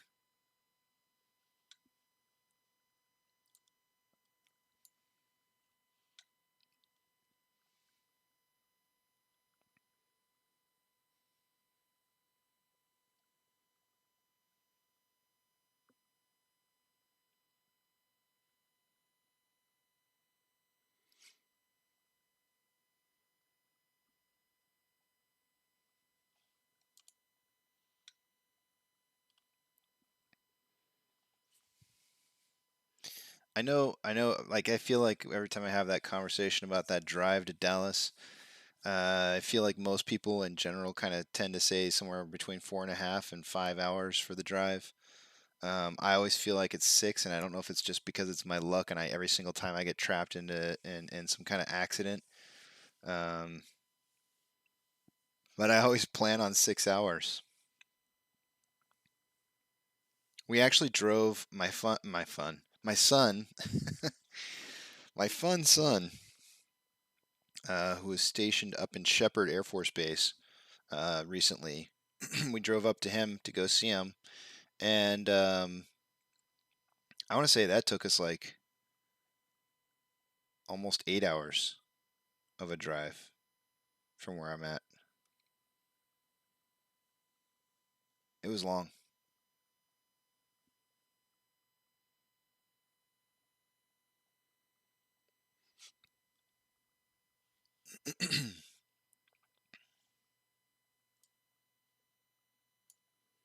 Man, if that's the most that they can push this down off of this signal, this pattern, that's not much.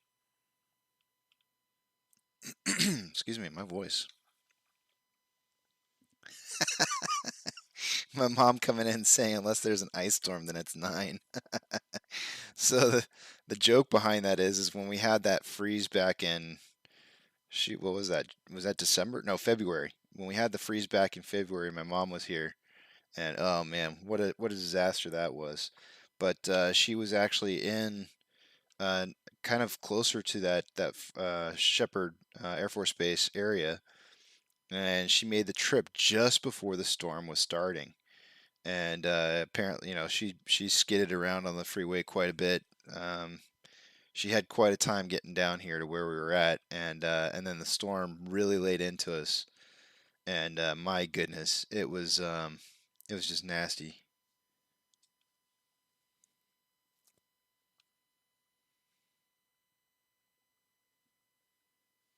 Whenever I make that trip up to Dallas, I kid you not, I don't stop.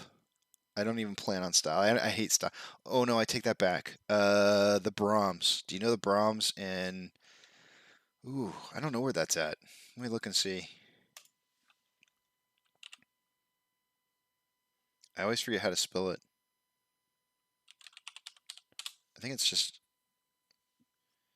I think it's just Braums. Yeah, it is.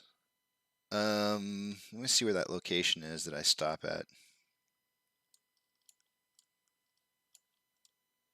It's got to be this one. Hillsboro? No, that can't be it. Let me see.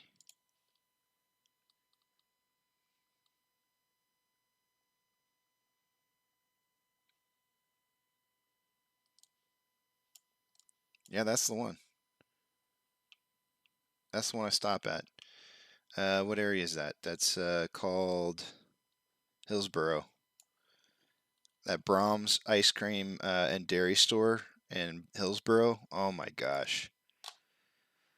I love that place. That's kind of one of the things I'd always kind of fascinated about is that if I had enough money to open up a store, I'd open up a Brahms down here in Austin, just because I love that ice cream so much.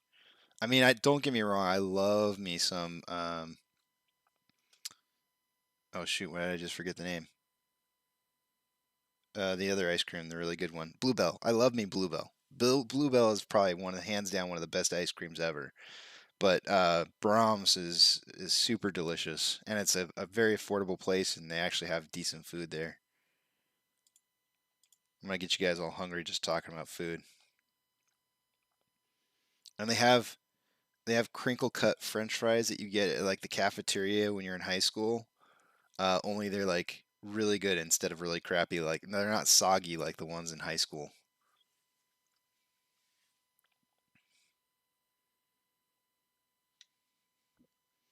But yeah, if I make a stop anywhere when I'm heading up to Dallas, it's there. The Brahms in Hillsboro. And they have a few of them here in Texas, but for some reason they don't have any where I live. Where's the closest? Let's see. Oh, wait a minute. Yeah.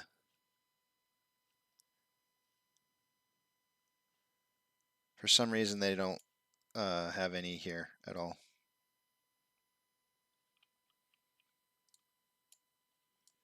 I think the closest one to me is that Hillsboro one. There might be one south of me. Nope, I don't see it.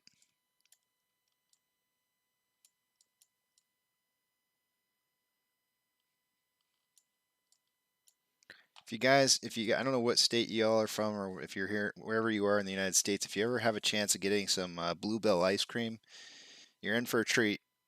I'll tell you right now, you're in for a treat.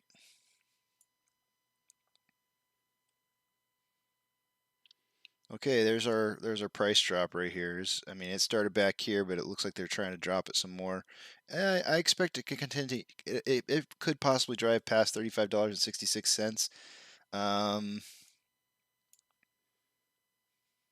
Or that might actually be the point it touches off of. I don't know. We'll see. It'll be close.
I'm looking for some news here, guys. Just kind of, I feel like today's kind of a dead day. There's a chance that when my wife wakes up that we might go do something. I don't know. I might take off the later half of today. It's extremely dead. We're looking at like 36 million shares traded if we're lucky by the end of today, which is actually lower than what we had yesterday. If we have day over day price decrease and volume decrease, that's gonna, I don't know. It's hard to say.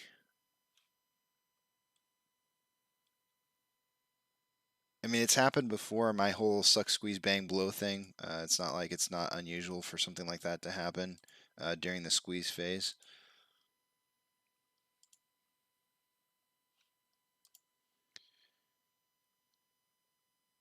Looks like we got a school shooting reported in Timberview High School in Arlington.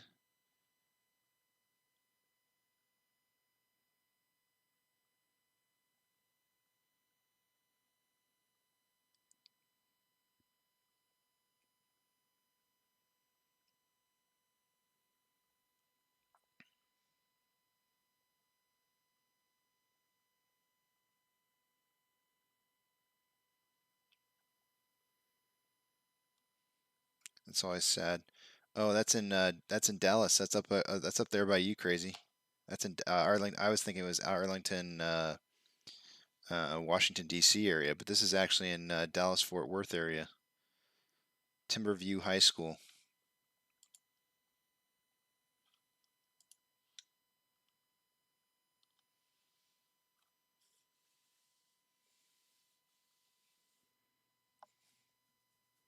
Crazy. That's up by where you're at. I don't know exactly what part you're in, but hope everything's okay over there.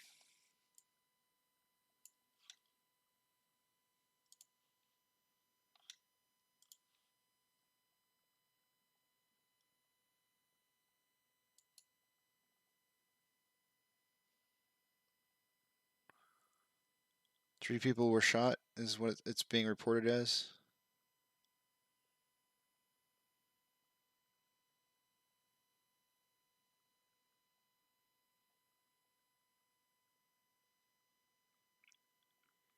So far, there's no fatalities. You know, that just surprises me sometimes. Like I'm so surprised when people get shot. And like I know how dangerous guns are, and it surprises me that more people just don't. You know, the doctors are amazing. They really are. They really can take care of people really good. 'Cause man, guns are no joke. What was I gonna type in here? Oh yeah, I know what I was gonna do.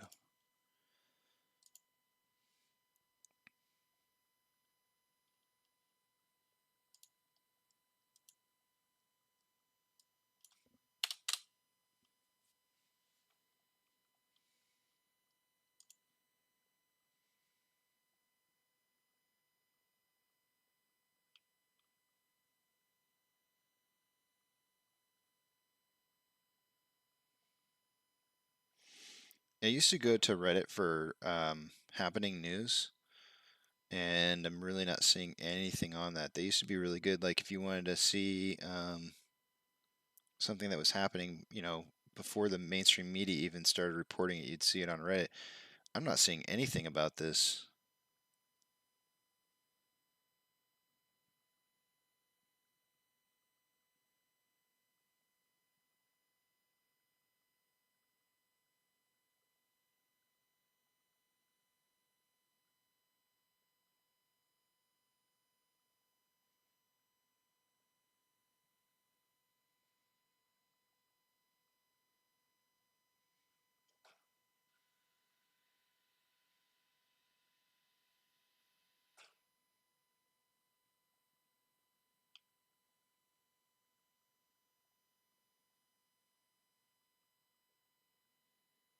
Hmm.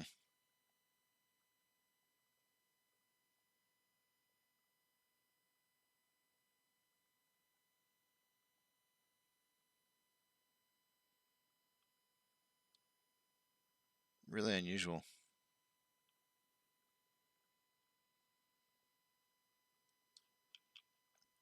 Maybe I'm not sorting by the right.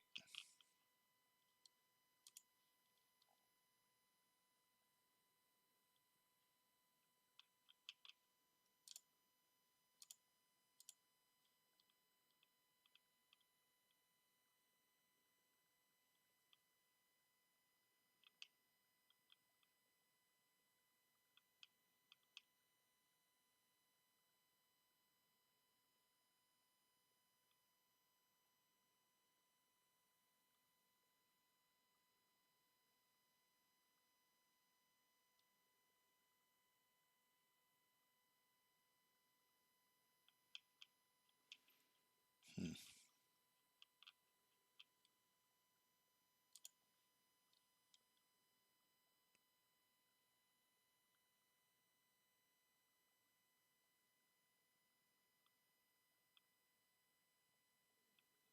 This is getting like zero coverage on Reddit.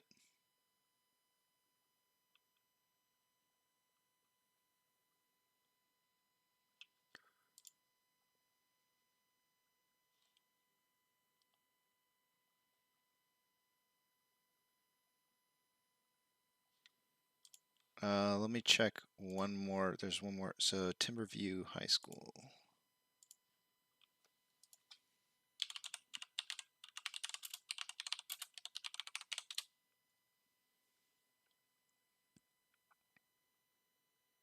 It's saying, so the most recent thing posted time.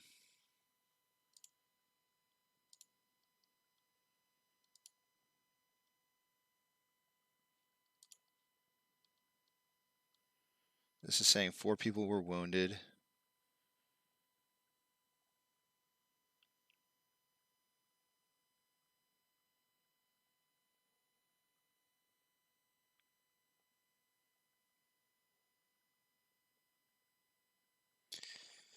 It's also saying that the shooter fled the scene, from what I'm seeing here. So it doesn't sound like they have the suspect quite yet, at least based on what's being reported so far.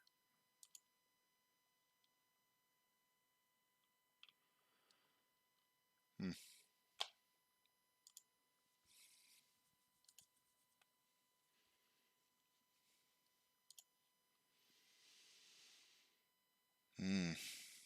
I never had to deal with that growing up. You know, that's we're looking good, Ethan. I was just getting ready to say I don't recall. I mean, I remember from my days like the scary thing for school, and this may have just been because of where I lived. The scary thing for me in Washington D.C. was when they would have the nuclear fallout alarms that would go off, and everybody would dive underneath their desks, and you would do the which is insanity, as if diving underneath your desk and grabbing onto your chair and pulling it, is going to really save you. I don't know, but especially if you're in Washington D.C. under a nuclear attack. But that's what they had you do, and that's. I don't know what I think I would fear more a gunman coming onto my school. I don't know. They're both really scary.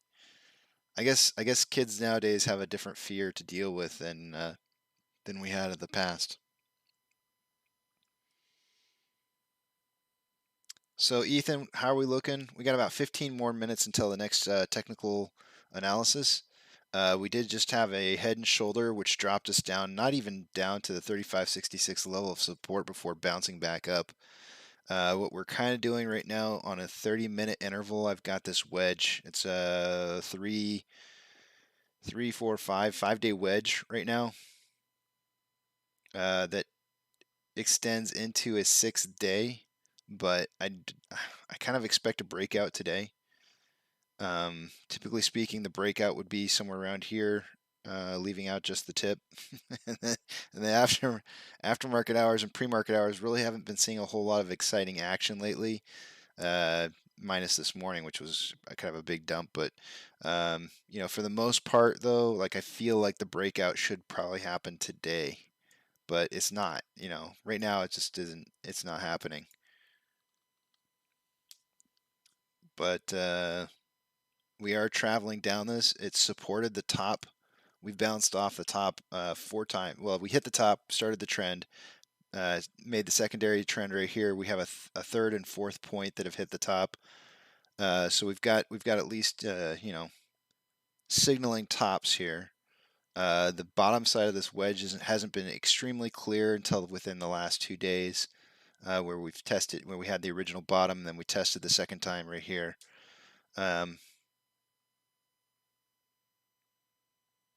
We've been primarily trading, I would say. Like if I had to do like an analysis on this trend right here, I would probably draw up something that looks a little bit like this.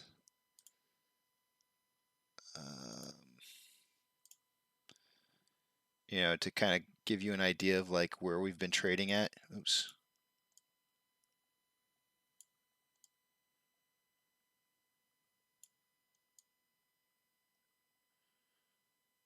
Let's just call it right here.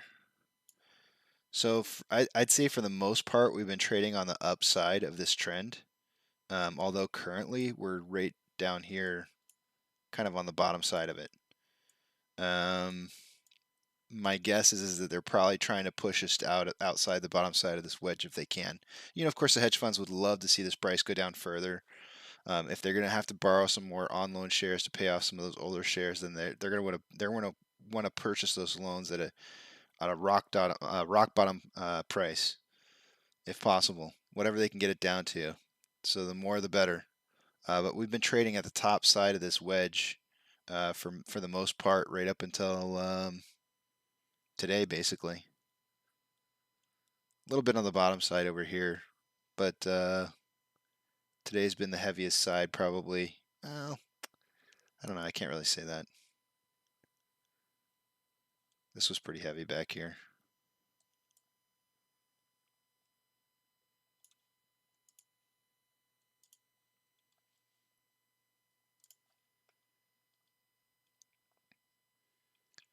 So, but we did have that head and shoulder pattern, which should have been an indicator for the price to drop significantly.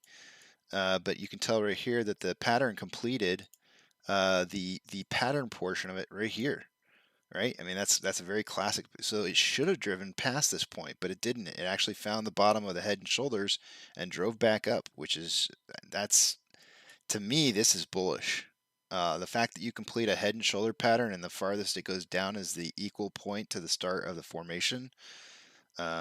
I would have expected it to drop down, maybe to test the bottom of the bottom side of the wedge again, but it didn't. So I'm bullish on that for sure.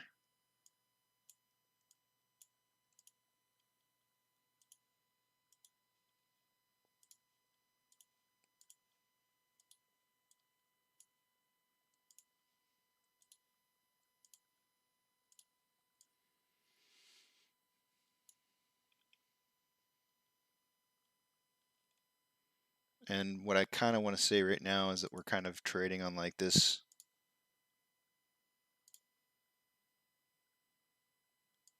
path right here.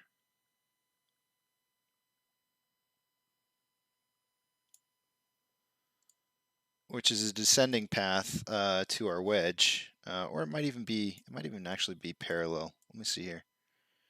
I can't find a time frame in here where it's parallel. It's definitely descending towards the the overall price is descending down towards the bottom side of the wedge.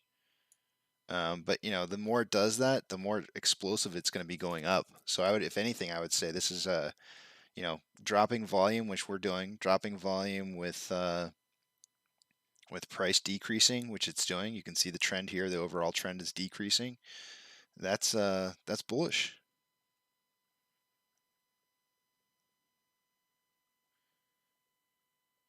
So depending on what time frame I'm looking at here, you can see how the line changes. If I look at this portion right here, it's more of an upwards trend. So you have a bearish indicator with an upwards trend, which is very unusual.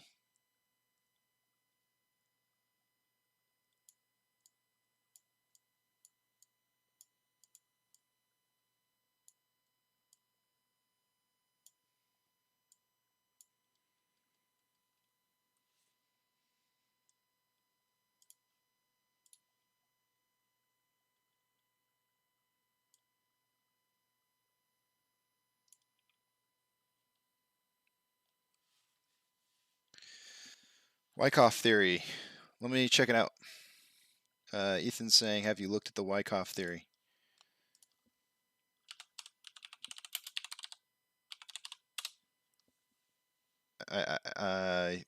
You can assume that means no.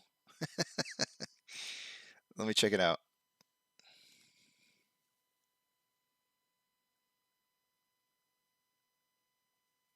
I feel like I've heard this. I'm reading it right now, and I feel like I've heard this before. I've got to, if I get down to this, I think I have read this before.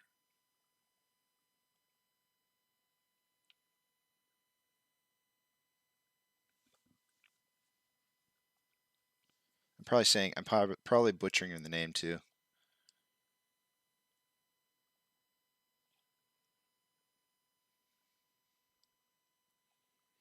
Okay, so right off the bat, number one, determine the present position and probable future trend of the market. Is the market consolidation or trending? Does your analysis of the market structure, supply and demand, indicate the direction that is likely in the near future? How do you dictate supply and demand on a stock that is so heavily shorted? You can't. There's absolutely just no way to do that. That's why a lot of technical analysis is destroyed on the stock. I am 100% convinced when you have people like Matt or Trey, or I don't care who it is, when they come to the table and they say the DD's done, the reason they're saying that is because trying to do technical analysis on what's happening with this stock is like dang near impossible. There's so much manipulation that's happening here that you're winging it. You're winging it because you can't. This is all manipulation. It's not based off. I mean, if you went and did if you went and look at the fundamentals of this stock and tried to look at supply and demand, it doesn't work. It doesn't work. All right. What's the biggest indicator I can tell you that? Every single day we'll come in here that we have a green day and we have an inflow that's less than our outflow, right? How do you have inflow less than outflow and have an up day? Ridiculous. You can't. Supply and demand does not apply to this stock. So that five-step approach, I'm sorry if I'm destroying his name, but Richard Wyckoff is, that's step number one, just got blown out of the water.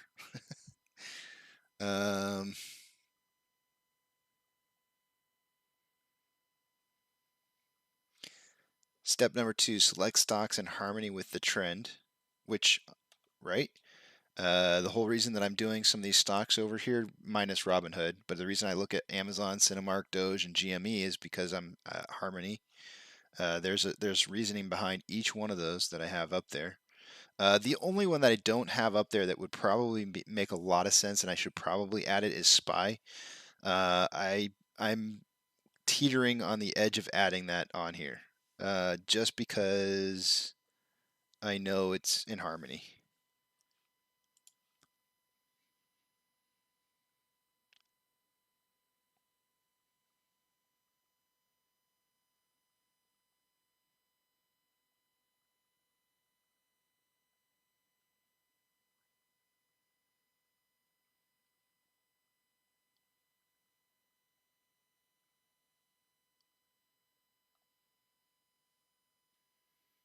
Yeah.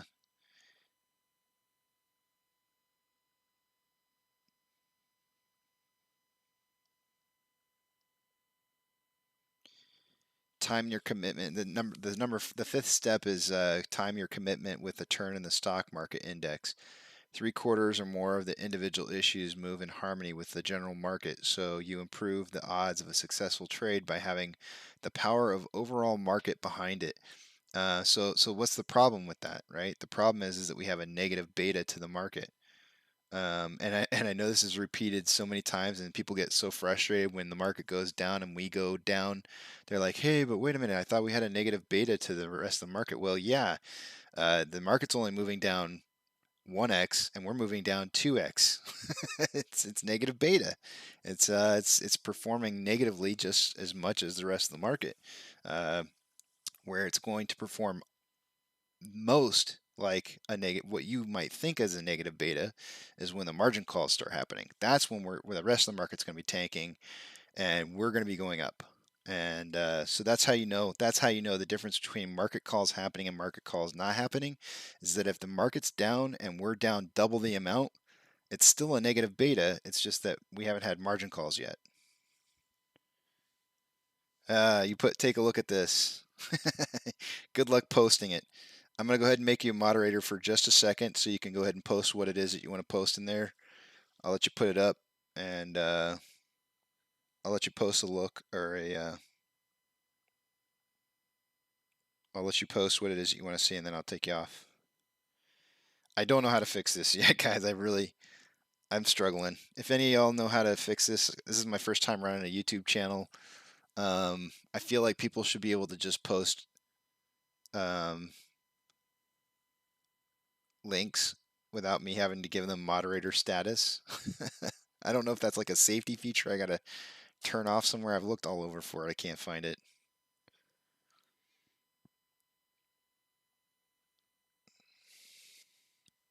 The Wyckoff theory of accumulation. Yep, no problem. Post it up there, and I'll take a look at it. I got about 3 minutes left before I do the cool.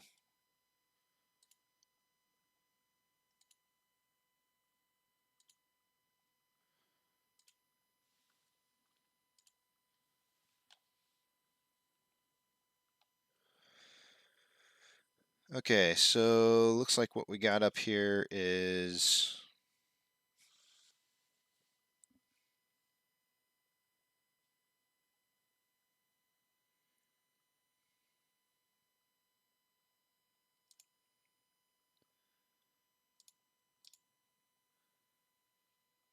resting, the spring, the test, which looks like a George W to an LPS. So you got this like the accumulation of AMC is the red portion of the box. I don't know what SOS stand. Actually, I don't know what a lot of these abbreviations stand for, but I assume that they have to do with that theory that you're talking about, the theory of accumulation. So I'm going to look that up. laws. Let's see. Accumulation. Wyckoff events. Let's see. PS is preliminary support. SC is selling climax. AR is automatic rally. ST is secondary test. Let's see. So that image that you just sent me.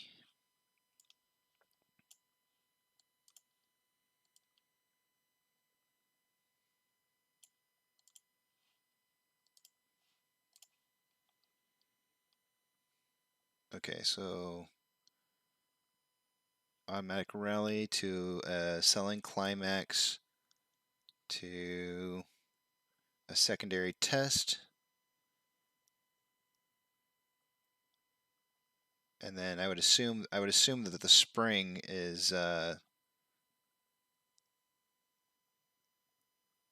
like phase B.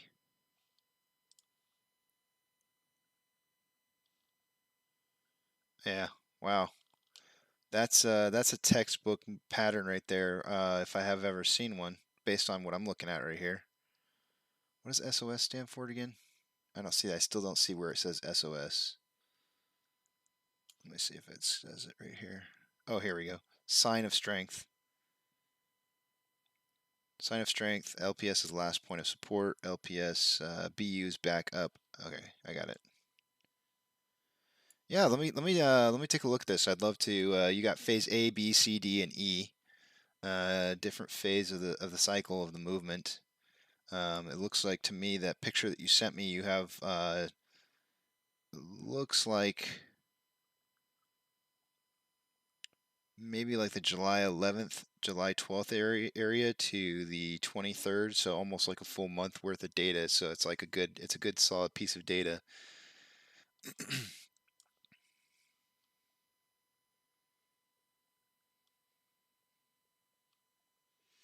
Yeah, let me take a look at this stuff. I'm gonna take a look at this. I like it. I definitely like learning new things.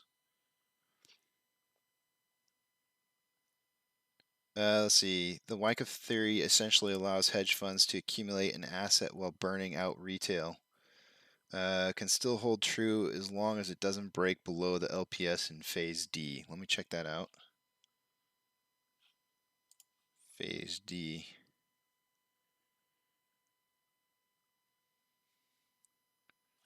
Let me draw back out here just a little bit because I'm curious to see if there's something.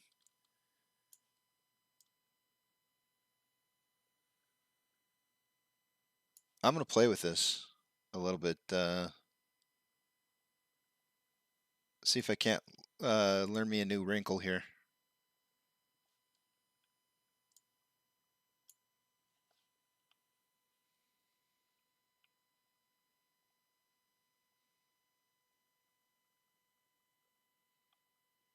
Yeah, this is some good reading.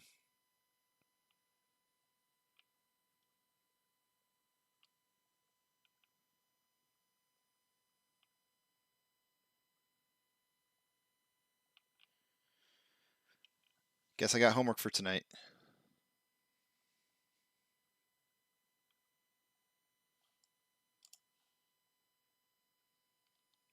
So what phase do you think we're in, Ethan? Do you have some predictions of that? What is it? A, B, C, D. Was it just A, B, C, D, and D? Was there an E phase? Yeah, E phase. So that 5 phase. That's 5 phase. That's very, very interesting. That's a 5 phase period. It matches right up with my suck, squeeze, bang, blow, and cool off period. I wonder if there's any kind of correlation there whatsoever. That's interesting. Because if there was a correlation, to me it would look like, and I'd have to see volume levels based on this. I mean, because all I'm looking at here is chart levels of pricing. But to me, it looks like phase A would kind of be the cool down period. Phase B might be actually part of phase B also looks like the cool down period, and then in between, like where phase B is like the halfway point to the bottom of, sorry, not the bottom, but the where the test period ends. That would be what I call the suck period. right? So the phase C and part of phase B would be the suck period. The squeeze period would be the period where you have where it tests up to the SOS. It would be it would probably end at some period just before the SOS. So it would be a time frame in between phase C and phase D. The bang period would be the SOS to the end of the line there, and then where phase E starts, that would be the blow section of my theory, because that's when the price just out the exhaust of all the fuel and price exploding has to be exhausted upwards. Fits in well.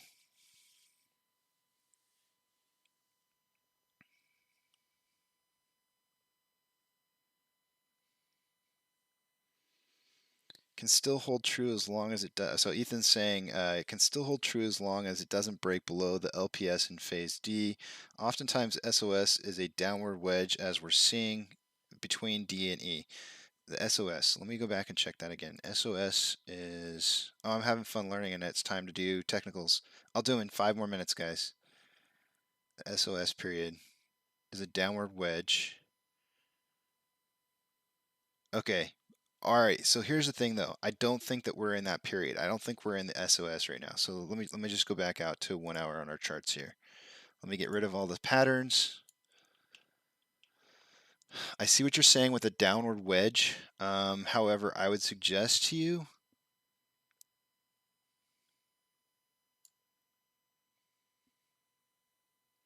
that I think that you need to look at this from a much larger picture.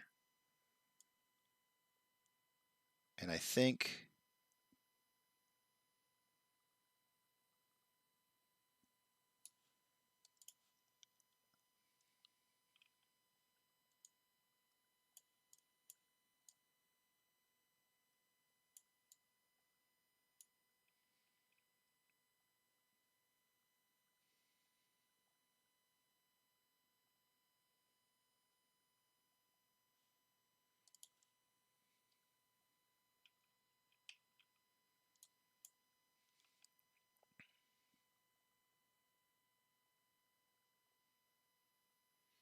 we're in that LPS phase.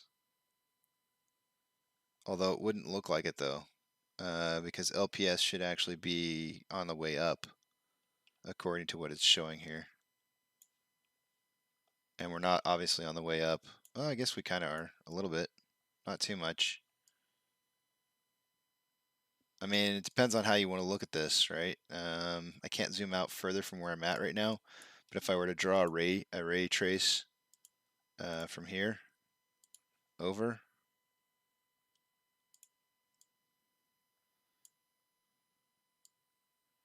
we're on an upwards trend. So I know it doesn't feel like it. I know it doesn't feel like we're kind of moving into that LPS phase. I actually do think that that's where we might be. But it's very controlled right now. It's a very controlled incline.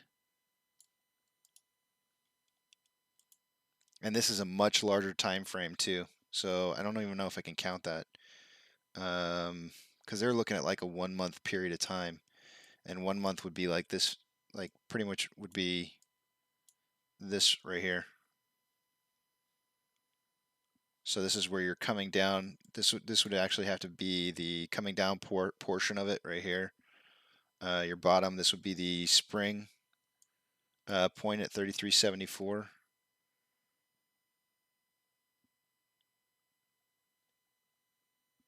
And then this all is junk. This whole point right here is junk in the buildup of this accumulation pattern. Like this is noise. Like the last week, basically.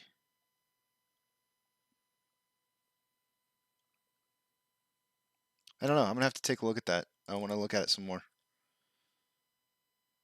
Thanks for bringing that up to bringing that to my attention. All right, guys. Let's go ahead and do a technical analysis real quick. We'll take a look at everything here.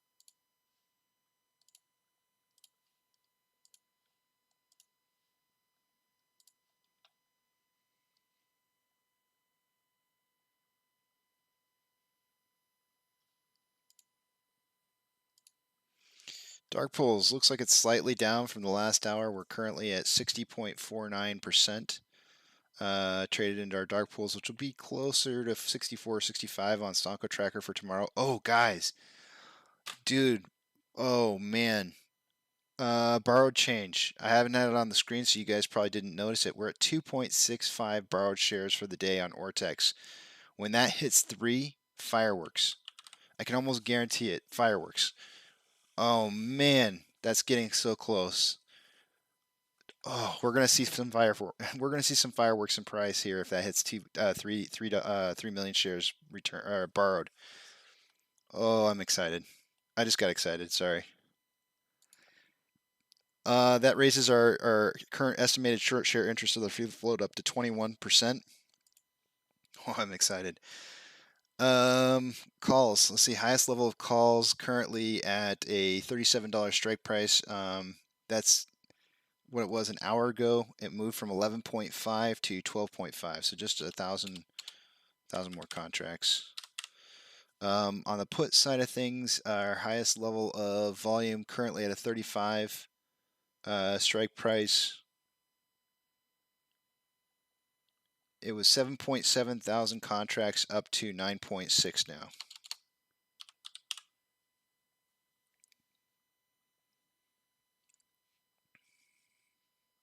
Oh, I'm excited. I'm really excited. Yes. Yes.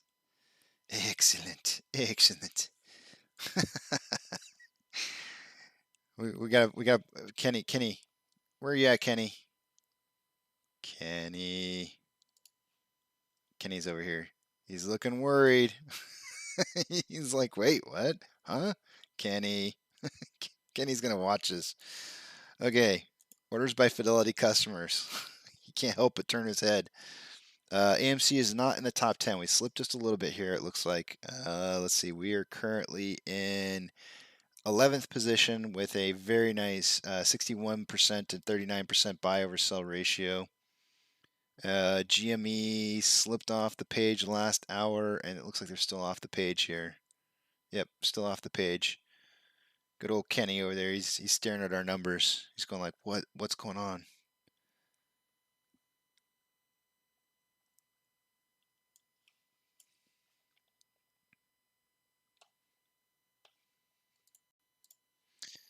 How many shares you borrow, Kenny? I know you did. And you're covering them up. Let's put you over here. You had to have borrowed some shares. Oh, you didn't borrow any shares, Ken? Oh, Ken. You just showed us that you returned nearly 3 million in shares and you haven't borrowed a thing. Tasty. Oh man, that's looking good. I like that. All right, where's the market at? Ken's gonna join me for a little while over here. He's gonna sit in the timeout. Let's see. Oh, market's bleeding. Decliners, 5,047 decliners to 1,608 advancers. The Nasdaq is down 0.58%. The Dow Jones is down 0.87%. S&P 500 is down 0.76%. We're gonna see fireworks. Robinhood is currently breaking even. Amazon is up 0.32%. Cinemark is down 1.63%. Doge is up 0.83%. GME is down 1.9%. We are down 3.18%. With our outflow versus inflow, for a 3% loss, we only have a 6-point difference between outflow and inflow. Our current volume.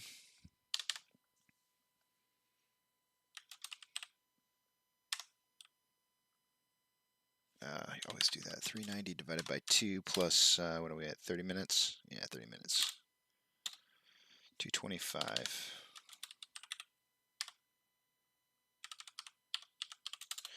$35.3 million is the pace that we're on now. So we actually have fallen off on volume even further. We're technically looking to average less volume than we had yesterday.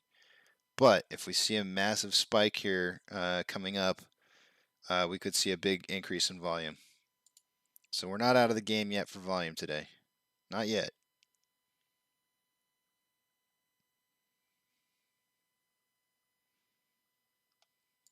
We still got some time left here. Taking a look at a 1 hour interval, we currently have, let's see, it looks like more selling pressure than buying pressure going on currently, but the RSI is low at 35.43. On a 30-minute interval, it's kind of trading even, and a little bit more selling pressure than buying pressure. Again, with RSI kind of low at 38.42. So kind of neutral indicators on both those two indicators. Right here on the 5-minute interval, though, you can see there's some heavy buying pressure starting to come in here. Heavy buying pressure with a RSI at 46.16, which means we're below average, so we have room to move up. Moving on up. Let's see here.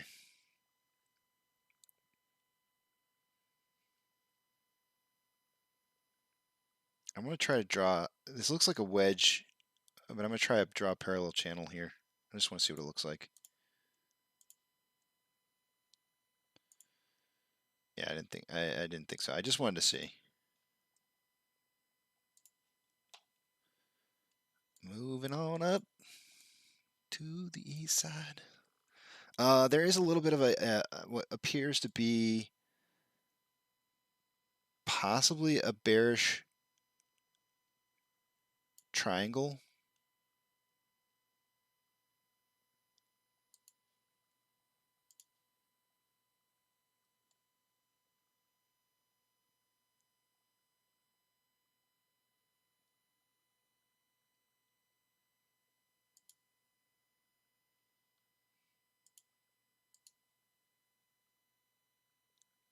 We need to break out of this going up. I'm just going to form this. I'm going to form this for right now. It's not set in stone, but I'd love to see us break outside the top of this. If we don't break outside the top of this, then this could be a pattern indicating that, you know, once it gets to about right here, it could break out going down. So we need to see a breakout going up here.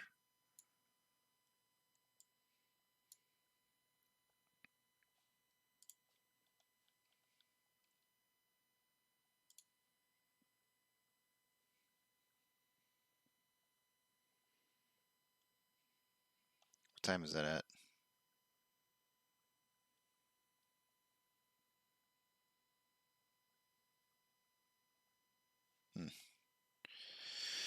Let's hope we can get this push out here. I'd really like to see that happen.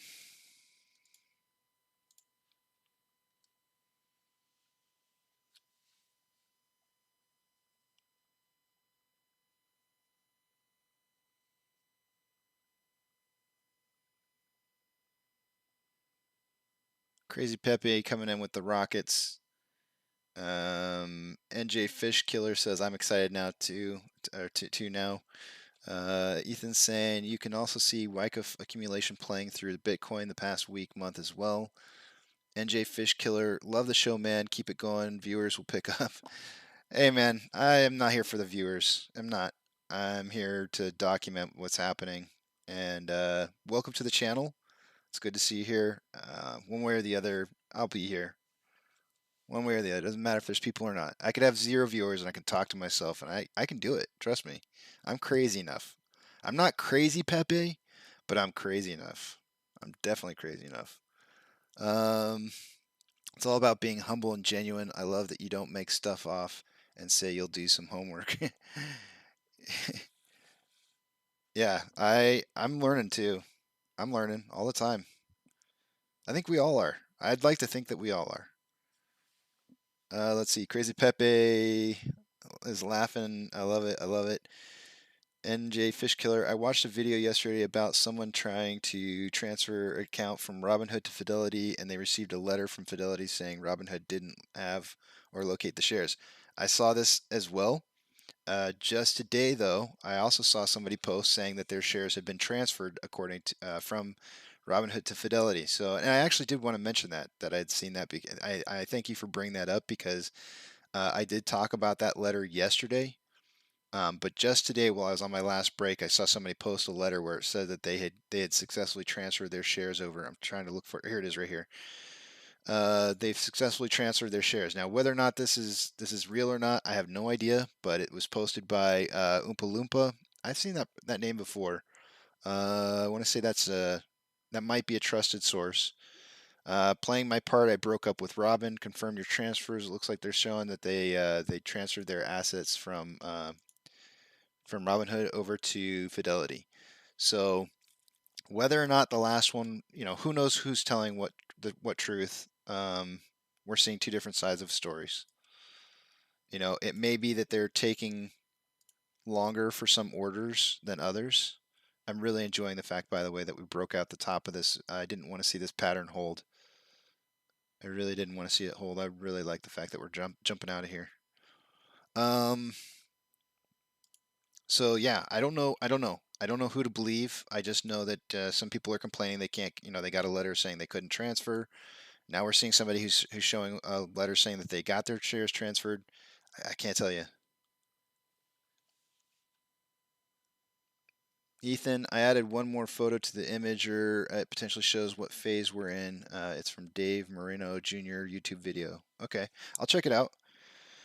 AP, laugh out loud. What's up with Kenny G photo on here now?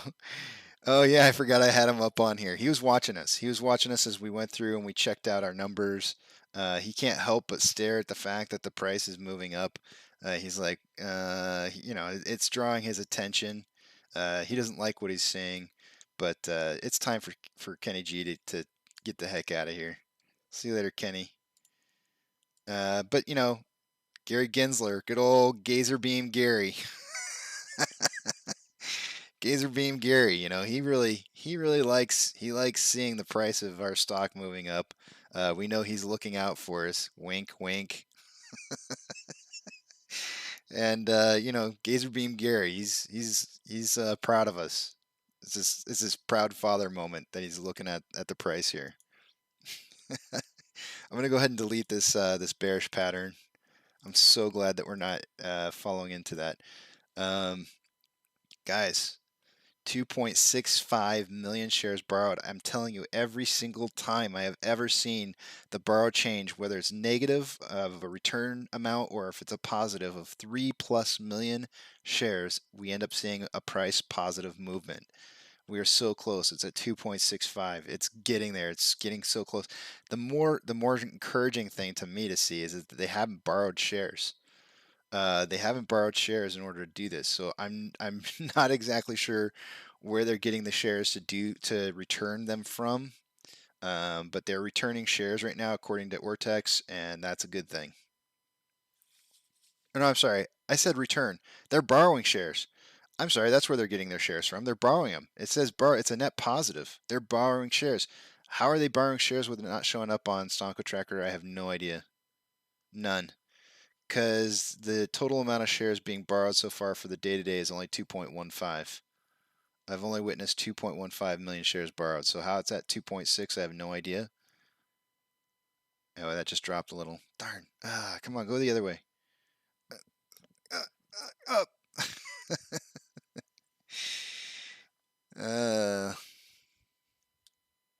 Ezreal's excited for Bond tomorrow. I thought that was already out. It was already out. Oh, you're gonna go see it tomorrow. That's cool, man.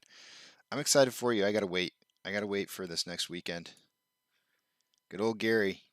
Gazzerbeam Gary checking out our price. We'll put Gazzerbeam Gary instead of King Griffin on here. I like my Gazzerbeam Gary terminology. That's gonna start spreading. I just know it.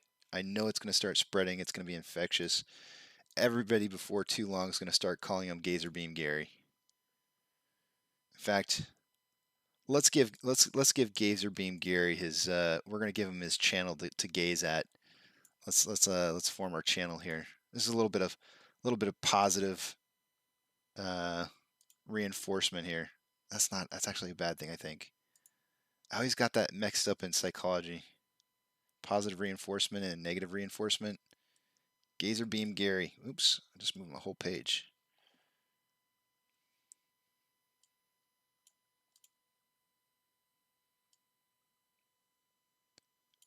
Gazzerbeam Gary giving us a channel to drive up on.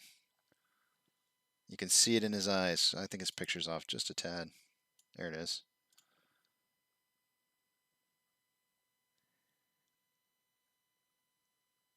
Really? I thought Bond was out. Oh, maybe I'm just mistaken. I thought it was out this last weekend. That's cool. Come on, Gazzerbeam Gary. Make it happen. Man, where did those shares come from? If they borrowed 2.6 million shares and it's not showing on Stonko Tracker, where did those come from?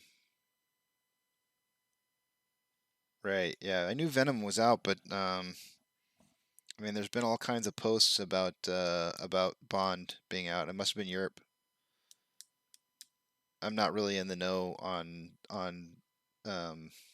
release dates.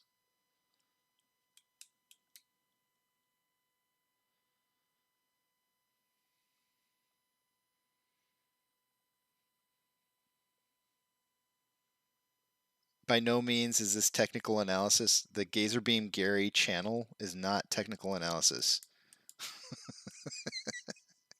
It's strictly for humor. Oh shoot, I just realized I have my what time I'm gonna be back up on here. There we go. This is just humor only. I might even have to put a copyright next to Gazzerbeam Gary. We might even have to put a name under Gazzerbeam Gary just to make sure that that takes off, because I really want to start seeing people calling him Gazzerbeam Gary. In fact, I don't know if you guys, for those of you who watch Reddit, have you seen those Garbage Pail Kids cards that people keep submitting up there? I contacted, I don't know if it's one specific person that's doing it or not, but I contacted the person that I saw that was posting them and said, "Hey, I got a new card for you. It's called Gazzerbeam Gary." So my hopes is that they use the term, make the card, and then I'm going to take the card, post it, and put it on here for the show. It'll be priceless. I can't wait to see what it looks like. If I'm not mistaken, let me go back and check. If I'm not mistaken,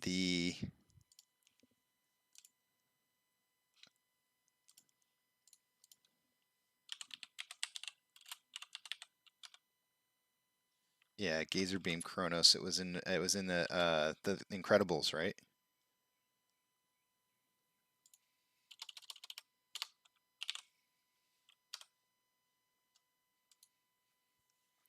Yeah, it's perfect.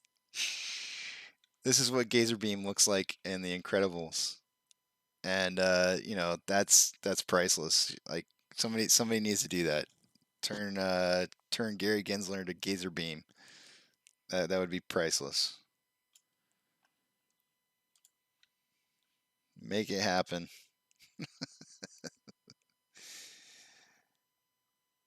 That's right, Gazzerbeam Gary. Because he's watching that market. He's watching it like an eagle.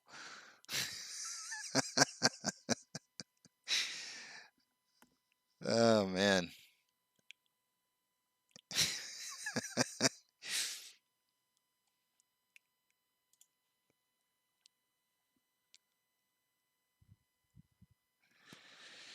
I find humor in uh, weird ways. My humor's different, guys. Hey, look at that. It's working. It's working. It's working. Oh man.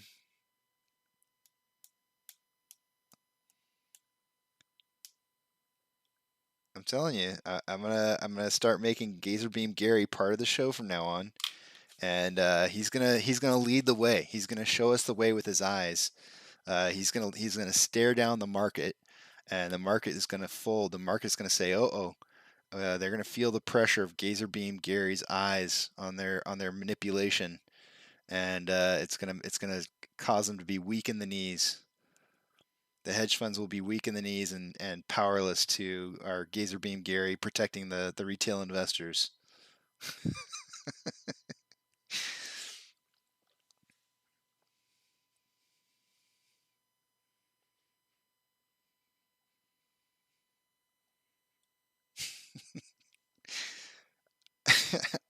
I can't make this stuff up. It just happens. Good. You got to call him good old Gary Beam Gazer.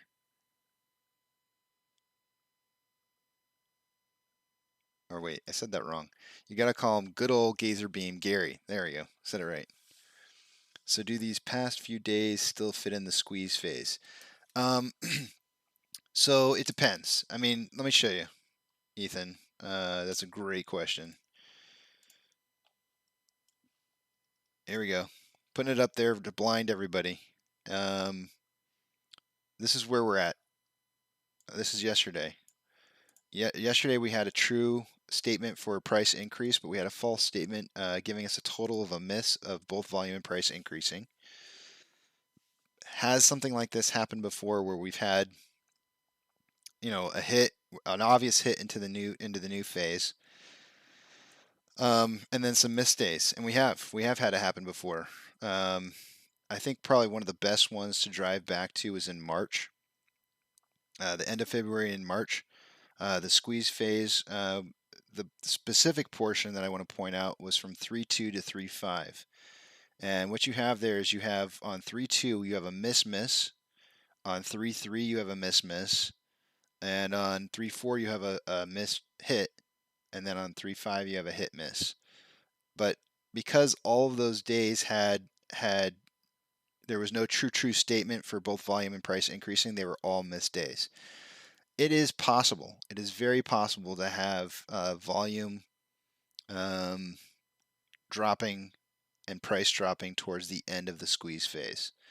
I didn't put it in the rules because I felt like majority of the time when I was kind of looking at a lot of these different cycles, that the main identifier to kind of tell that you're still in that cycle is that you have true and false flags kind of happening. Sometimes it misfires. It's like a misfire phase.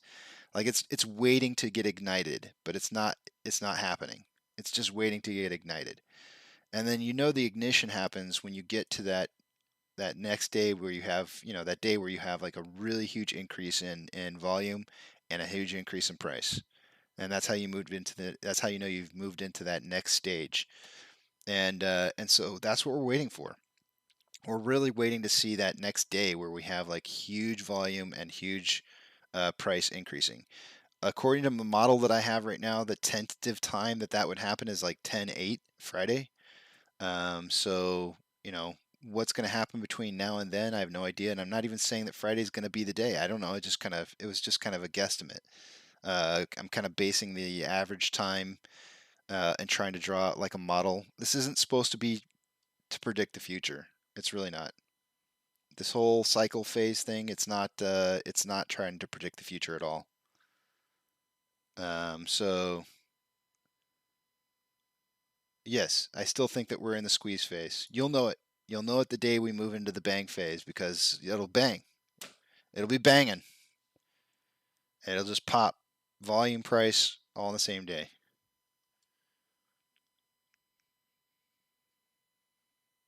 Drastically. Not just mildly, but drastically. You'll know it. It'll hit you in the face. We'll all be here talking and happy and drinking beers and all that kind of good stuff. Gazzerbeam Gary making that price rise.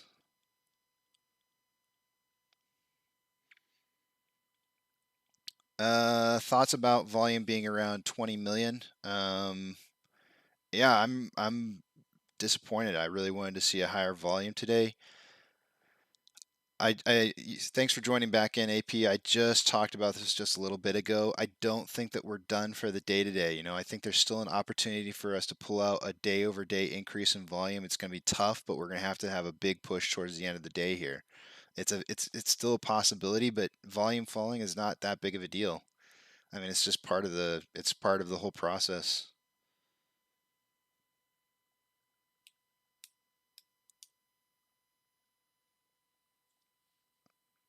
Ethan says, dang, that lines up pretty well with David Marino's screenshot. As Joel says, hey, no joke. Gazzerbeam Gary is really working. I'm telling you guys, we got to find humor in this stuff. Gazzerbeam Gary. It's a good ol'. You have to put good ol' in the front of it. Good old Gazzerbeam Gary. You got to put the good ol' in there. I don't know. For some reason, it makes it work a little bit better. Good old Gazzerbeam Gary. He's causing the price to go up here. You know, if I take him off, watch what happens. We'd probably start going back down in price here. We'll see. We'll see if this thing can continue to poke past $36.17. That's our next level of resistance. Gazzerbeam Gary might have to get put away. Good old Gazzerbeam Gary might have to get put away here.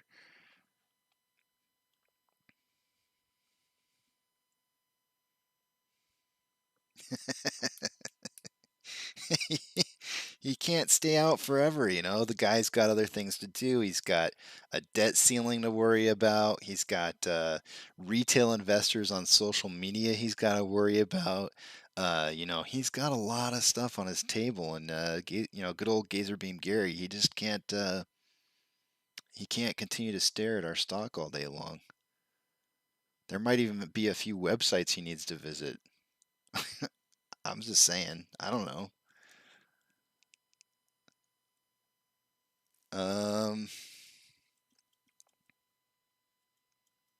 Heck, he's probably got to make dinner plans. It's like 1:30 over there. They're probably scheduling out dinner right now.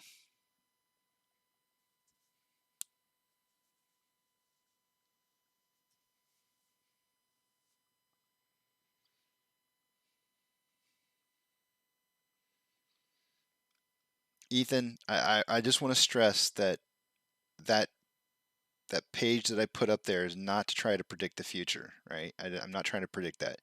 If you haven't read my Suck, Squeeze, Bang, Blow, let me put it up for you. It's actually in the description. The link to it's in the description of this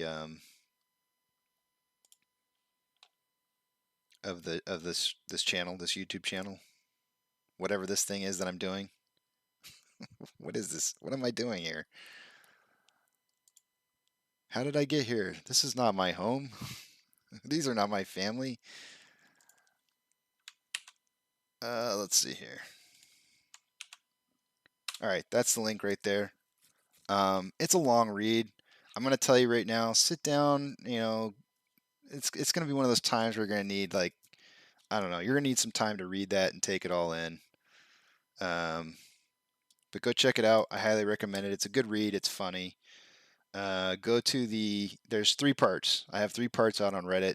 Read part 1, part 2, and part 3. Part 3 doesn't have a link to it yet from part 2. And I need to fix that, but I'm afraid to go edit anything anymore after I deleted half of my first post the first time. The first time I tried to go make a change. I think it might be time to put Gazzerbeam Gary, good old Gazzerbeam Gary, away.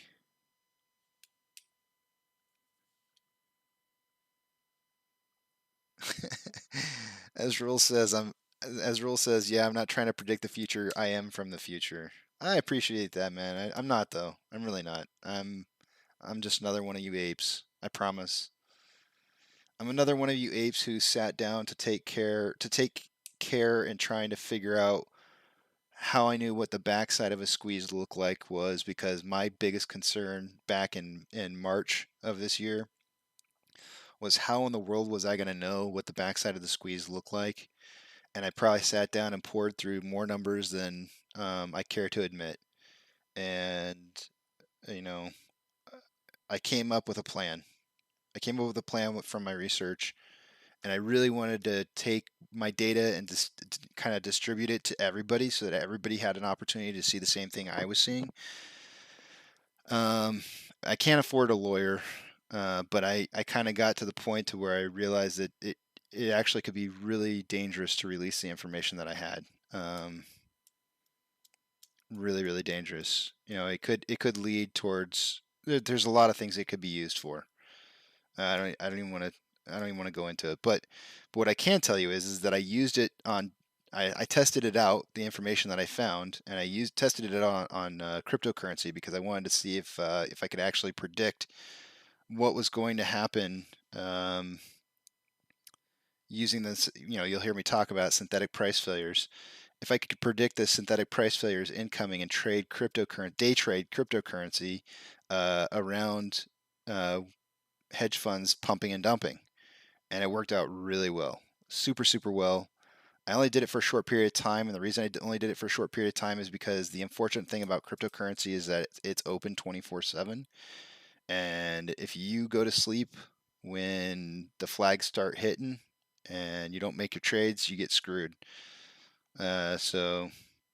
But there's some really interesting data. Like if you go through and you pour through some of the algorithms that are being used to manipulate the price, you can find some interesting patterns, really interesting patterns that repeat over and over and over and over. They're the same thing every time. It's so ridiculous. It's not even funny. Like it's very, very predictable. But in my opinion, this is just my opinion, I believe that they use cryptocurrency as a psychological testing field.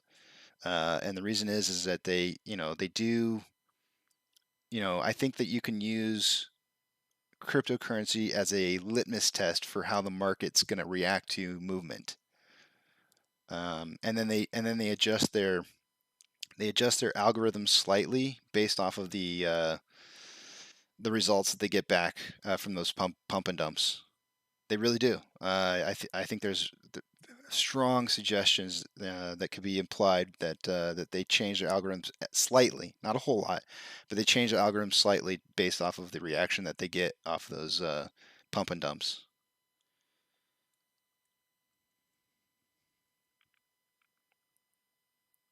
Thanks, Israel. I'm glad you're here. I'm glad you're all here. I'm going to share what I can. This is my contribution to this movement. We're making history here, and I just want to contribute. That's it. I'm gonna get rich off this. I guarantee I'm gonna get rich off this, and I don't need any kind of like fame or stardom or money. I just want to share what it is that the knowledge that I have, and be a part of it. So thanks for being a part of it with me.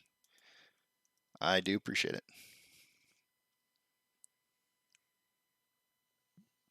Why do I appreciate it? I'm sure you're probably asking that question to yourself. Because you're family. We're all in this together. And probably the number one thing is that if I can teach people how long to hold on for, that's going to benefit me, right? If I can show you that you can hold longer, that benefits me just as much as it benefits you. And so that's part of the reason why I'm here. Not completely. I actually have like way better reasons for being here, but part of the reason is that if I can create a teaching moment to allow you to make more money and to be able to survive or last longer through the squeeze, then great, right? It's going to help me too.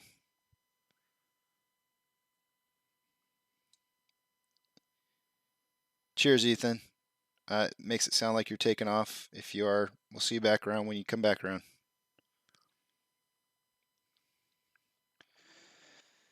Well, good old Gazzerbeam Gary. What did he help us push up the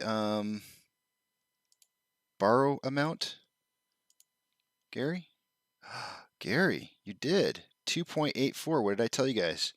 When it starts hitting 3, when the borrowed change amount hits 3, either plus or minus, returned or borrowed, we start seeing green. Green. We're getting really close.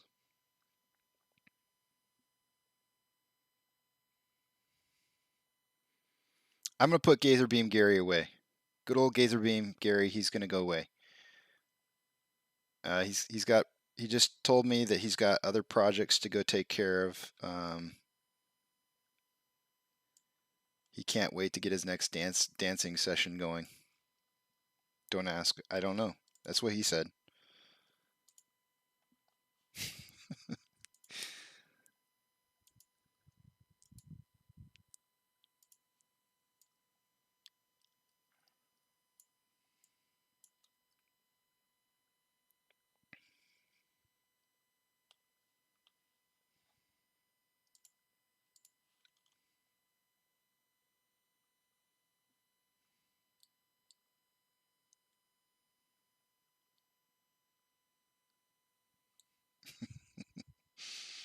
He'll be back. Gary will be back. He'll visit us from time to time.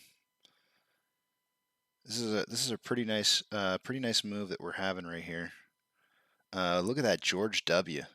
Oh boy. Look at that George W. Good old Daddy Gary. George W, guys. That's pretty good looking George W.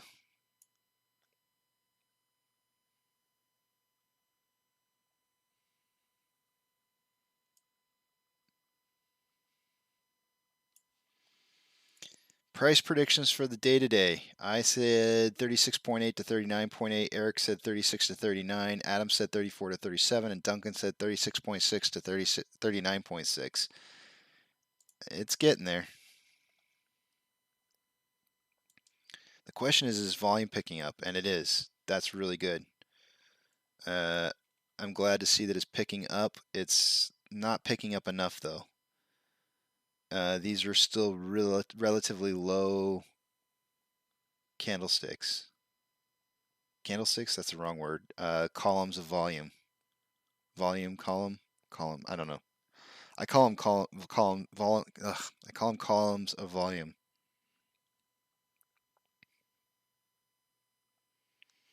I'd like to see these in like the 250 range.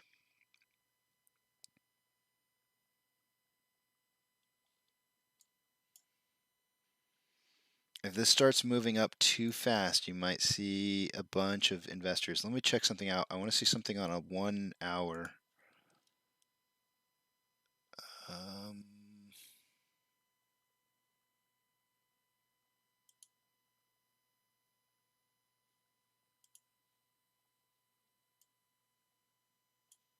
I know it's noisy, guys. Give me a second here. I'm just looking to see what day traders are, how they're viewing this right now. So if you're a day trader, the conversion line is underneath the baseline. So this is not really an ideal buying point. So we don't really have. This is actually a very unlikely position for them to start buying at. So we would actually have to see the price hike up quite a bit for us to get to that point by the end of the day. We'd have to be up over 37.80, maybe $38. But it could get there.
About 12 more minutes and I'll do another technical analysis here.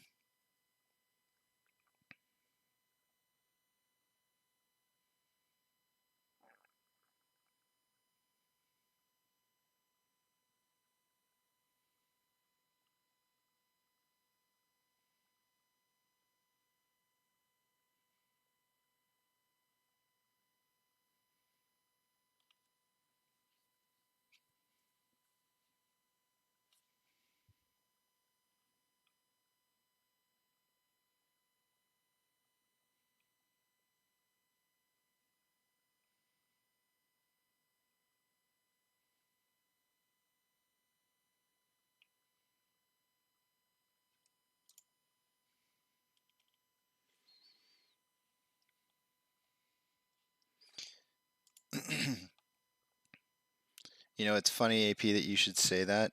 I've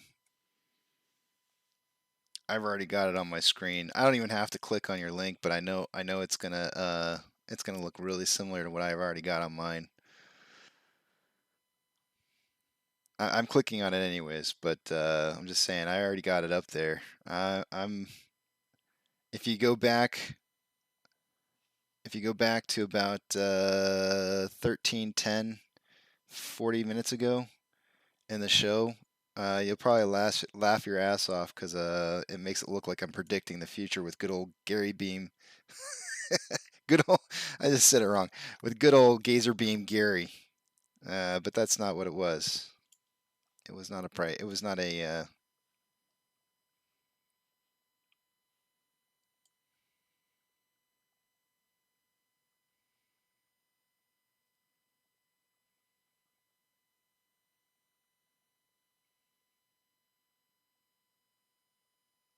Yeah,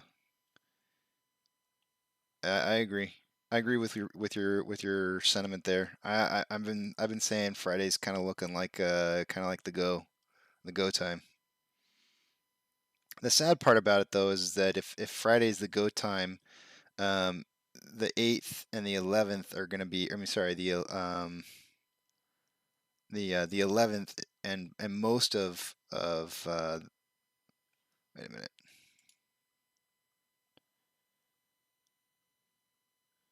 Wait, your time frame's saying the 7th.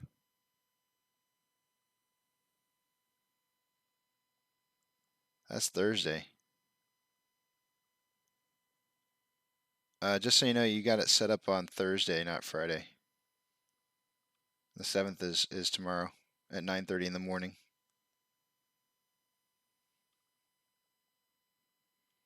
Which, if your chart's right, then Friday's gonna be a flat day.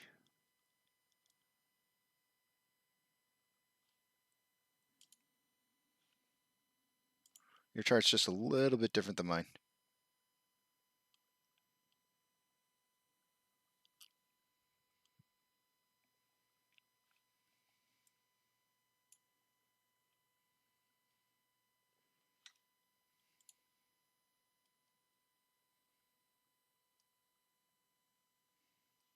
I'll show you what I got.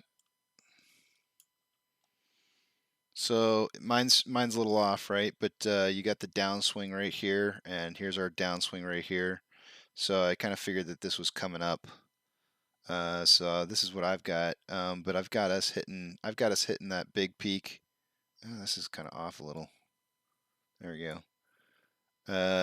Kind of like midday on Friday, like the big push up. So I've got a little bit different pattern showing.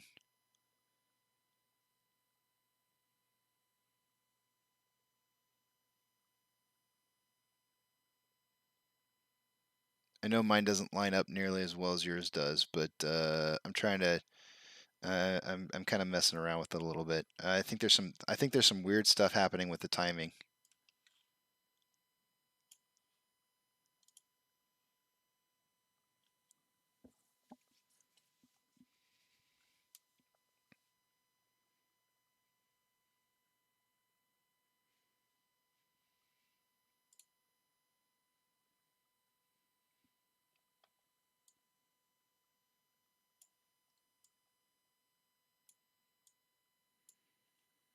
We got about 7 more minutes here, and we'll check everything out. Let's see if there's anything in the news. Let's see, there's my homework. Yeah, I'll get rid of that.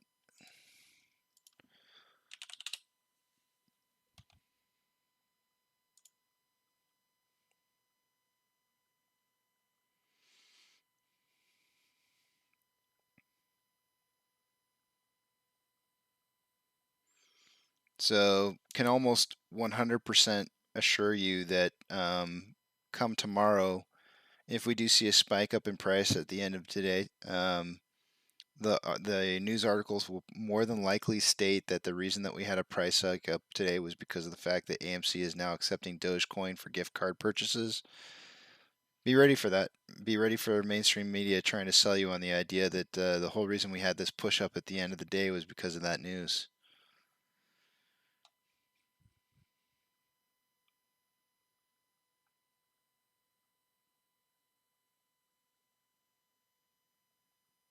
It has nothing to do with that at all. It's not. This has nothing to do with the news.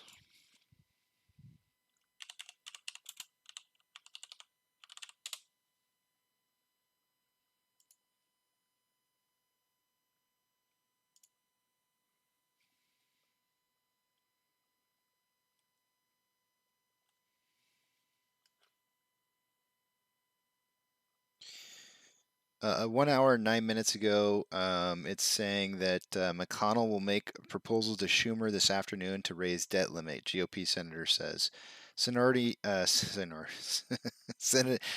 Minority, otherwise known as Sonority, leader Mitch McConnell plans to make a proposal to Senate Majority Leader, or Seniority, Chuck Schumer this afternoon to raise the debt limit, according to the GOP Senator Lisa Murkowski. The expectation is it will be a short-term suspension of the debt limit. A separation GOP source said is expected to go until December. GOP senators are meeting right now. That's what it says, and that was posted from an hour ago. Also, an hour ago, Biden said we need to act. Biden urged lawmakers to raise the debt ceiling before the October 18th deadline. We need to act. These leaders know the need to act. The United States pays its bills. Who are we? Who we are? Who are we? It's who we are. It's who we've been, and it's who we're going to continue to be, God willing. That's what's called the full faith and credit in the United States, Biden said in remarks ahead of his meeting with the heads of U.S. business at the White House. Quotations, let me be clear, raising the debt limit is paying our old debts. This has nothing to do with new spending or what may be coming this year or other years. It has nothing to do with my plans on infrastructure or building back better, both of which are paid for, but they're not even in the queue right now. It's about paying what we owe and preventing a catastrophic event occurring in our economy, Biden said. Biden warned of a catastrophic implications if the U.S. defaults on its debt. There's a procedural vote today on the debt ceiling, but Republicans are expected to block it. He said he finds the Senate Republicans' position to not only hypocritical but dangerous and a little disgraceful. Those were quotations. Quotations, we had to raise the debt limit 3 times before, when Donald Trump was president, and the Republicans moved to raise it each time. And each time the Democrats supported the effort to raise the debt, but now the Republicans won't raise the debt limit, he said.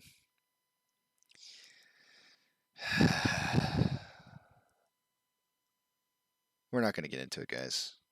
We're not going to get into it. Let's not go there. Let's just not. I don't even know how I stand on this. I don't even know if I care. We need to fix it. We need to fix our economy. The only way I think out of this is to fix the economy is to crash it. We're going to have to burn a little bit. We've made our bed. It's time we sleep in it.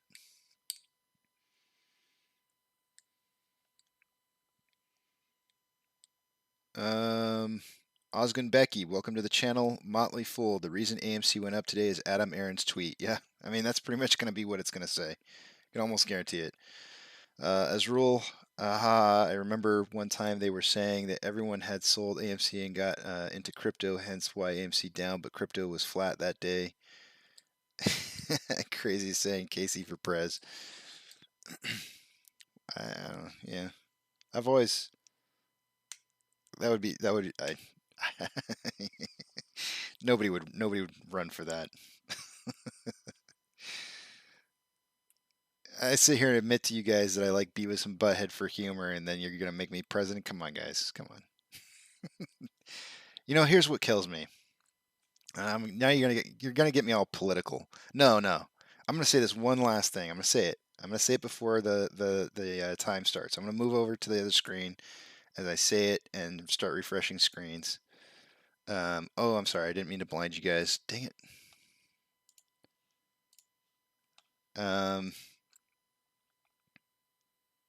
I'm disappointed in our country. I'm disappointed that we have so many amazing people in this country. Amazing. There's so many amazing people. And yet we fill our leadership with the people that we have currently. It doesn't matter which side of the aisle you look at, they're all a bunch of clowns, every single one of them, because we have so many more amazing people in this country to fill into those spots. And the only reason that those amazing people don't want to run for office is because they don't want to have their name dragged through the mud, or they don't want to have, they just don't want to have that kind of pressure put on them. And we need to be excited about our country. We need people like that to be excited about, trying to fix things, not running away from the job. That's it. That's all I'm going to say. So many amazing people out there. They're all around you.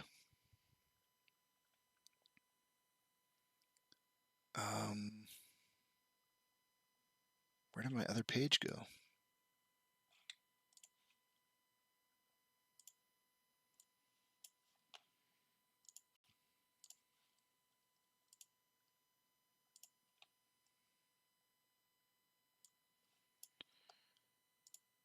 Refreshing screens. Did we do it? Did we do it? Is it 3 million yet? Oh, it's still it's 2.88. It's getting so much closer.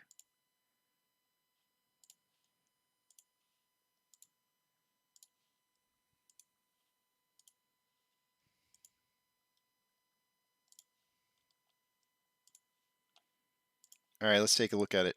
Oh, come on, options. There you go. 60.97% traded into the dark pools. That's increasing from, I think, where it was earlier. Maybe not a full percent, but close to it. That's going to give us about 65% traded in Stonko Tracker. 2.88 million shares currently being borrowed. When that hits 3 guys, it's going to be fireworks for our price today. Let's just hope we can get there. Estimated current short share interest of the free float is at 21.04%. Yes, cha-ching. I'm loving it. I'm loving it. That is awesome. I mean, that's just a number to me, really, honestly. That's just an estimated number, so it's not that big of a deal. I'm really more pumped about that 2.88. Currently, we have the highest amount of volume at a $37 strike price. It went from 12.5 to 14.9. On the puts, we have a $35 strike price with 9.6 thousand contracts. 10.8 is where it's at now. Still at $35 strike price.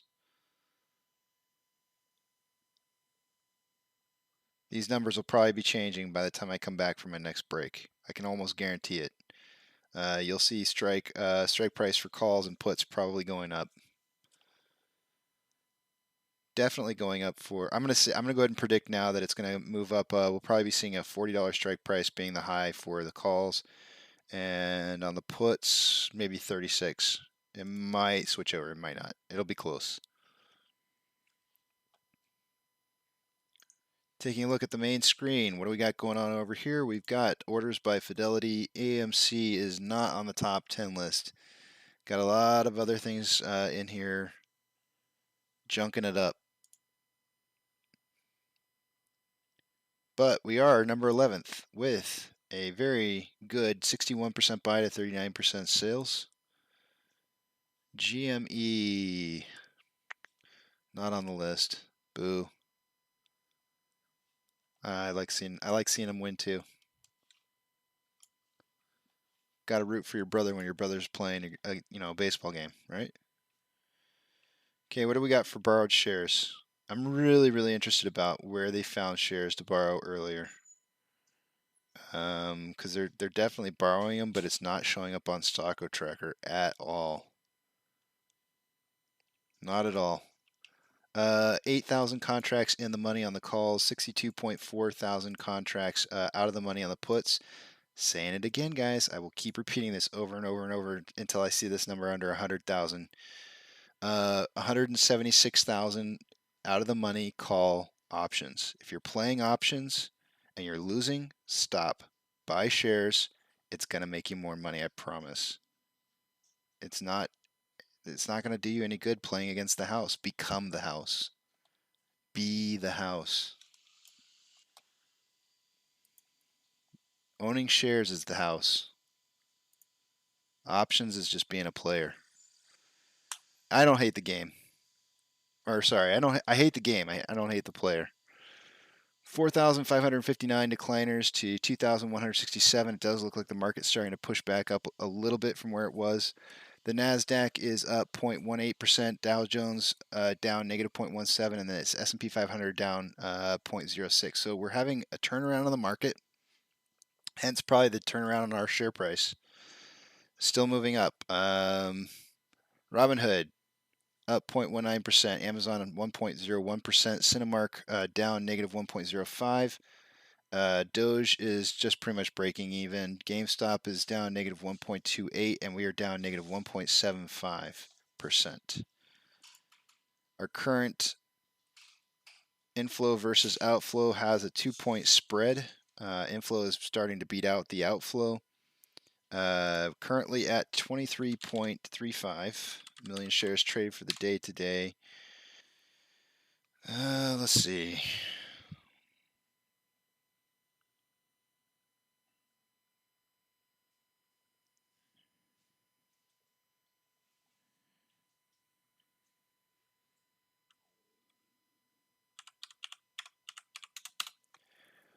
$31.8 million share pace. Pretty low. Let's see if that holds up. Volume is kind of dropping right now. I would love to see volume pick back up, but it may not happen. We might have to settle for a day-over-day price increase, and that's about it. We'll see.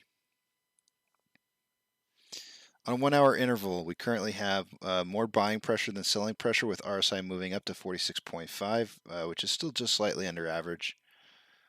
On a 30-minute interval, we have it switching over to more buying pressure than selling pressure, with an RSI of 51.83, which is just above average.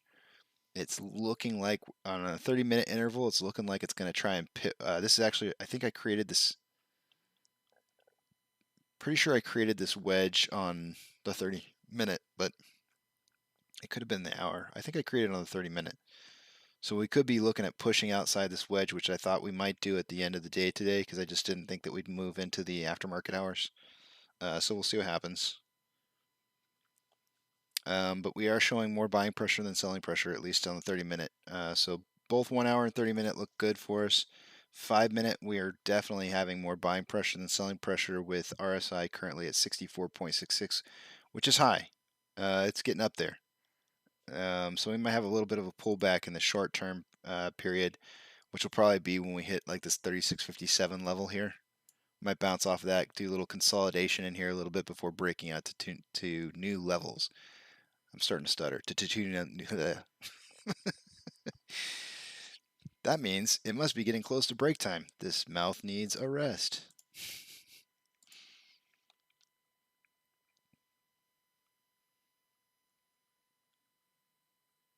Casey's going to break. The rocket's about to go off. Azrul, thanks. Let's see. Azrul also said, I agree with you, Casey. I know some good candidates, but it just isn't. But it is just impossible for them to even get to the top two because they are not aligned with big money. Yeah, I mean that's part of the reason why I was saying earlier this morning why I think like back in the early 2000s when Clinton abolished the whole. Actually, maybe it wasn't Clinton. Maybe it was Bush. I don't remember. No, it couldn't have been Bush. It would have been Clinton. They abolished companies from being able to donate money to what do you call it when somebody runs for something? Campaigns. When they did that, I was really super happy about it. It really made me excited, and I thought it was a great thing that they did that. And then later on, I was kind of like, maybe it's not such a bad thing after all. I think maybe now I'm kind of down the middle.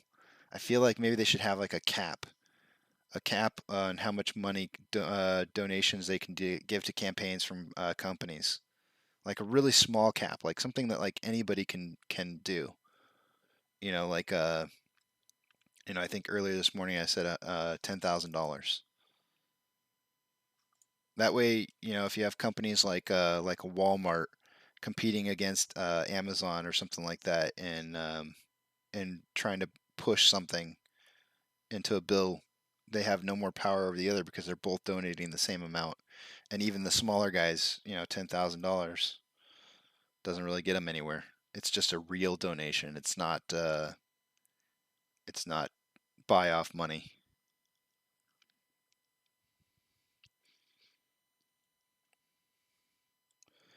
AP, oh crap, 4 p.m. tomorrow. It's popping off. AP, I can explain easily how and why I'm calling that. Go for it, man. I'm not opposed to hearing ideas. I can't say everybody else feels that way, but you're more than welcome to. You're always more than welcome to spread what it is that you think on this channel. It's free, freedom of speech. I can't support that any greater than that's what our whole country was founded on. If you want to have an idea, you're entitled to it. Doesn't mean I have to agree though. I love you, AP.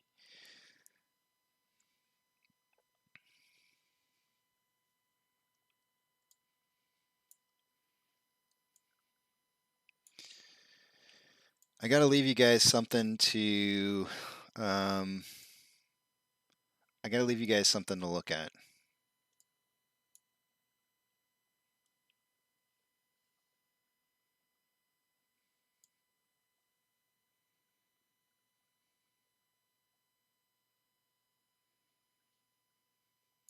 Let me figure it out. Give me a second.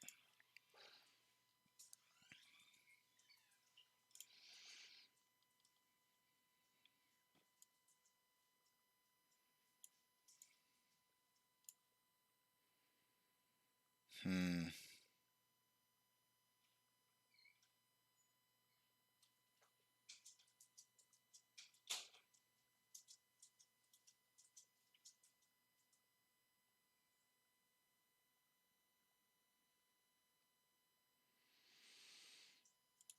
trying to decide here what I want to draw you guys. Let me look at my notes. When in doubt, break out the notes.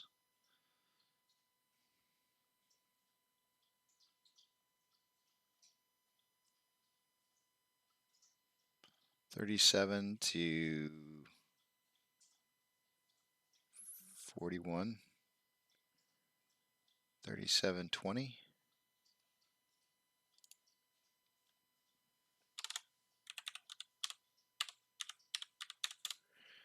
Oh, 4.7. Dang. Okay, well, let's check it out here. What would that mean for us? 36.14.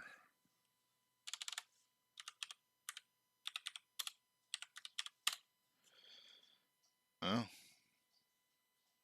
All right, guys, I'm going to draw something and, shoot me if you think it's wrong. Shoot me if I don't get there, but we're going to put Gary Gensler somewhere. I'm going to slap Gary Gensler on here. You guys are going to kind of scoff at this a little, I can almost guarantee it. But good old Gary is going to check us out here. And I can't. There we go.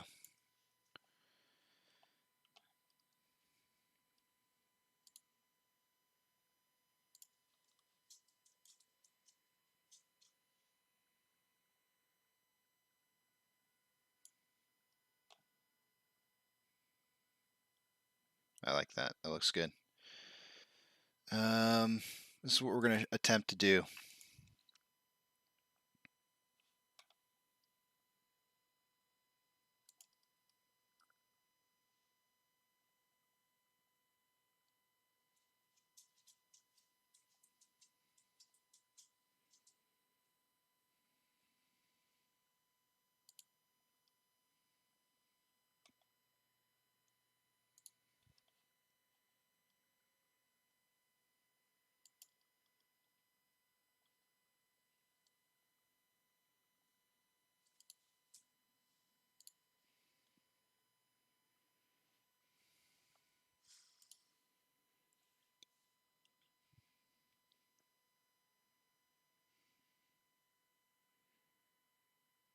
I think Gary's going to sit here and watch this. He's going to watch it while I'm away. Are you guys cool with it being that small? That's pretty small.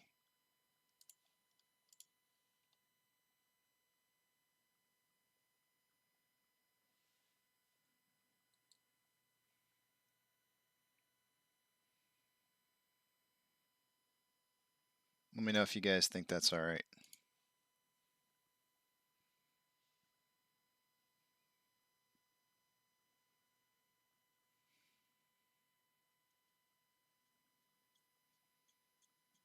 Because if you're okay with that, that's how I'm probably going to leave it while I'm on break.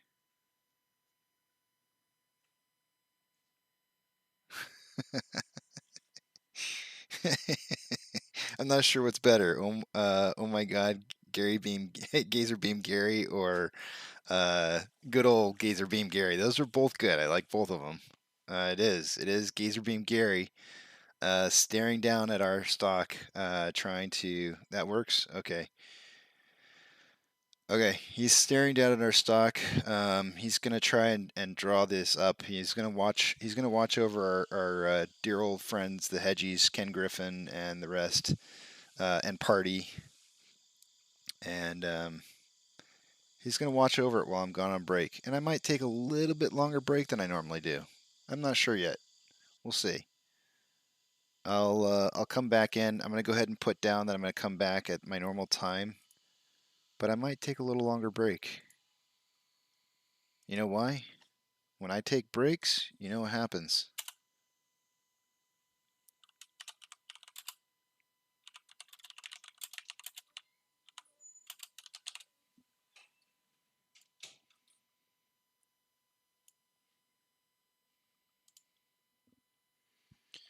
Okay. Gazzerbeam Gary's there.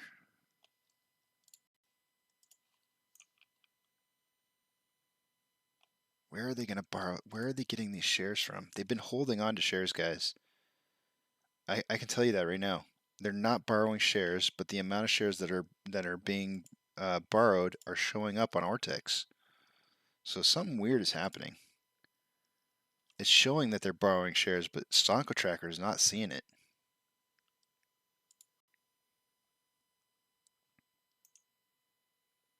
$2.9 is so close to 3.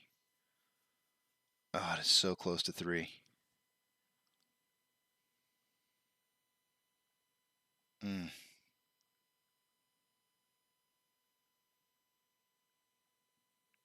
It's getting there. It's getting there. You know, this rule, I was just thinking to myself in my head, I wish I had a time machine. That would be cool.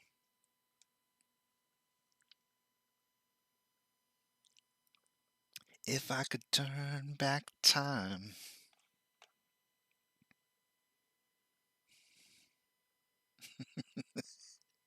That's right. The ADD is kicking in. You know, this might be a lot of pressure on Gary Gensler, good old Gazzerbeam Gary. I don't know if I want to put this pressure on him. This is a lot of pressure. I feel like maybe I should save Gazzerbeam Gary for another time.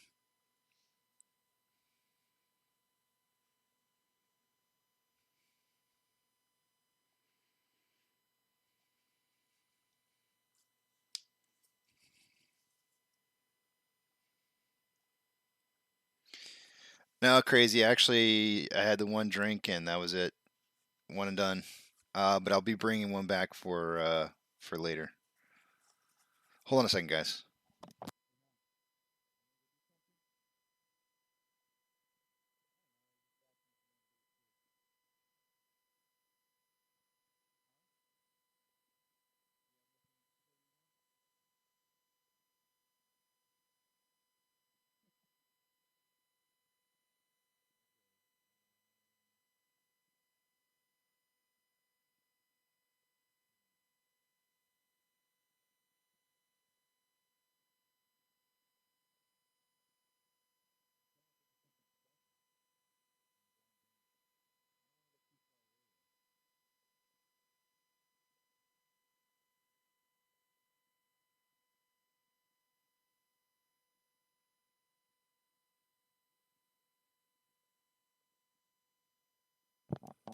So I just discussed some plans with the wife about where we can go grab a bite to eat real quick. And so we're trying to figure that out. So I haven't left yet. But I'm thinking I might be a little bit late back. I think I might put this into the trusting hands of Chairman Ginsler. Gazzerbeam Chairman Gazzerbeam Ginsler. And seeing if he can't manage this between now and say like 2:30, an hour and 10 minutes. All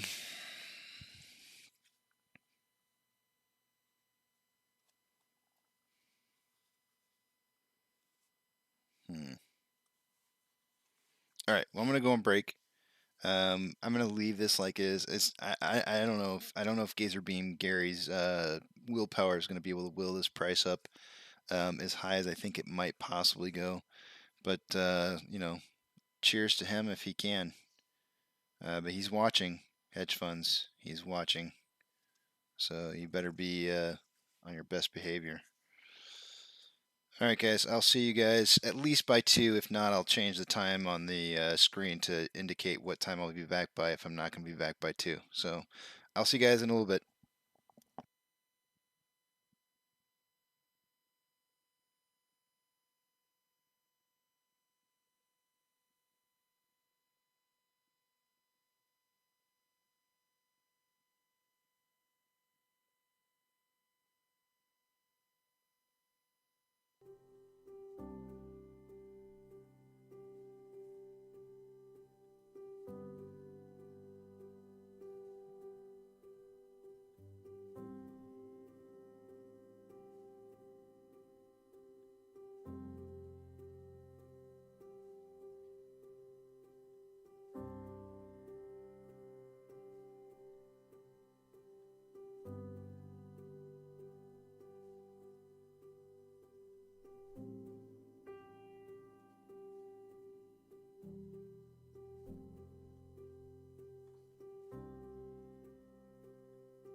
Okay, I'm back.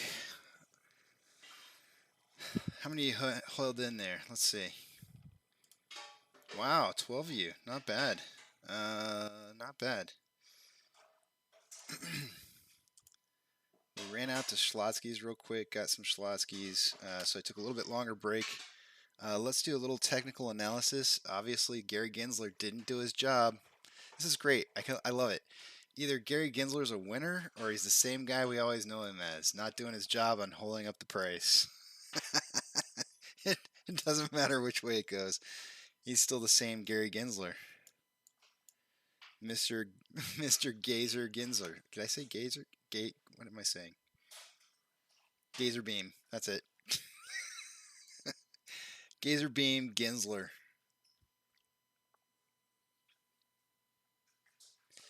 All right, let's do a little technical analysis. We'll go ahead and refresh everything here. I just walked. I went to the restroom.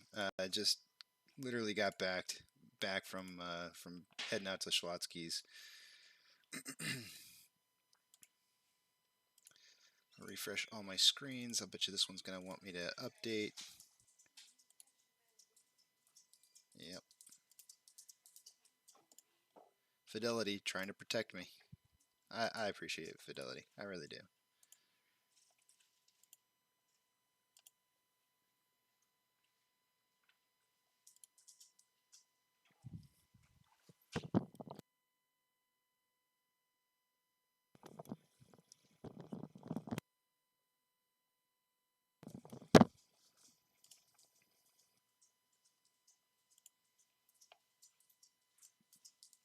All right. I just got to refresh these options, drag it down to the right spot. First, we need to toast to the end of the day. Thank you.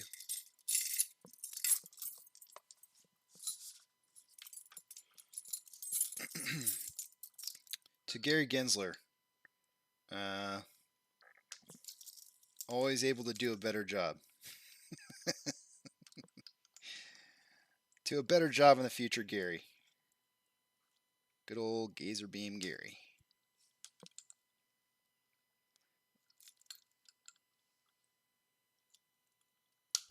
Is this a twist off? Oh, it says pry. Oh. Oh. To good old Gazzerbeam Gary. To a better job. Higher prices. Getting rid of that payment for order flow. That would be a nice start.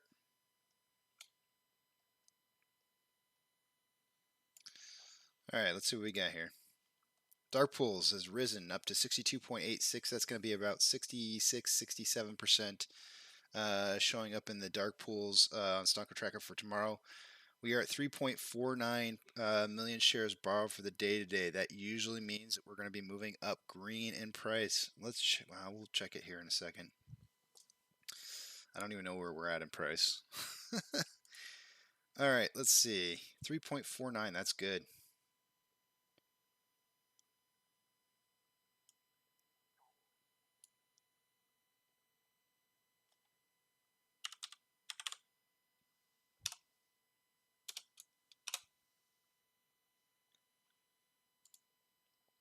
That's showing estimated current short share interest at 21.15%.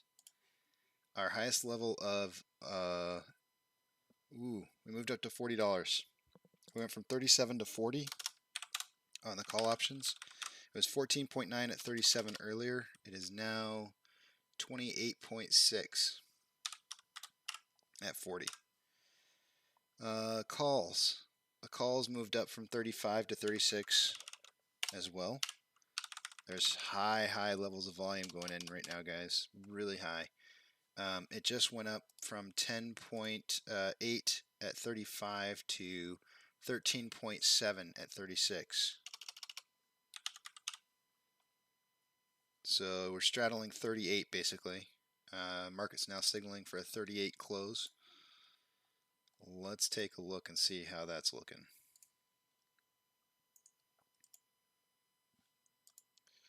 Fidelity currently trading We were at 11th position earlier. We're still in 11th with a nice healthy 58% buys to 42% sales. And GME is still falling off the list. Yep, still off the list. Come on, GME. You can do it. More volume.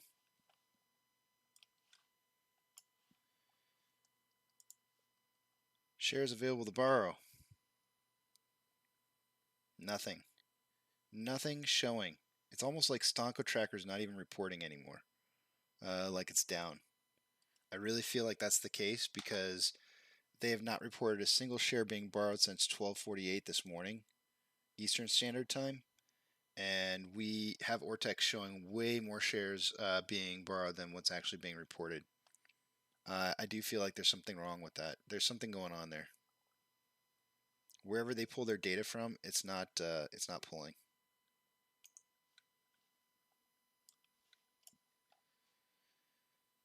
Well, let's see how the market's doing here.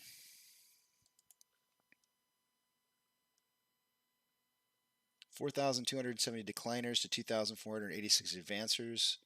The market's kind of hurting a little, struggling a little bit right now. The Nasdaq is up though, 0.22%. Dow Jones up 0.1, and the S&P 500 is up 0.19%. Robinhood is up 0.24%. Amazon is up 1.22%. Cinemark is down 0.55%. Dogecoin is just ever so slightly down at 0.3%. GME is down 1.42%, and we are down 0.8689%, kind of fluctuating a little bit there. Inflow versus outflow.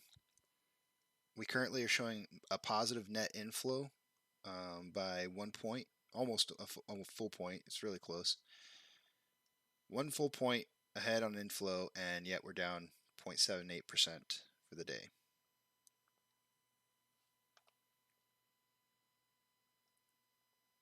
Volume. We don't have a whole lot of time left here. It's not looking like we're going to beat yesterday. What am I doing? Yeah, that's right.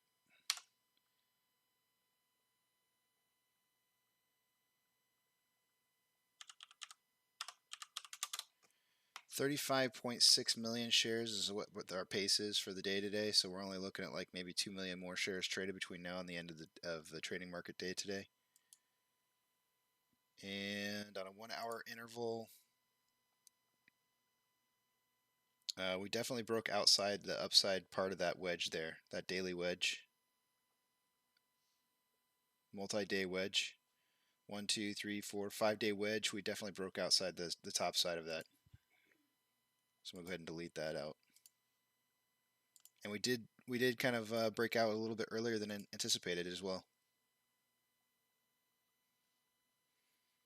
Buying power kind of fizzled off, like it was about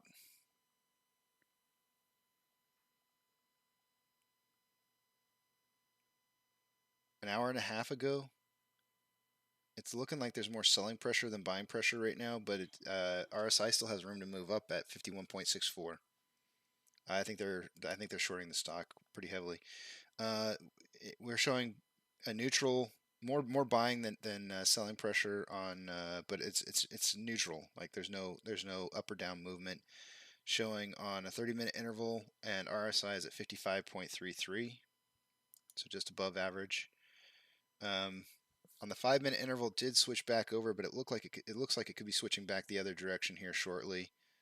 I would suggest that the last 15 minutes of today will probably be seeing some upwards movement like normal. Our RSI is at 55.39.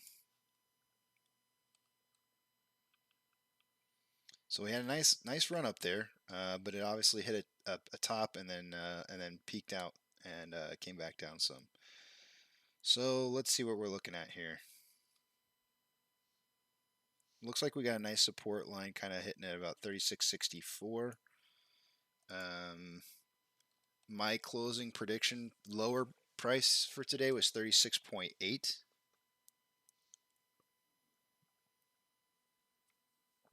I might just squeak in. I might get my first point of the week. I'm hoping for it. Let's see what you guys are saying.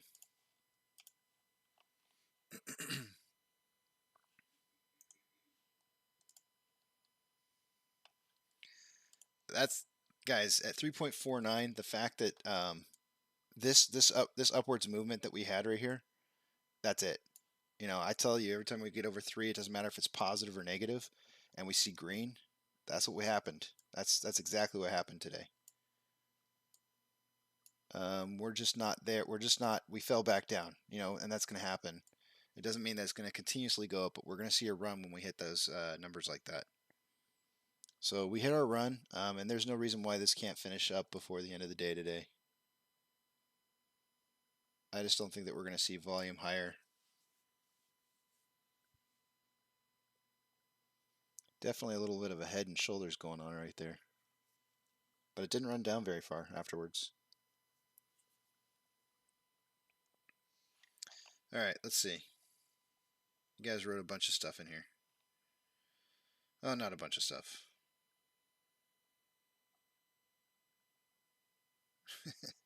Ezreal told me to go on break longer. Duncan saying looking tasty. Gene Cast Envy. I hope I'm saying that right. STC is the net. Oh, welcome to the channel. You haven't been here long. We only talk about AMC here. That's not true. Some people talk about other things. I only talk about AMC.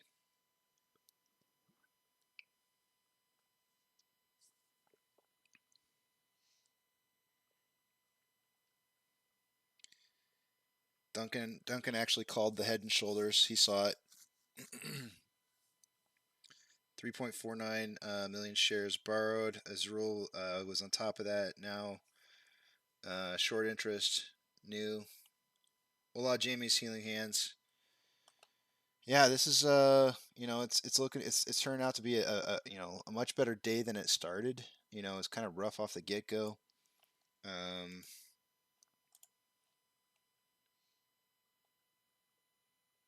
It looks like 35.64 today was a new low for us, which I'm tracking.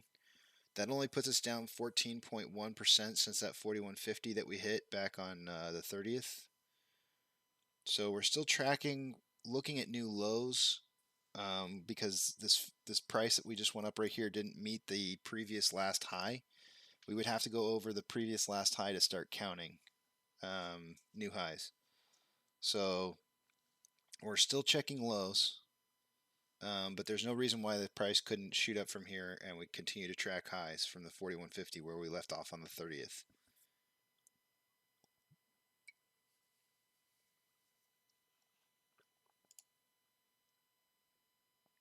Mr. Grimm. Oh man, Mr. Grimm, I have a story to tell you. I started watching that video last night.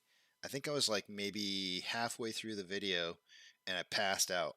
I just passed out, cold passed out, right on my couch. I gotta finish the video today because I woke up later in the night. I have no idea what my phone was playing, but it wasn't the same video that I started.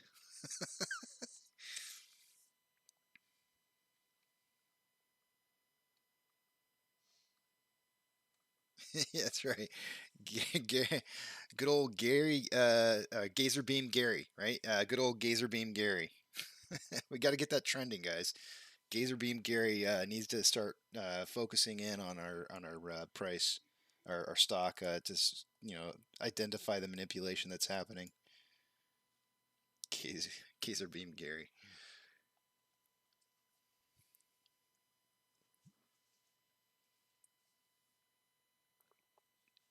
Dry as a popcorn fart. Hey, on. You ever heard that before? Dry as a dry as a popcorn fart. I don't either, but it's hilarious.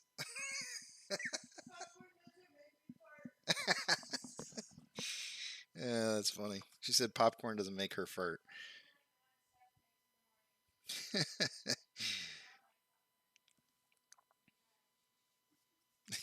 That's funny.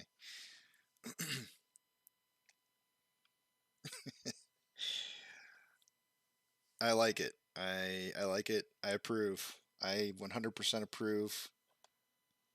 I might have to use that in the future, and I will give you full credit for it.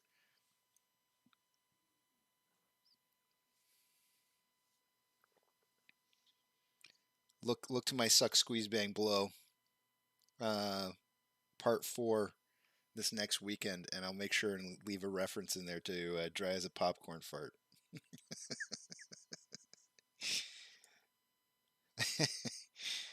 That's pretty funny.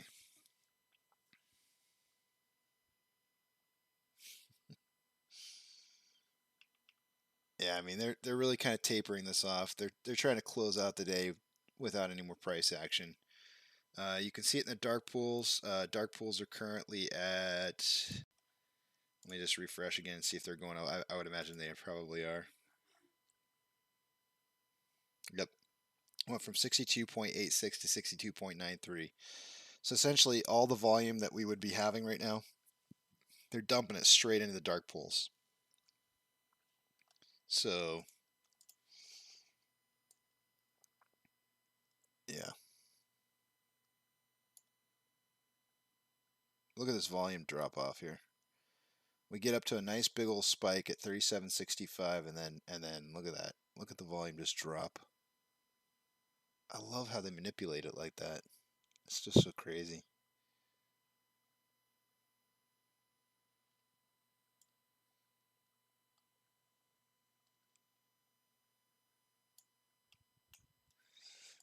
Just out of curiosity, what do we got for time here? 13:09 to 14:32. We'll call it like an hour and 20 minutes. 14:32 to 15:50. Oh, guys, we could have a pennant here. This is going to be really crappy, but I'm just going to draw it out to because we don't really have a top formation on this. If I drew it off of our current top, it's going to look really bad. But I guess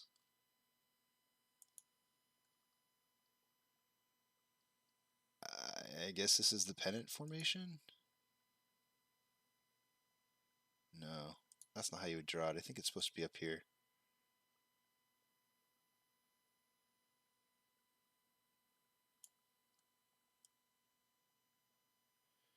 I mean, it doesn't look like a really good. This is not a very good looking pennant.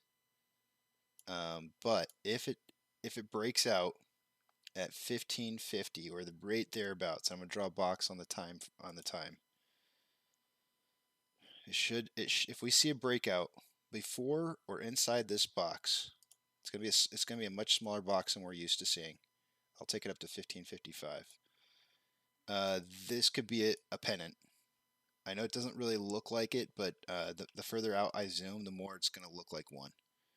And what you have is you have decreasing volume in the pennant, followed by decreasing price. So it's a falling pennant. And what you could have here is you could have a breakout at about 15. It should break out at 1550. I believe that the rule of thumb is that from the base of your flagpole to the top of your flagpole, you count the time, and that's how long your pennant's supposed to last.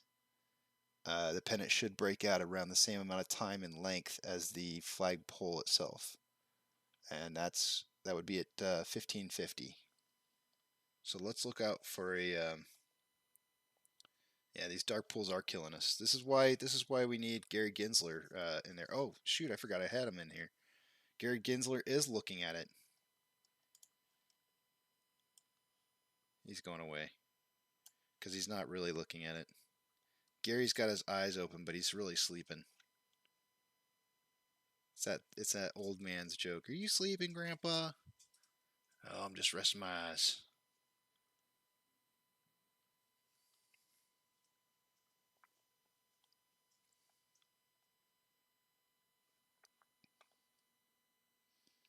Let's hope for a little bit of a pushback on like either you know, the range of like 36.57 to 36.64, some kind of pushback in there for a bounce back up. You know, kind of something that kind of draws down and then comes back up into this box, and we see a breakout right in here. That'd be awesome. Nice little end of the day push.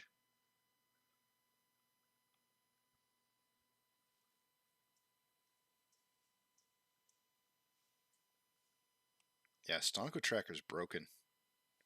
They are not updating. I really got to figure out where they're getting their information from. If I can figure that out, I might start tracking it myself instead of relying on their tracking. Because it's not showing any borrowed shares, and all I've got recorded so far for the day that I've seen is 2.15 million shares. There's no way they could be borrowed 3.56 without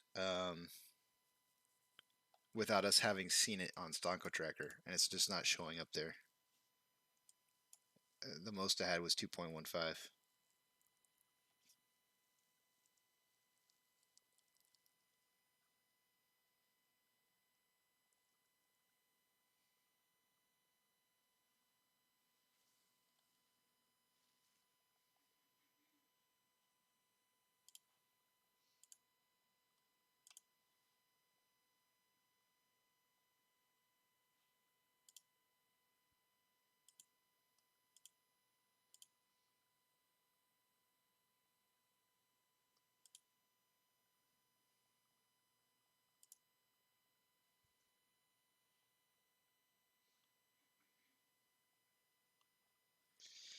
Yeah, I DM'd him before too.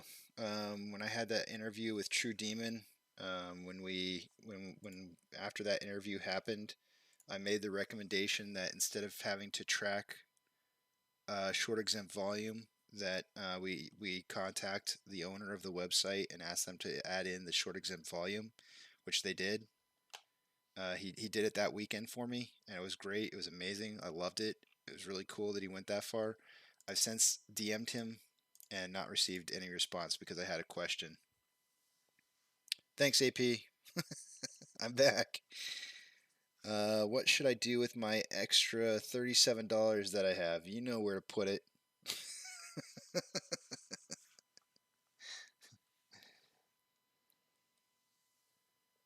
You know exactly where to put it. That's one share. That could be $10,000 right there. It could be more. It could be a lot more than $10,000. I hate saying how much it could be worth because I always feel like I'm giving you guys like a floor. I'm not. I'm not saying 10,000 is a floor. Please don't misconstrue what I'm saying.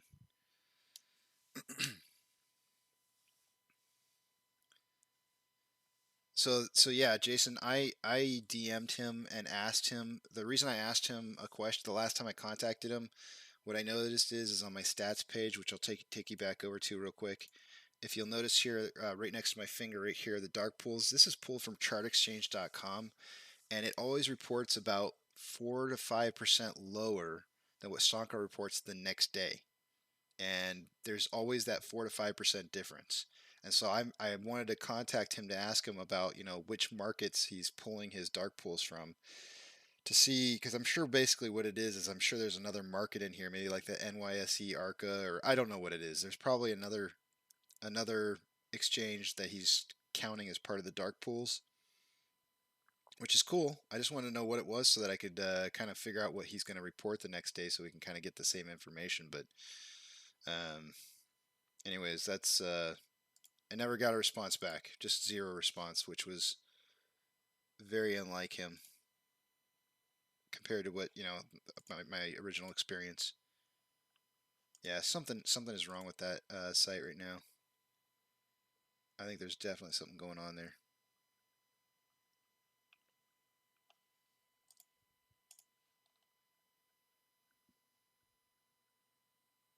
Okay, guys, it's got to break outside this box here. If it doesn't break outside this box here, then it's not a pennant formation.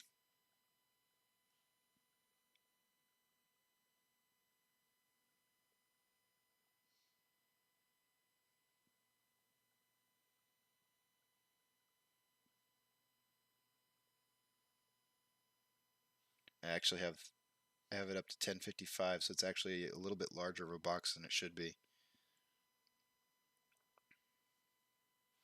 I'm really hoping for a bounce off this 3664 and like a huge push, a huge run.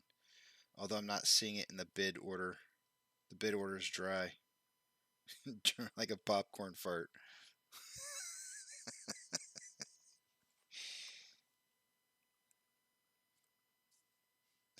It's a low calorie bid side.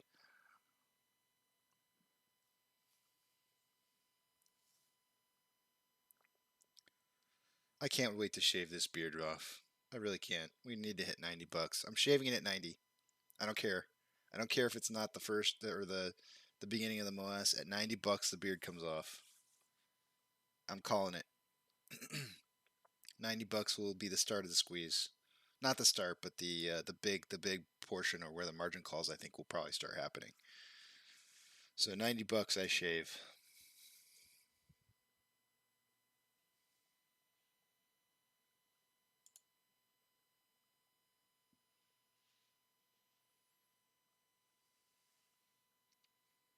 You know what we need? I feel like we need this. 5 minutes. 6, 7. This is perfect.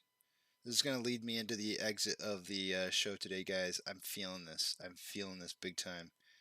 Like we need a little extra oomph here.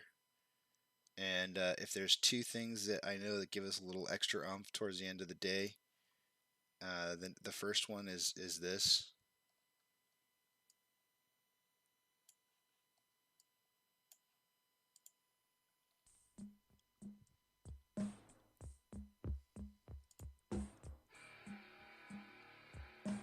If that doesn't give us a little bit of a push, there's only one other thing that will give us that nice little extra push that we need for the end of the day. And I think you guys know what it is. You know exactly what it is. Good old Gary Gensler. Good old Gazzerbeam Gary.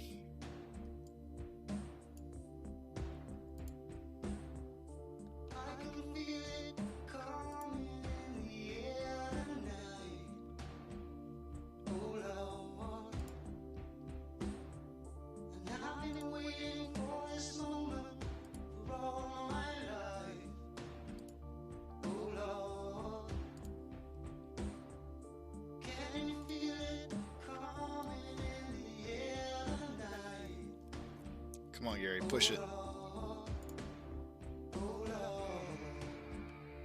Channel the Gazzerbeam Gary.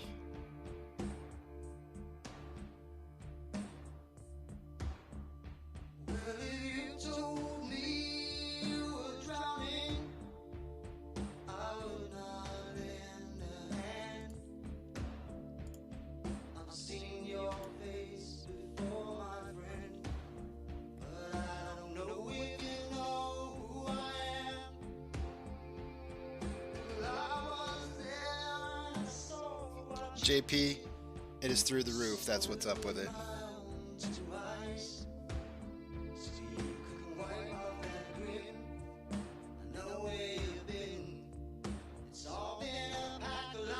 Come on, Gazzerbeam.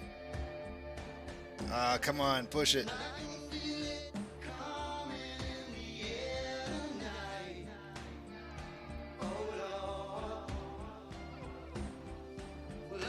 Make it hurt, Gary. Make it hurt.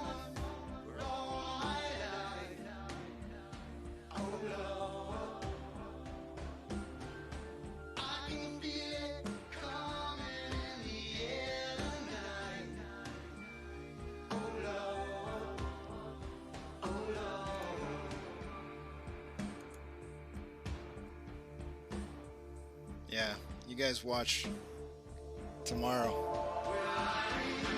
3.56 million shares borrowed today.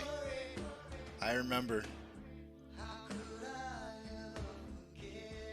Okay, it exceeded the pennant flag limitations here.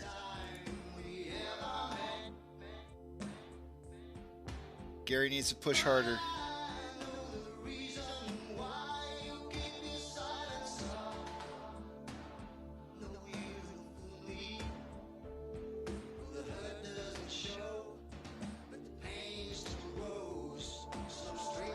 Right in time for the drum beat. Come on.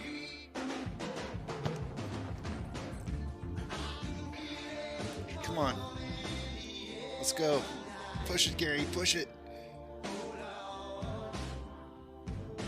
It's struggling. Come on. The volume's pumping in there. I can see it.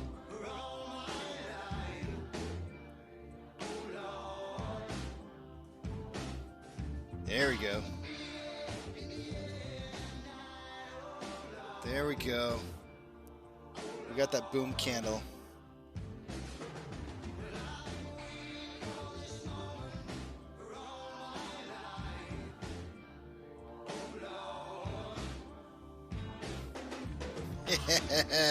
Gary coming through. Gazzerbeam Gary coming in through for the push at the end of the day.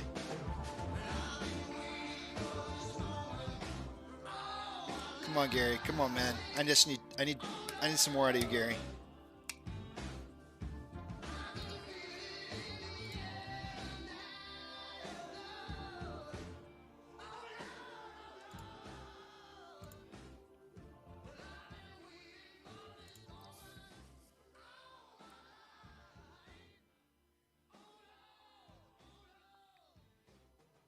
There we go. There we go. Pushing it.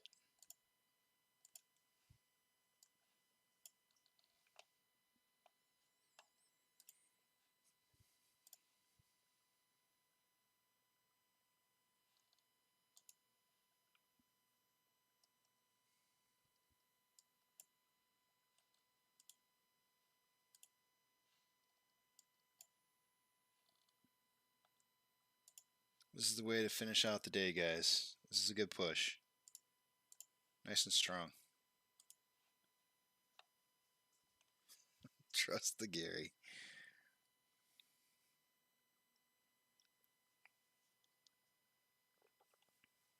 Yeah, JP, man. The SI is through the roof because of the amount of shares that they borrowed today. The more shares they borrow, the more that's going to raise higher and higher and higher. And they're going to have to start borrowing. To get that average age loan down, it's going to have to borrow quite a bit. 3 million is not even the tip of it, though. You know, the tip is going to be like 7 to 9 million shares borrowed in a single day. That's going to be those are the big days that are coming. All right, guys. You know what time it is. It's time to eat, drink, spend time with the family, and have a good night's sleep, because it is time to do the exit of the show today. So you guys don't have a good day. Have a great day. See you tomorrow.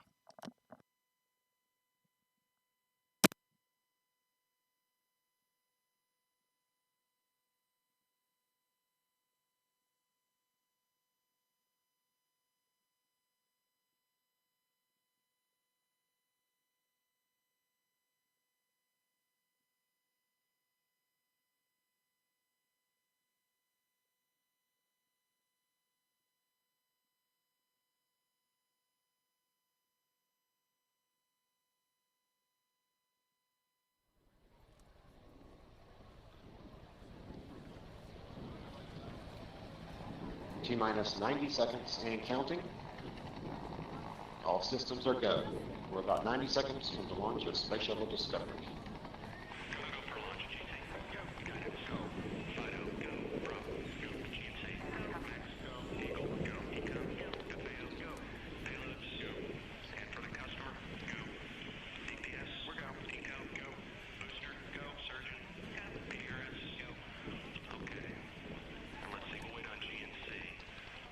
T-minus 60 seconds and counting.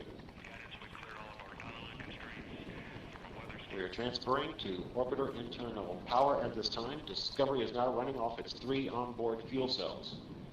Coming up on a go for auto sequence start.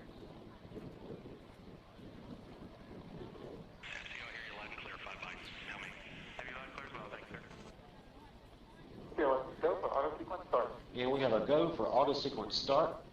Discovery's onboard computers have primary control of all the vehicle's critical functions. T-minus 17 seconds and counting. 15, 12, 11, 10, 9, 8, 7, 6, main engine start, 2, 1, booster ignition, and liftoff of the Space Shuttle Discovery, returning to the space station, paving the way for future missions beyond.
Separation confirmed. Guidance now converging.